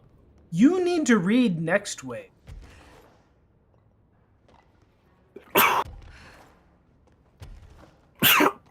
Ugh, goodness. 2006, Marvel Comics and Devil Brothers Productions began production on a graphic novel adaptation of the first 3 books in the series. Beginning with Guilty Pleasures, Hamilton worked with Stacey M. Ritchie on the comic scripts, with Brett Booth illustrating the series until 2008. The first adaptation was well received, with the first volume of The Laughing Corpse being a New York Times bestseller in the graphic novel category. Interest in the series declined, but Marvel completed its contract for the first 3 novel adaptations in 2012. Within the Marvel Comics multiverse, the Anita Blake reality is designated as Earth 97534. That's Anita Blake? That's Anita Blake. She's an original character that Marvel was licensed to adapt into comics. Okay. A weird character from Marvel. Vampire and Werewolf Erotica. Nice. It's an original series started in 93. It's not actually a Marvel thing. Like, they were just contracted. Same as like Star Wars, when Marvel was doing the Star Wars books back in the 70s. Not really Marvel, just Marvel produced. Or just pretty much. Which is why it's the weird thing and the meme when they had the Wolverine cover. Wolverine doesn't appear in the story, and it'd make no sense if he did. And so it makes no sense that he appears on the cover. But it was a Marvel mandate that every comic cover they put out that month had to have Wolverine on it for some reason. Yeah, just, for funsies. Maybe it tied in with Death of Wolverine, but if Marvel completed that in 2012, I feel like it's before. Oh, yeah. The Death of Wolverine? Might have been Fatal Attraction tie-in? I don't know. Meant to compete with comics like Witchblade from the 90s. Jeez. Witchblade. Remember the darkness? Never really got much into Witchblade. They tried. It's very 90s. Oh, yeah, yeah. Was stereotypical 90s kind of concept. I have the I think it was set in my roommate had the Witchblade TV series on DVD. I think I've got DVD rips of it on my hard drive somewhere. The anime? No, the television series. Oh, the live action series. Yeah. I'm pretty sure I have the anime too. Somewhere on a hard drive. Yeah, it was a spin-off from The Darkness. They crossed over a couple of times. Wait, Witchblade was a spin-off of The Darkness? Yeah. Oh, that's what. They crossed over a couple of times in ways that were always unsatisfying. Because neither character could win a fight.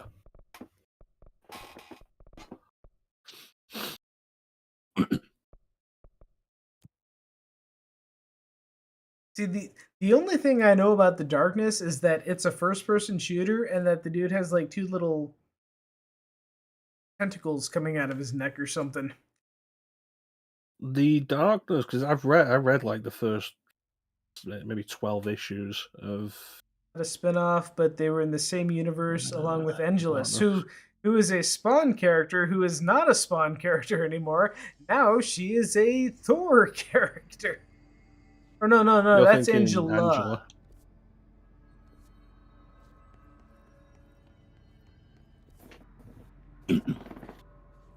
But yeah, like I read like the first arc of the Darkness.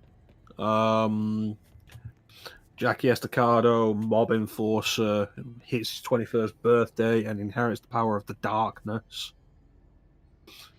which is just like control over monsters and like darkness-based monsters and stuff. And his mob family betrays him. Those bastards. Which might be how he discovers his powers. I gotta be careful because I feel like I'm getting part of the book, part of the comics, and the game confused. Angelus was the light, the darkness was the dark, and the Witchblade was the tool to balance him. Okay. Yeah, I've never read any of the any of that at all. They were edgy, like 90s comics with a focus on violence and fan service. Which is why Witchblade's outfit is so stripperific.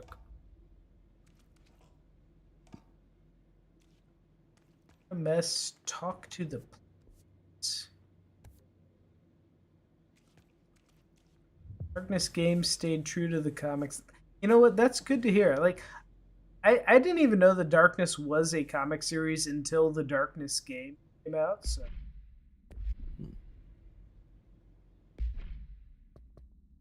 I feel like there's some minor details that are different for the sake of the game. Because the game, you can jump into the game without knowing anything about the comic, because the game will just do the origin for you. Like, it just goes through the origin, and is kind of a loose-ish adaptation of the first comic arc. It's good. I don't know if it's on PC. It's backwards compatible on Xbox. I want to say that it's got to be a PC game, right? On in the Darkness for your life in the 90s. Definitely, we got an image guy here. I think the Darkness might have been Dark Horse. Check that out.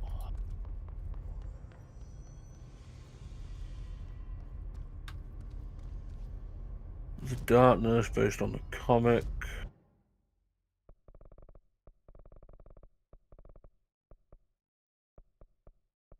It's a Top Cow production, which is an imprint of Image. It's an imprint of Image. Oh, that's interesting. The Darkness is a spin-off of Witchblade. I thought it was the other way around. Yeah. Darkness first appeared in Witchblade issue number 10, November 1996. Wild.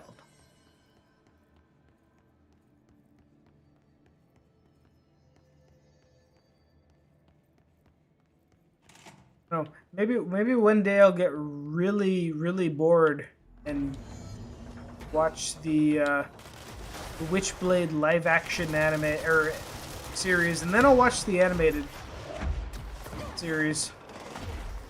And just get all. You can just watch the Spawn HBO series. Well, I've watched the Spawn HBO series. That's pretty good. And of course the movie. Yeah. I feel like the movie is not awful, but It like really the minute isn't. they go to hell, it's awful. Like the hell scenes are awful, and the fact the conclusion takes place in hell. Fine. It's an alright hell. You're only there for like 20 seconds. It's too long. It's awful CG. Like, it's awful CG when the CG is the entire scene. Who's the bad guy in the movie? He's like a name, The right? Violator. Violator. No. I mean like the actor. John Leguizamo. You gotta talk louder. Oh, do you There's a lot of mean- gunfire. John Leguizamo plays the Violator. Plays Violator. Martin Sheen. Martin plays Sheen, that's Jason right. Wynn. He's the dude.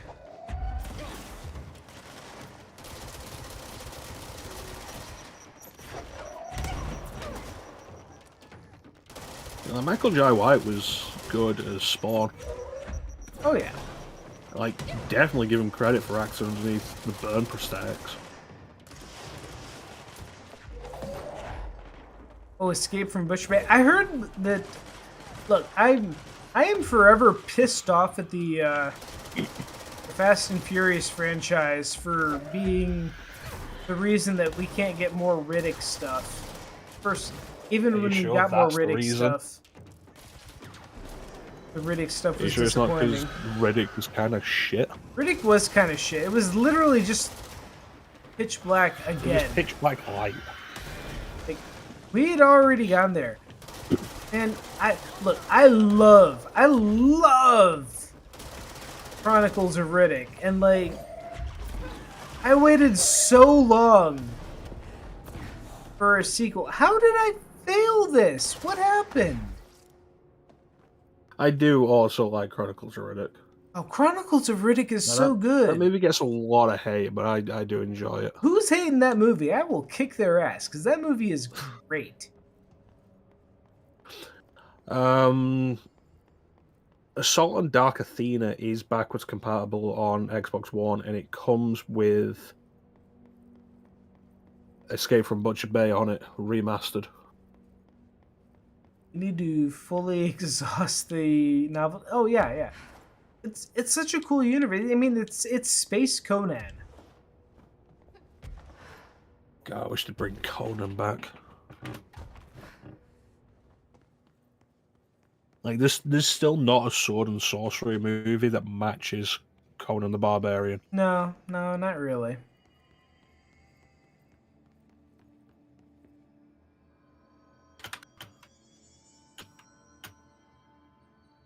Yeah. The Riddick franchise has just been... It's been on hold for too goddamn long. And then we finally get, a new movie, and it's just a retread of Pitch Black. Like, what the fuck are you doing, Vin Diesel? Yeah, but with Batista and Katie Sackhoff in it. Yeah. And Katie Sackhoff plays a lesbian that Riddick turns straight.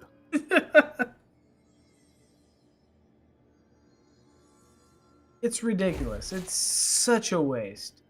But yeah, I heard Escape from Butcher's Bay is like actually really good. Escape from Butcher's Bay in the Darkness, similar gameplay, left trigger controls, the left hand, right trigger right. Cool. Yeah, I've always heard it's a good game. Is Vin Diesel supposedly tired of bad license games, founded his own studio to make games based on properties that he owned or featured in. And they put out 3 games, as far as I'm aware. Escape from Butcher Bay, Assault on Dark Athena, which was mostly a remake of Escape from Butcher Bay, and The Wheelman,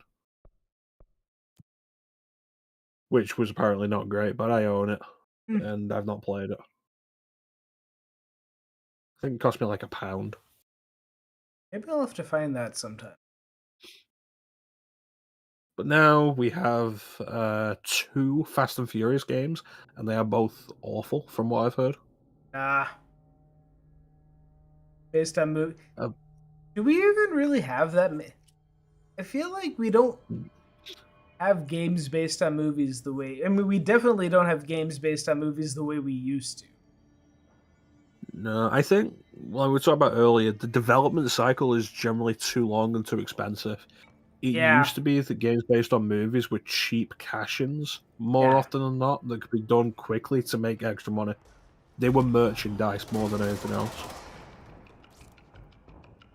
Yeah, once upon a time, you could just, give a studio some key art and some general concepts, and they could churn out a game to come out reasonably within the movie's, theatrical run time frame. Nowadays, that can't happen. Oh yeah. Now the most you get is just a mobile game that's like just a random gotcha with some movie licensing.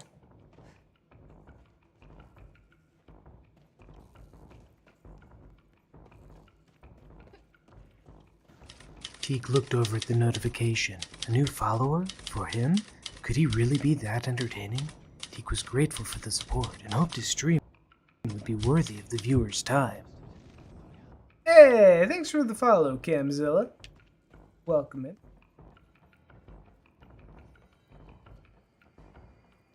Well, there's Alan Wake 2. That is Alan Wake 2.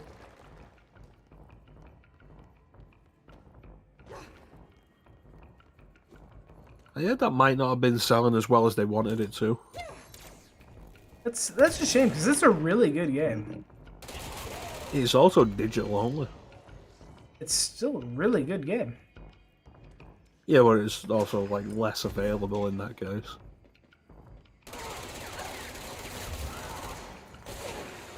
It's like when Square releases a game on one system and then complains it's not sold well enough. You know, every game Square puts out these days. Well, I mean, it's a PC game. It's on Epic. It's not like anything's preventing people downloading it. I think Epic's preventing people from downloading Epic. Yeah, only in a very limited, non-literal sense of the term.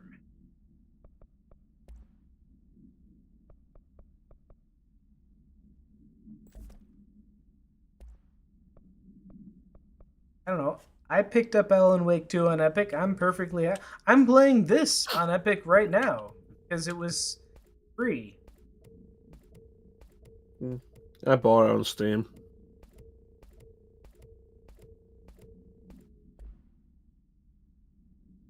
Alan Wake was such a great game. Really, I'm not a huge fan of the first Alan Wake game. I feel like the first game is really just kind of an all-right third-person corridor shooter. But I really enjoyed playing Alan Wake 2.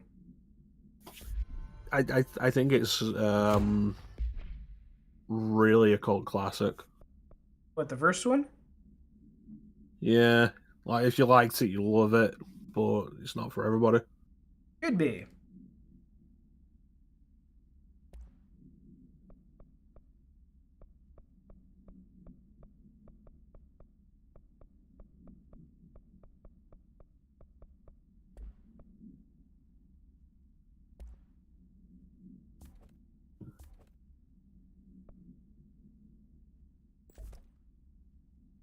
Ah.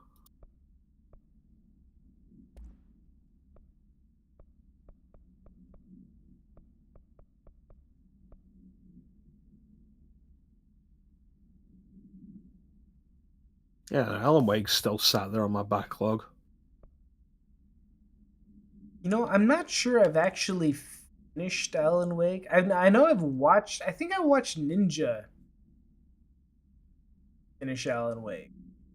I don't know that I've actually beaten it myself, but I really don't feel a need to. I had to stop watching a bunch of streams a couple of months ago because a lot of people were playing Alan Wake and then Control and then Alan Wake 2. There's a lot of get to them. I don't want to be spoiled before I do. I mean, really, there's not a lot to be spoiled about. It's not really that kind of a franchise. I think you'd be fine. Yeah. If I'm interested in something, I like to go into it as blind as possible. Yeah, no, I get that. I'm just saying, I think you'd be fine. I went into Cyberpunk almost completely blind. Did not expect Keanu Reeves to end up being a 50-year-old terrorist stuck in my head. So that was interesting. I thought it was going to be like a bro we hung with. But yeah, fight the power, man. To be fair, I didn't even watch any of the trailers. Later seen The Banishers. Can't say that I have. How about you, Chrono? Doesn't ring a bell, but I'm gonna look it up just to make sure I know that I've not done it. Banisher's Ghost of New Eden. Oh, that's the new game from Dontnod, the guys who did Vampire. Oh, okay. The only interaction I've had with it is I watched the Fully Ramblematic on it. The new Zero Punctuation. Oh yeah, yeah. How's he doing these days? It's the same. It's just in a new place. That's good. I don't think I've watched any of the new stuff yet. He did a few things I was kind of interested in. And now it just pops up on my recommended.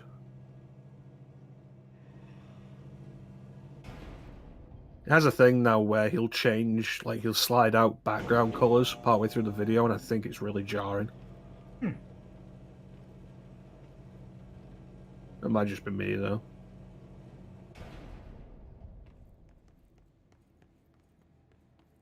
Yeah, I don't know. I might end up picking up at some point. I did quite enjoy Vampire. I have Vampire, haven't played it, but I'd definitely be interested. It was janky. It had good ideas. It's a good example of like a double A tier game, like a B tier game.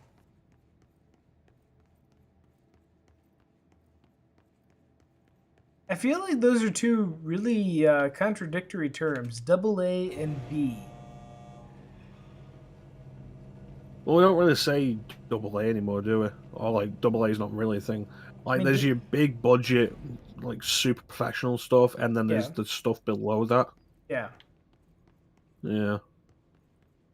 And like, it's got ideas, and it's trying to look like a triple A game, but it's not quite got the polish there.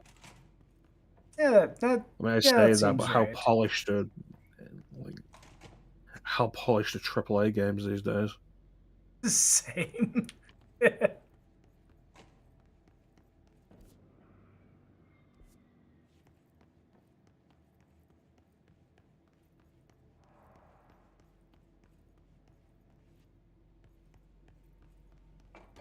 Yeah, I don't know. I mean, I used to like watch Yahtzee's stuff that he did on his own channel outside of Zero Punctuation, like the Lights Drown Out and stuff. And then when they ended, I moved on to because he did those with a friend of his, and his friend started doing Let's Plays with another person, and I moved on to those, and those were engaging. And every now and then you'd get an update about Yahtzee's personal life, kind of thing, Oh, okay. because they were still friends, and they are still friends, and he got married, and he has kids now. And apparently he's just in a happier, better place, which is cool. That's good. Yeah, I know. I remember when I first found Zero Punctuation and his not Bayonetta, Heavenly Sword review, which I think may have been like the first video he did. I There's another about one. died laughing at it. And I was like, okay, this guy's pretty funny. Like I legitimately like just about hyperventilated laughing at. And yeah, no other Zero Punctuation video ever elicited that response again. But I still appreciated it. I still tried to keep up on Zero Punctuation, all that stuff. Following the Zero Punctuation stuff, it's been interesting to see him try new things and his tastes have grown and evolved. Like, there was a point where he was very much against, like, JRPGs, particularly ones that feature teenagers fighting God with the power of friendship. And then he did Persona 5 and became a big fan of that, which is literally about teenagers fighting God with the power of friendship. Yeah, I feel like you really need, as far as Yahtzee is concerned, you really need to just kind of know what his personal likes and dislikes are before you take too much of what he says seriously. Well, a lot of the That Zero a Punctuation, and Wait, whose accent? That'd be me. Scouse accent. No, it's not. It's not a Scouse? Scouse. What's a Scouse? Liverpool. Liverpool. Okay. I don't know what a Liverpool. Liverpool. Yeah. Well, I mean, I know of Liverpool. They have like a soccer team, right? Many places in England have football teams too. It's kind of a national sport. But like Liverpool has one, and they get very excited about it. That's all I know about Liverpool. Um, but yeah, like the whole point, and I think Yahtzee made a point at some point after, I think, Psychonauts, because he gave Psychonauts a glowing video, like glowing review video, and people weren't overly happy with it. I think it was Psychonauts. And then when Bioshock came out and it was a game that he really enjoyed, he made the point in the video of like, people don't like it when I'm overly kind to these things. Oh yeah. But Because like like he really likes it. his well, yeah, because he kind of builds his. That's kind of the danger when you build your brand on just tearing a game down. Is that when you like something, it's like, wait, people don't. The audience doesn't know how to respond to this.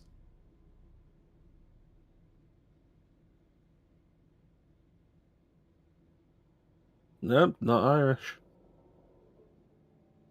It's also like almost 5 in the morning, so you're getting my tired voice.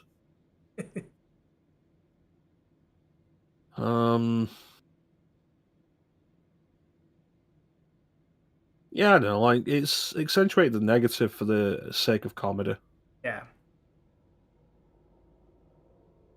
And take it as a comedy thing rather than like an actual review or recommendation of these things. Interestingly enough, Hi-Fi Rush was his best game of last year. That looks like a fun game. I don't know. I watched Chansum playing a bunch of that. Yeah, I saw Chance stream a bunch of it, and I'm probably not going to pick it up for a while because of that.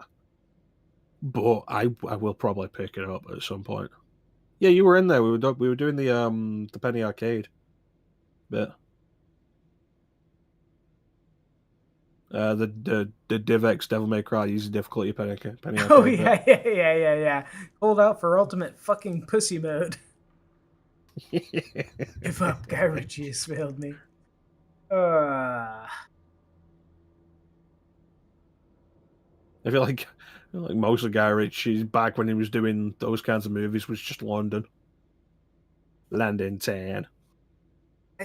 I'm so conflicted about Guy Ritchie because Snatch and Lock, Stock, and Two Smoking Barrels are definitely up there as two of my most favorite movies of all time.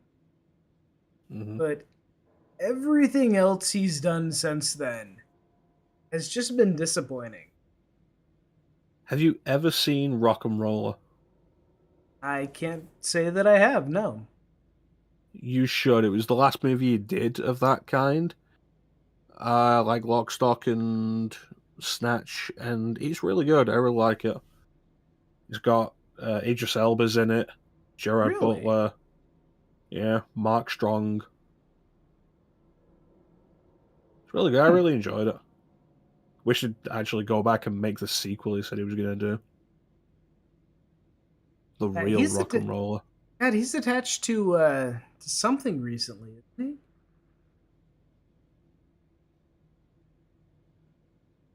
I feel like I just saw that he was doing something else, and I was like, "Oh, is this gonna be good Guy Ritchie, or is this gonna be the Guy Ritchie we've had for the last 20 years?" Guy Ritchie, like since then, has just been about like doing whatever he's given. He's not. Yeah. Like he had the style. He had a specific style with Lock, Stock, and Snatch and Rock and Roller. The Gentleman on Netflix. I don't know that I know of that, but Return. Oh, 2019 returns to prime comedy with a gentleman. Something I've been meaning to look into is the Snatch TV series on Crackle starring what's his name that played Ron Weasley in Harry Potter. Rupert something. Rupert Grint. Yeah. They did a Snatch TV series. And I'm like, on Crackle, of all things. I'm super curious about how that turned out. He was married to Madonna. What? I read she was married to Madonna for 8 years. Huh.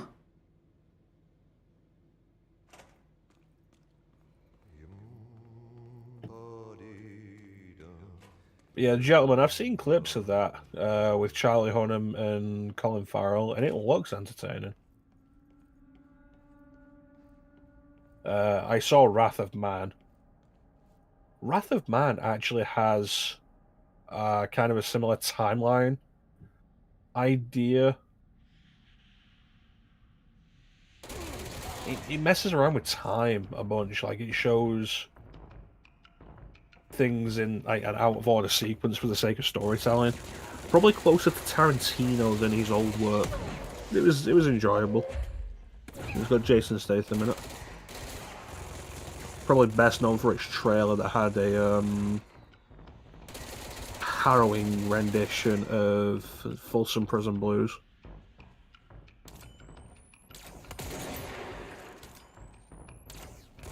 By Johnny Cash.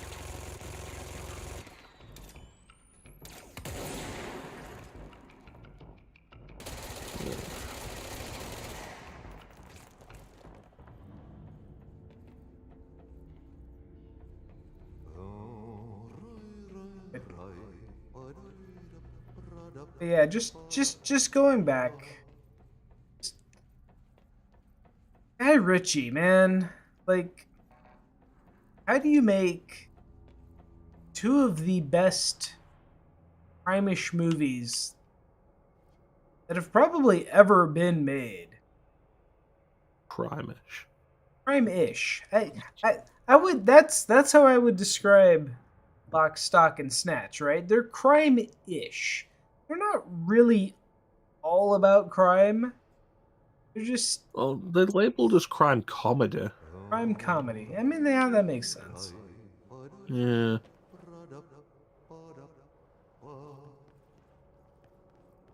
I think the thing people get angry with about that, or like, probably not angry, but tired of, is when they're doing the same kind of thing. Because, like, Lock, Stock, and Snatch are very similar in the way they're done and presented. Oh, yeah, While yeah. the story beats are different, the ideas are basically the same. Yeah. Rock and Roller got mixed reviews for being more of that. Oh, see, but I love more of that. It's things like what he did, like a Robin Hood movie, right? Yep, with Charlie Hunnam. No, not with Charlie Hunnam. That was King Arthur.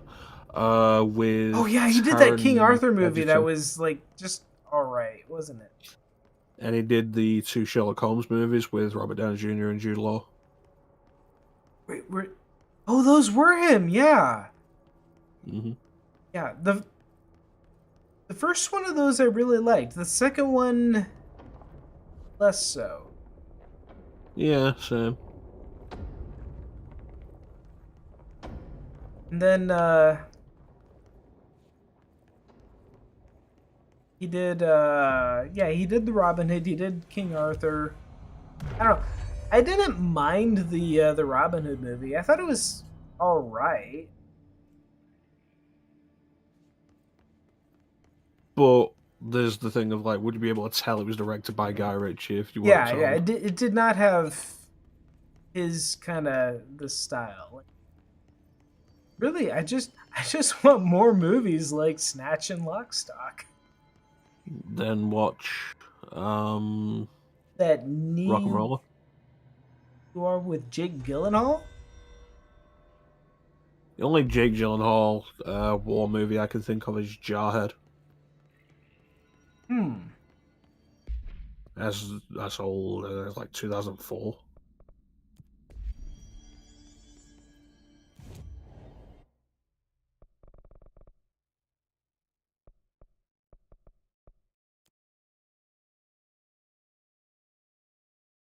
Yeah, I think Tarantino gets away with the style he has Mhm. because he's experimented with it and done different ideas and genres with it. Because like there's Reservoir Dogs and then there's Pulp Fiction, which follows somewhat of a similar idea, but with like more characters and such. But it's different enough to Reservoir Dogs. And then Jackie Brown is just something else. And then Kill Bill kind of has like the outer sequence timeline again, but he's still very different from Pulp Fiction. The Covenant. The Covenant. Okay.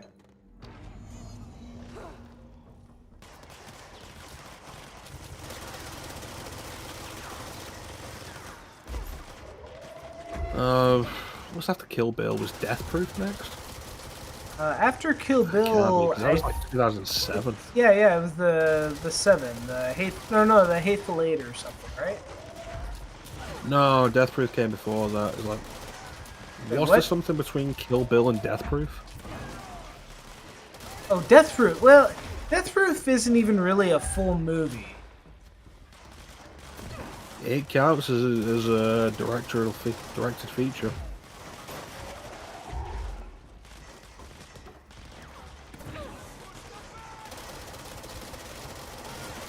Like they call the marketing for Hateful Eight had a whole thing of it being his 8th movie.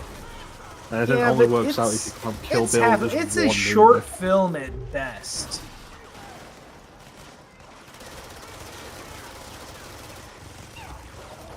Planet Terror was the better half of Grindhouse.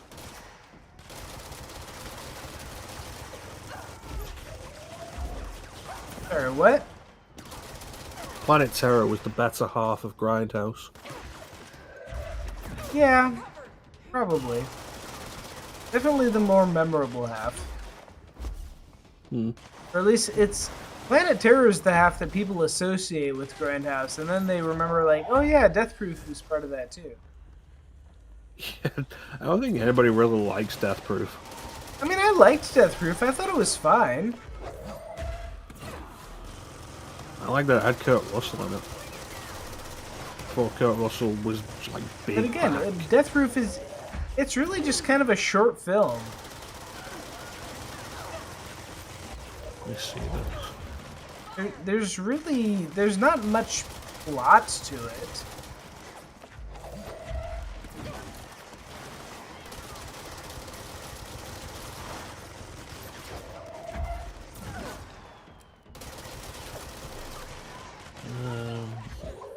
Reservoir Dogs, Pulp Fiction, Jackie Brown, Kill Bill. Yeah, Death Proof was after that.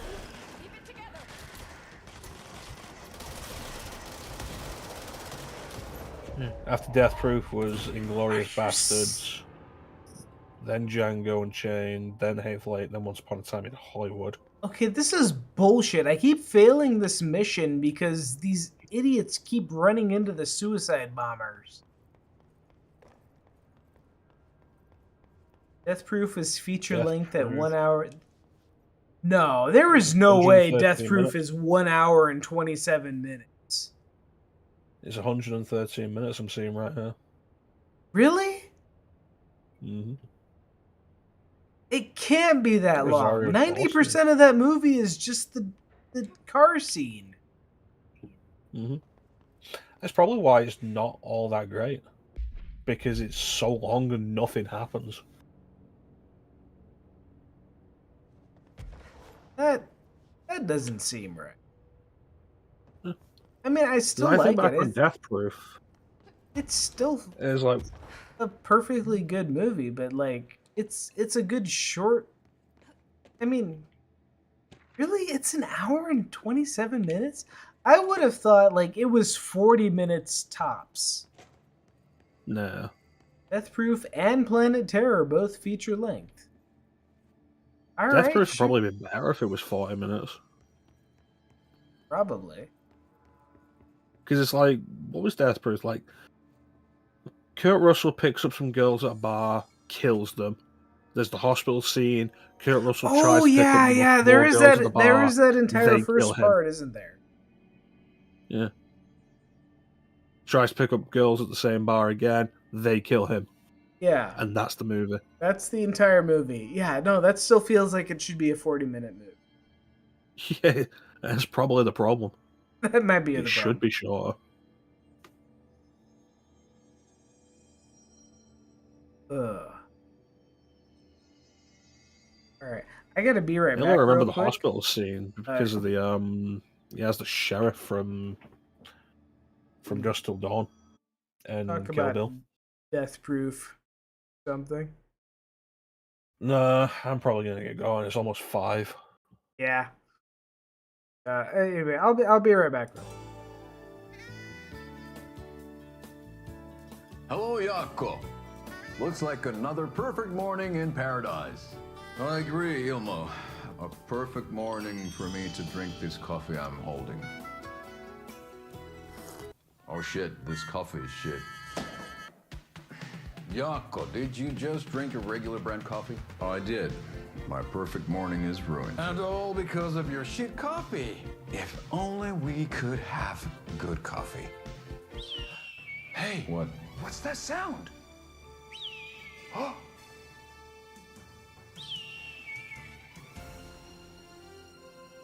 Ilmo, look, it's the Bright Falls blended organic coffee from Old Deer Diner. Oh, wow. I've heard that the health benefits of this coffee include increased energy, improved eyesight, better lovemaking, and deeper connection to animals.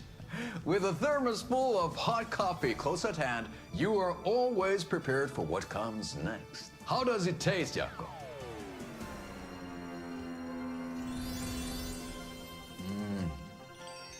I feel like $1 million. Thanks, Oh Dear Diner Coffee. Bright Falls Blend Organic Coffee is brewed with care right here in the Pacific Northwest from coffee beans that are sourced locally in Puerto Rico. Try it today at Coffee World and the Old Deer Diner, and don't forget to try the delicious brunch special this month only for Deer Fest.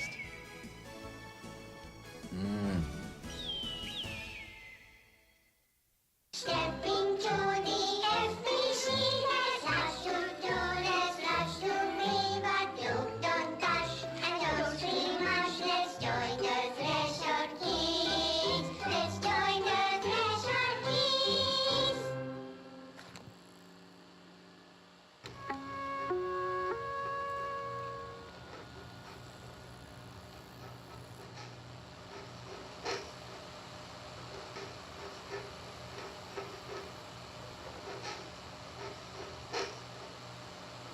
Hey, Meg!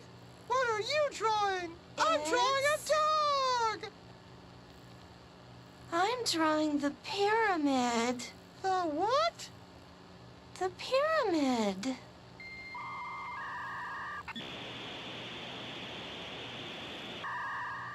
What's a pyramid? The Black Pyramid. It's in the astral plane. Airplane? Astral plane. It's big, white, and empty. Or is it? It's a weird, crazy alien dimension. The white goes on forever. You can get lost in all that white and never find your way back home. I miss my home.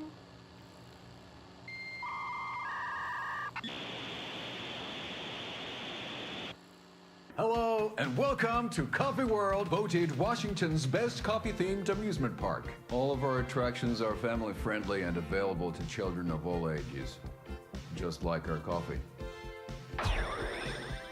So, take a sip of our Oh Dear Diner organic coffee and let the adventure begin!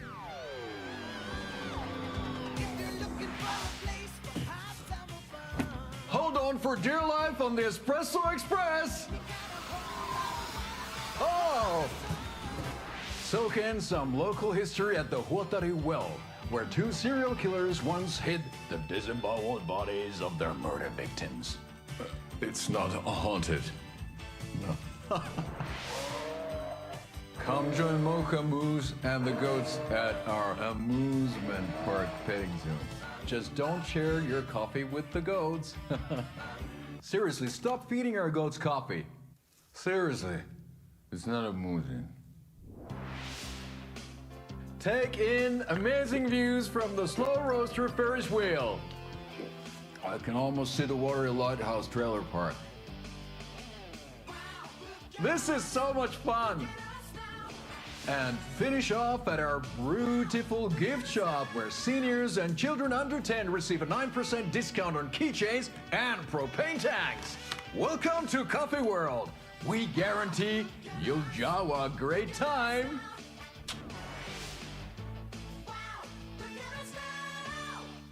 Into the FBC, there's lots to do, there's lots to be, but don't dash and don't scream much. Let's join the Thresher Kids. Let's join the Thresher Kids.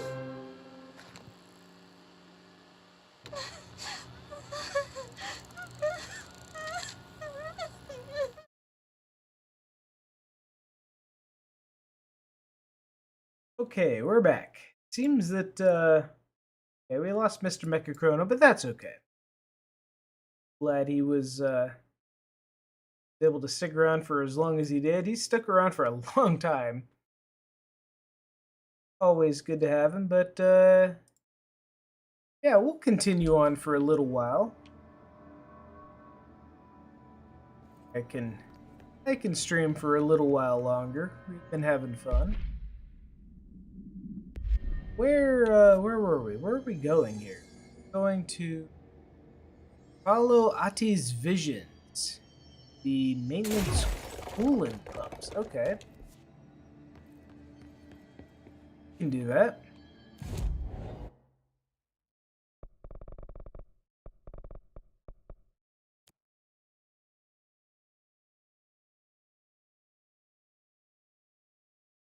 Oh, it's gonna be weird now playing without voices in my head.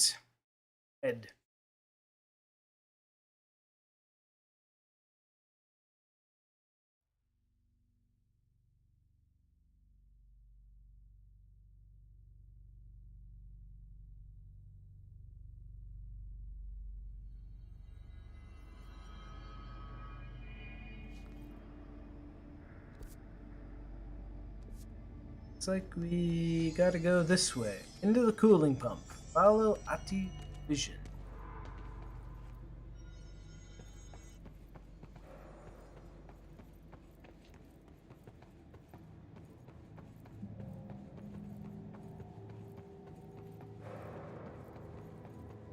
Okay. Yeah, no, he's definitely a good guy. It's sometimes hard that we can get together at the same time to chat, so I'm always happy to have him around.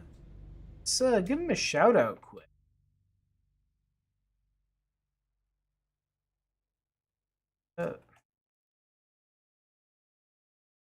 Hopefully that's him.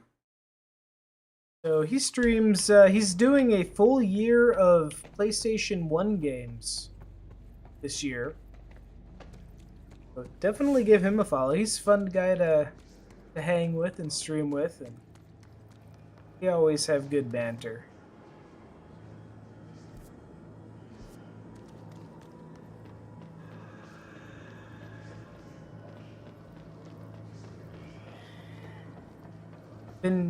Been trying to convince him to do like maybe like a podcast or something where we just talk about comic books and adaptations and stuff. One of these days we'll get around to sitting down and doing that. Hello again, Mr. Clog. You've really let yourself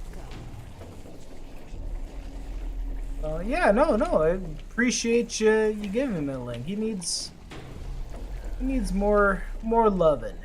We all do.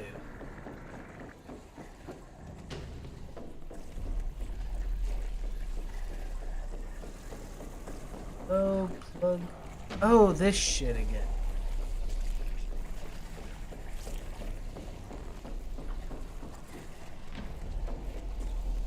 Oh, good deal, Quakin. Good deal. Yeah, Chrono's good people.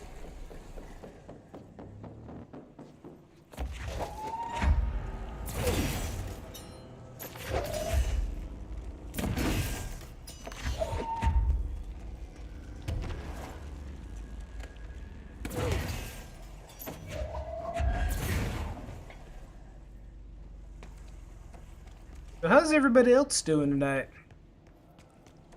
Everybody's weekends treating you, or good weekend plans?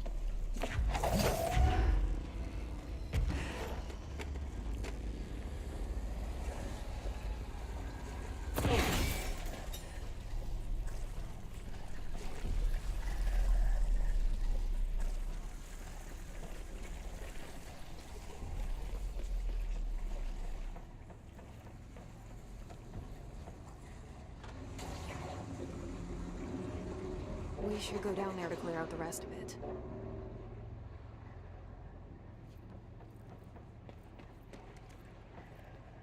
Down here? Well, that I want to go down here.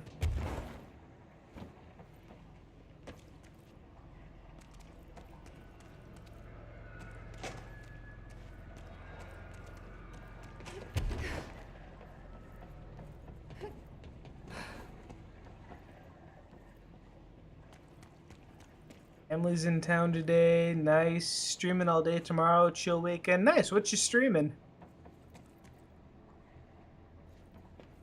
Day, St. Patrick's Day. Not a good day for... Oh, that's a bummer.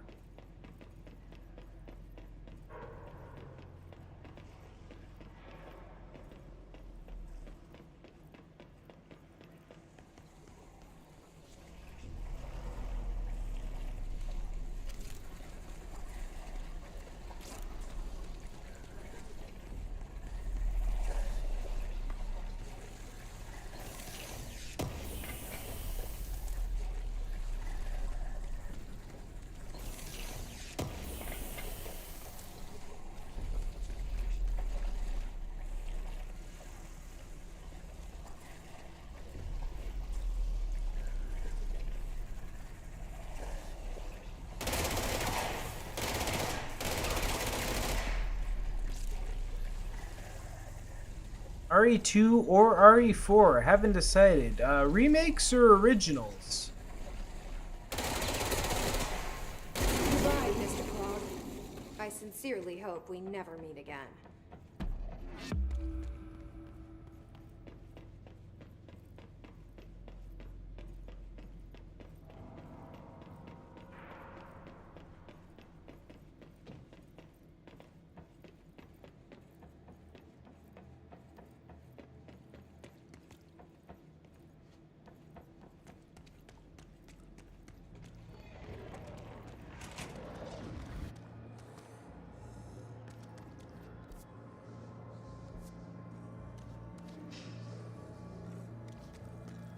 Makes you haven't even oh man, the originals are great for live streaming because the door animations give you a lot of time to catch up on chat. It's real easygoing, especially if you know what you're doing with them. You can just kind of auto run your way through the games.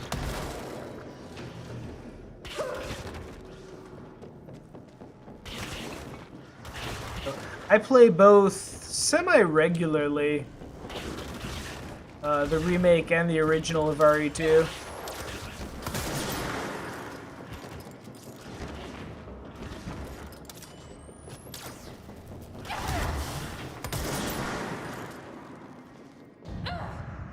Oh, you dick!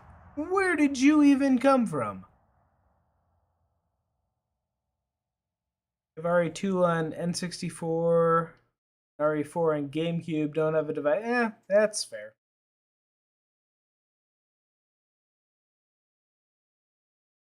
Full Spliffa Alchemist, what's good? I'm guessing this is Smoke with a new name. So, what's good? No, plenty of things are good. We've been having a good stream. You beat this game? No, I have made zero progress in this game.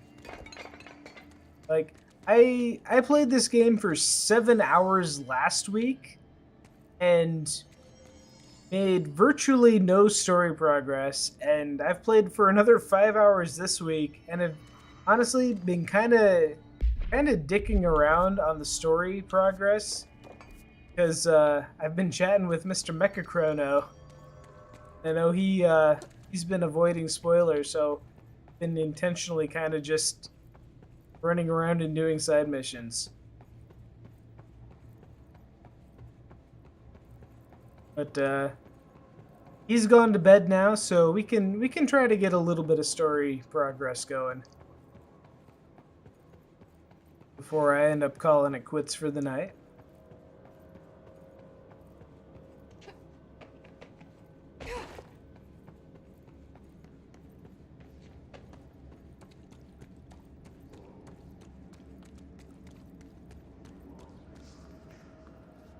Assuming I can get through these assholes here.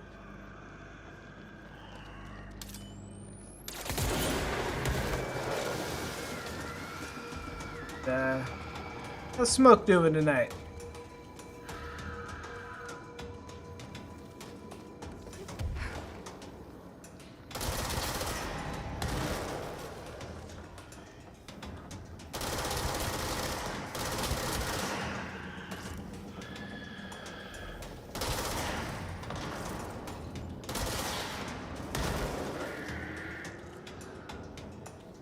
Oh, you assholes!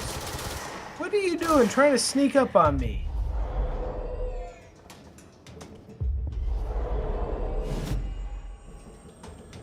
I'm good. About to turn in as well. It is getting kind of late. Oh, shit.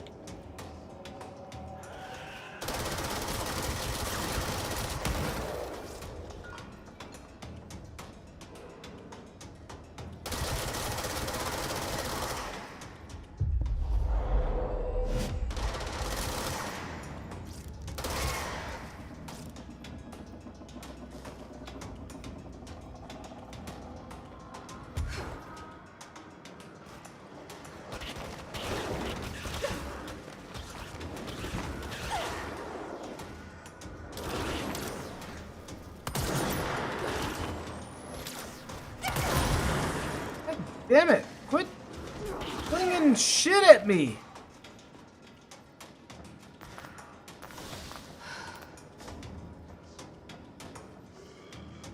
That is not enough health.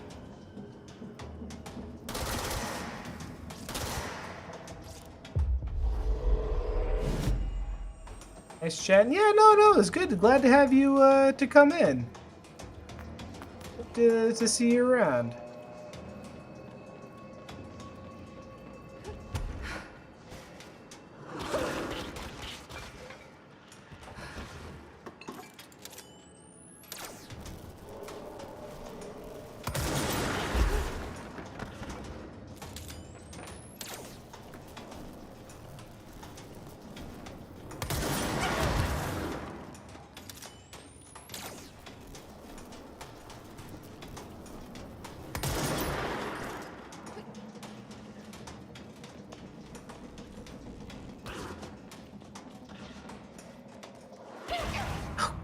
Are you serious?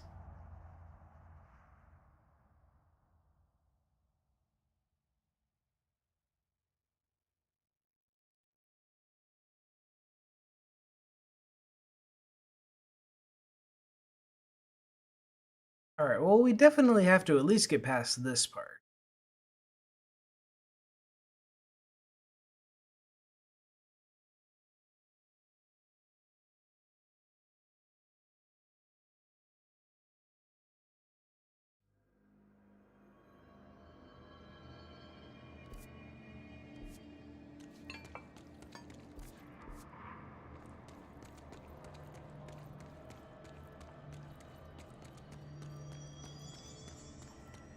I don't have any upgrades of it, do I?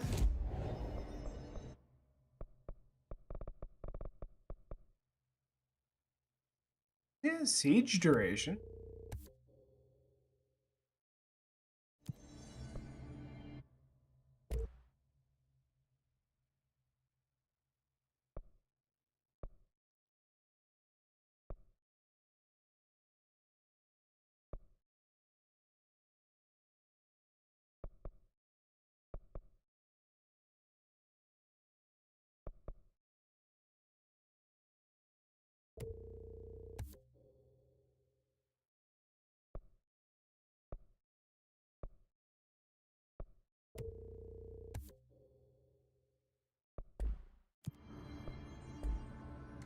Okay, well, I've used a shit ton of source. Now when I die, I won't lose as much source. That's thinking with efficiency.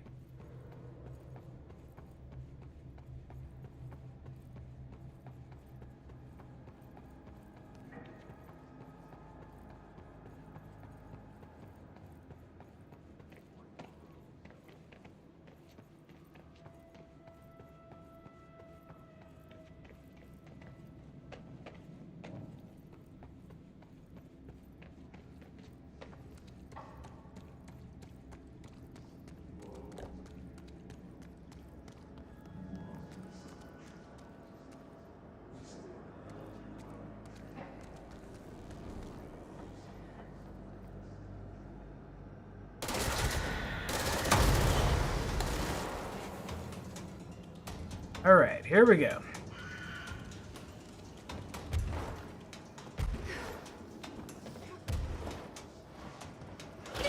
Ouch! Jesus Christ, they do so much damage!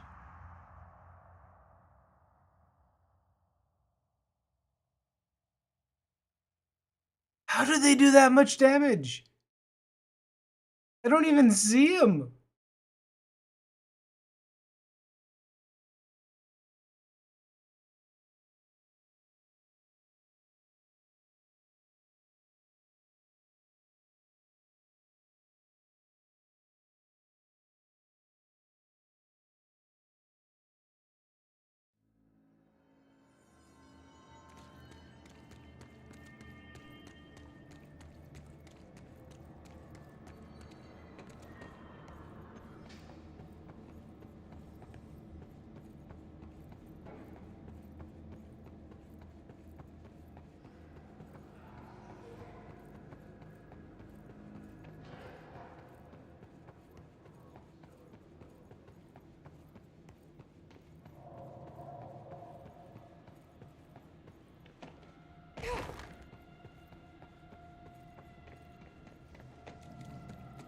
Okay, I have to figure out how to get up there.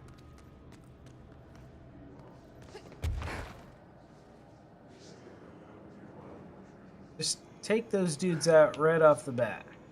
Head out. Alright, Kraken, well, it's good to see you around.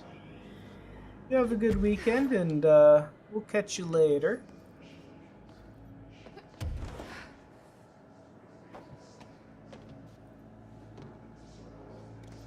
There we go. Okay.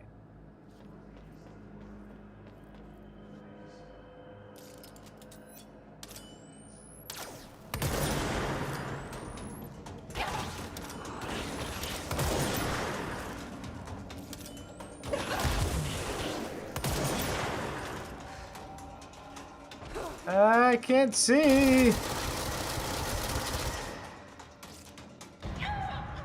Oh, really? Goddamn mold people. Okay, so it'd be really great if I could take more than like 1 or 2 hits. Well, we'll figure it out.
Where did those dudes even spawn from?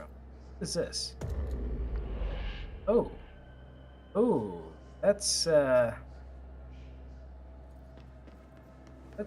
hotel entry point.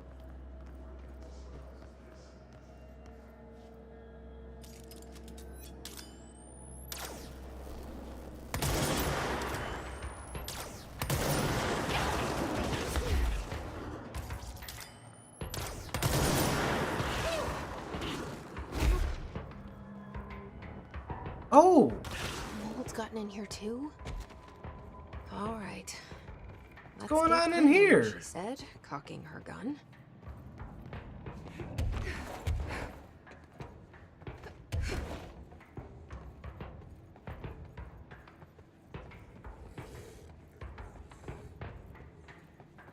This feels like where I came in.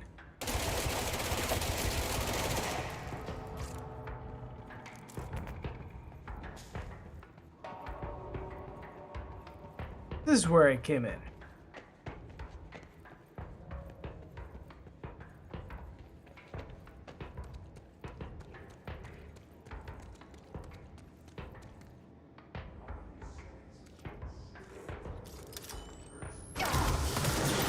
What the shit? Where? Where did you come from?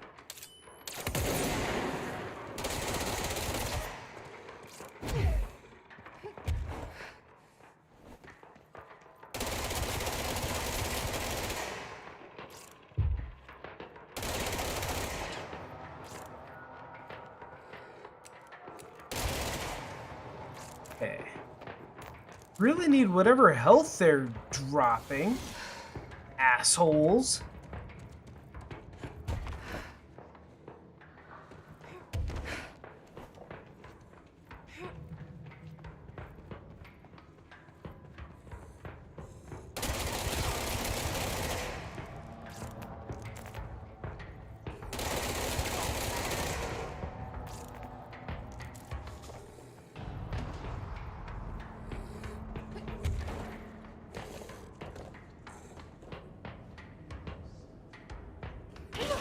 Jesus!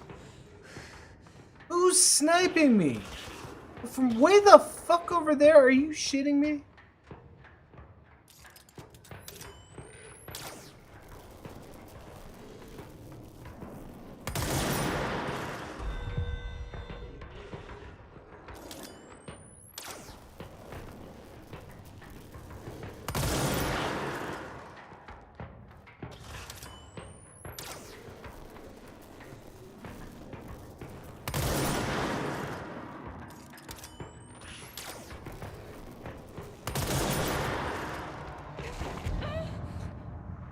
What? What is this bullshit? Oh, fuck this game.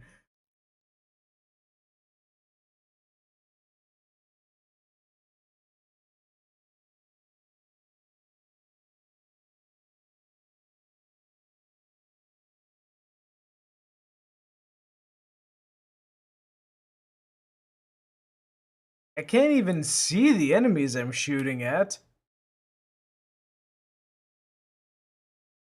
But man, can they snipe me?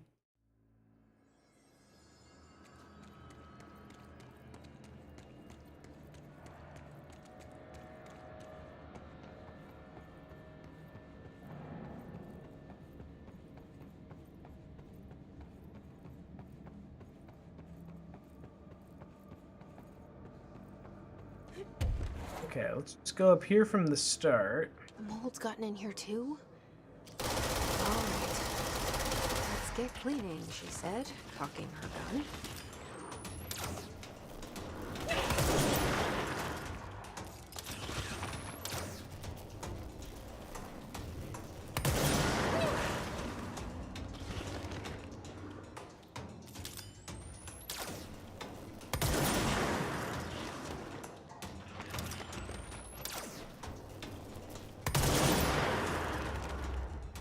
Did I get him? Alright, are there dudes? Okay, no dudes down there. One more dude over here. Oh, Shit! Shit! What the fuck?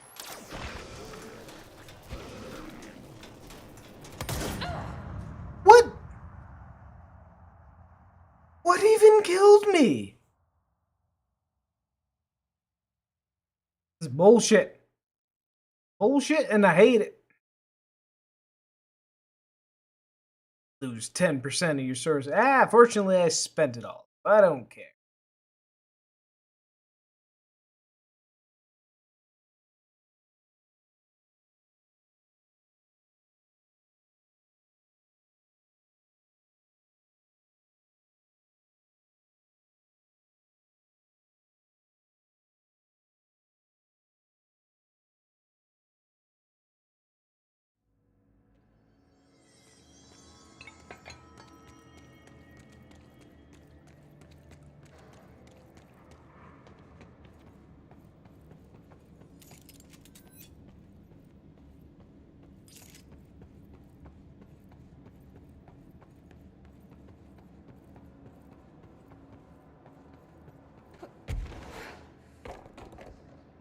What if I take these first two out?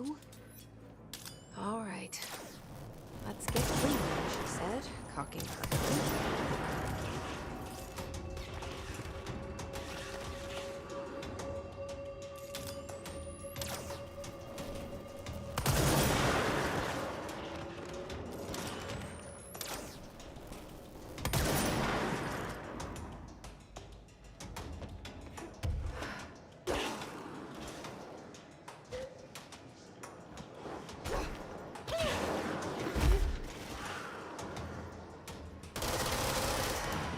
Okay.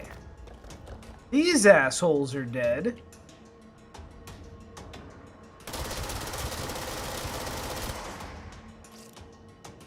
Means I can shoot these guys at will.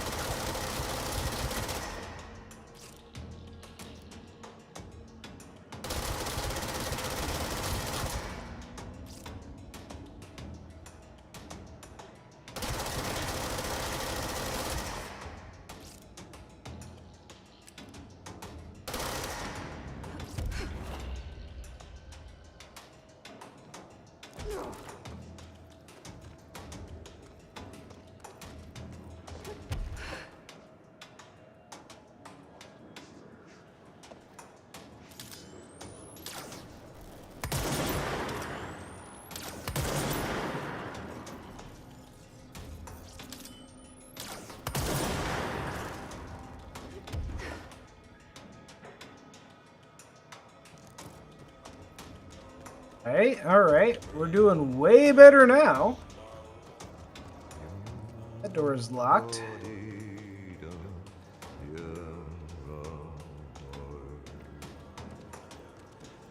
What do we have going on down here? Probably more of these dudes down on the bottom floor.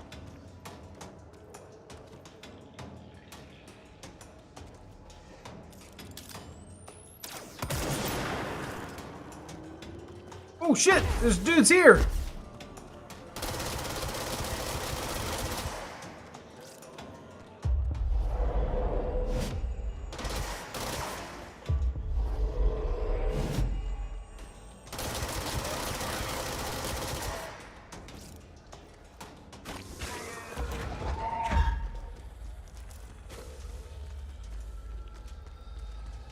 Alright, who wants some of this?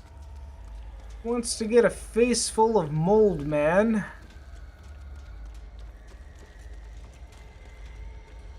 Nobody?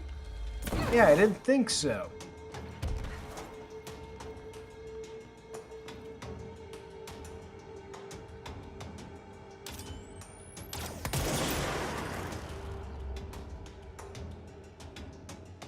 Alright, who else is wandering around it?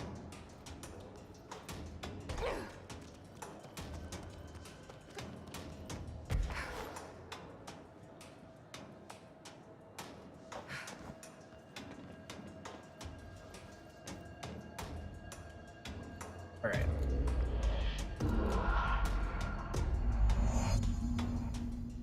Reverse the Ocean View Hotel.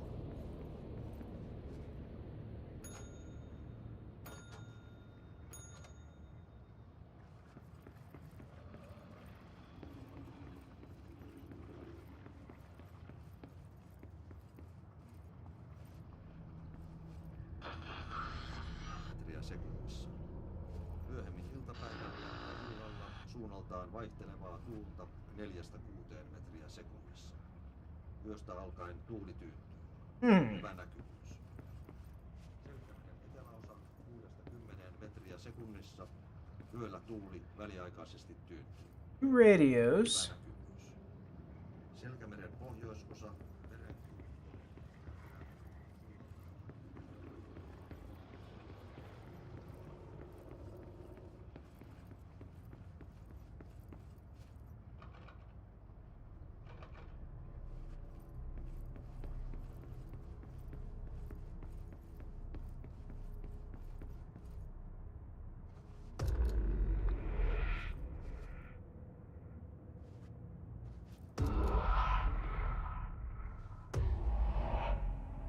That takes me back.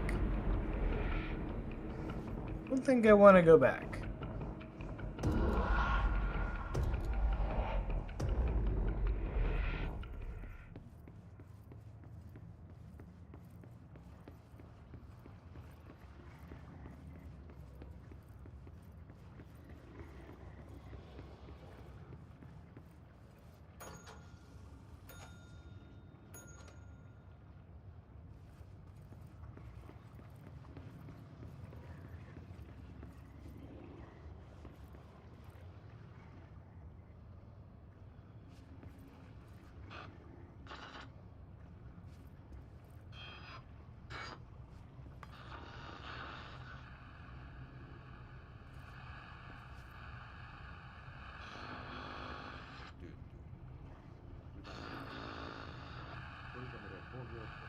Merenkurkku ja perämeri suunnaltaan vaihtelevaa tuulta 3–6 metriä sekunnissa.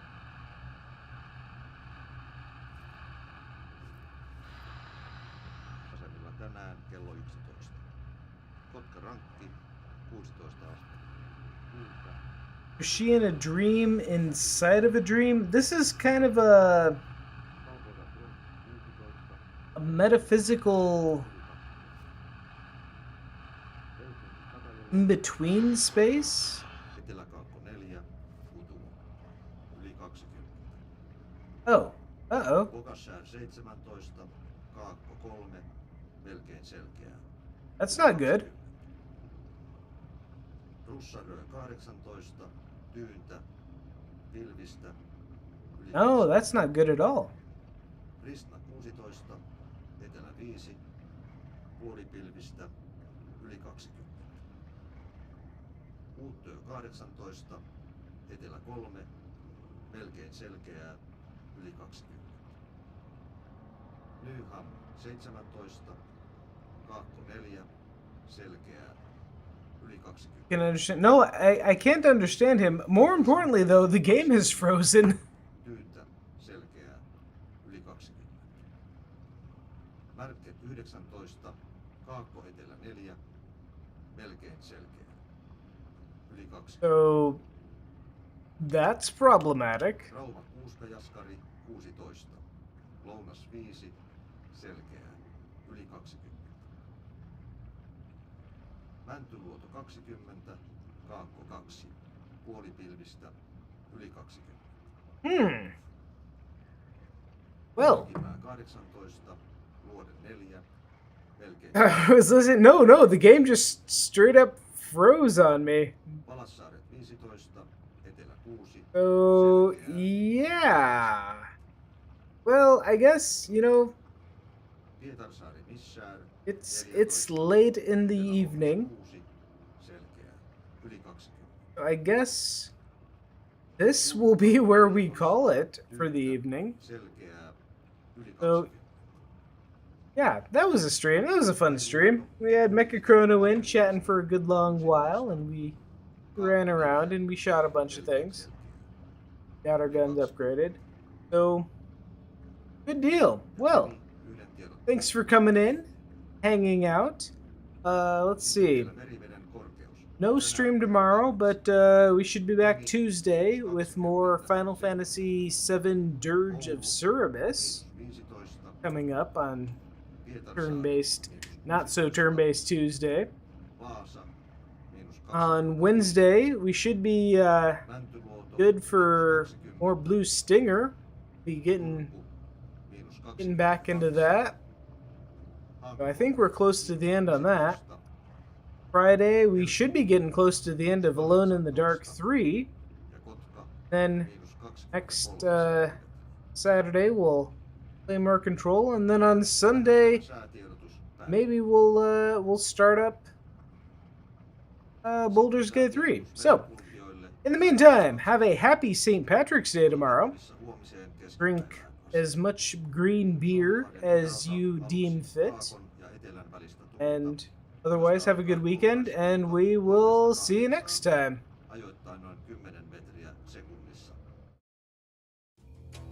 Hey, that was fun now, wasn't it? Did you like the part where that thing happened and I was all, well, you know. Anyway, thanks for watching the stream today. Whether you were in on the chat or just lurking, I hope you had a good time. I play a variety of games, so come back another time to see what I'm working on next. You can also join my Discord to get announcements on what I've got coming up, or just hang out and chat. In any case, that's it for me for now. Thanks again for watching. I hope you come back another time, and until then, have a great day.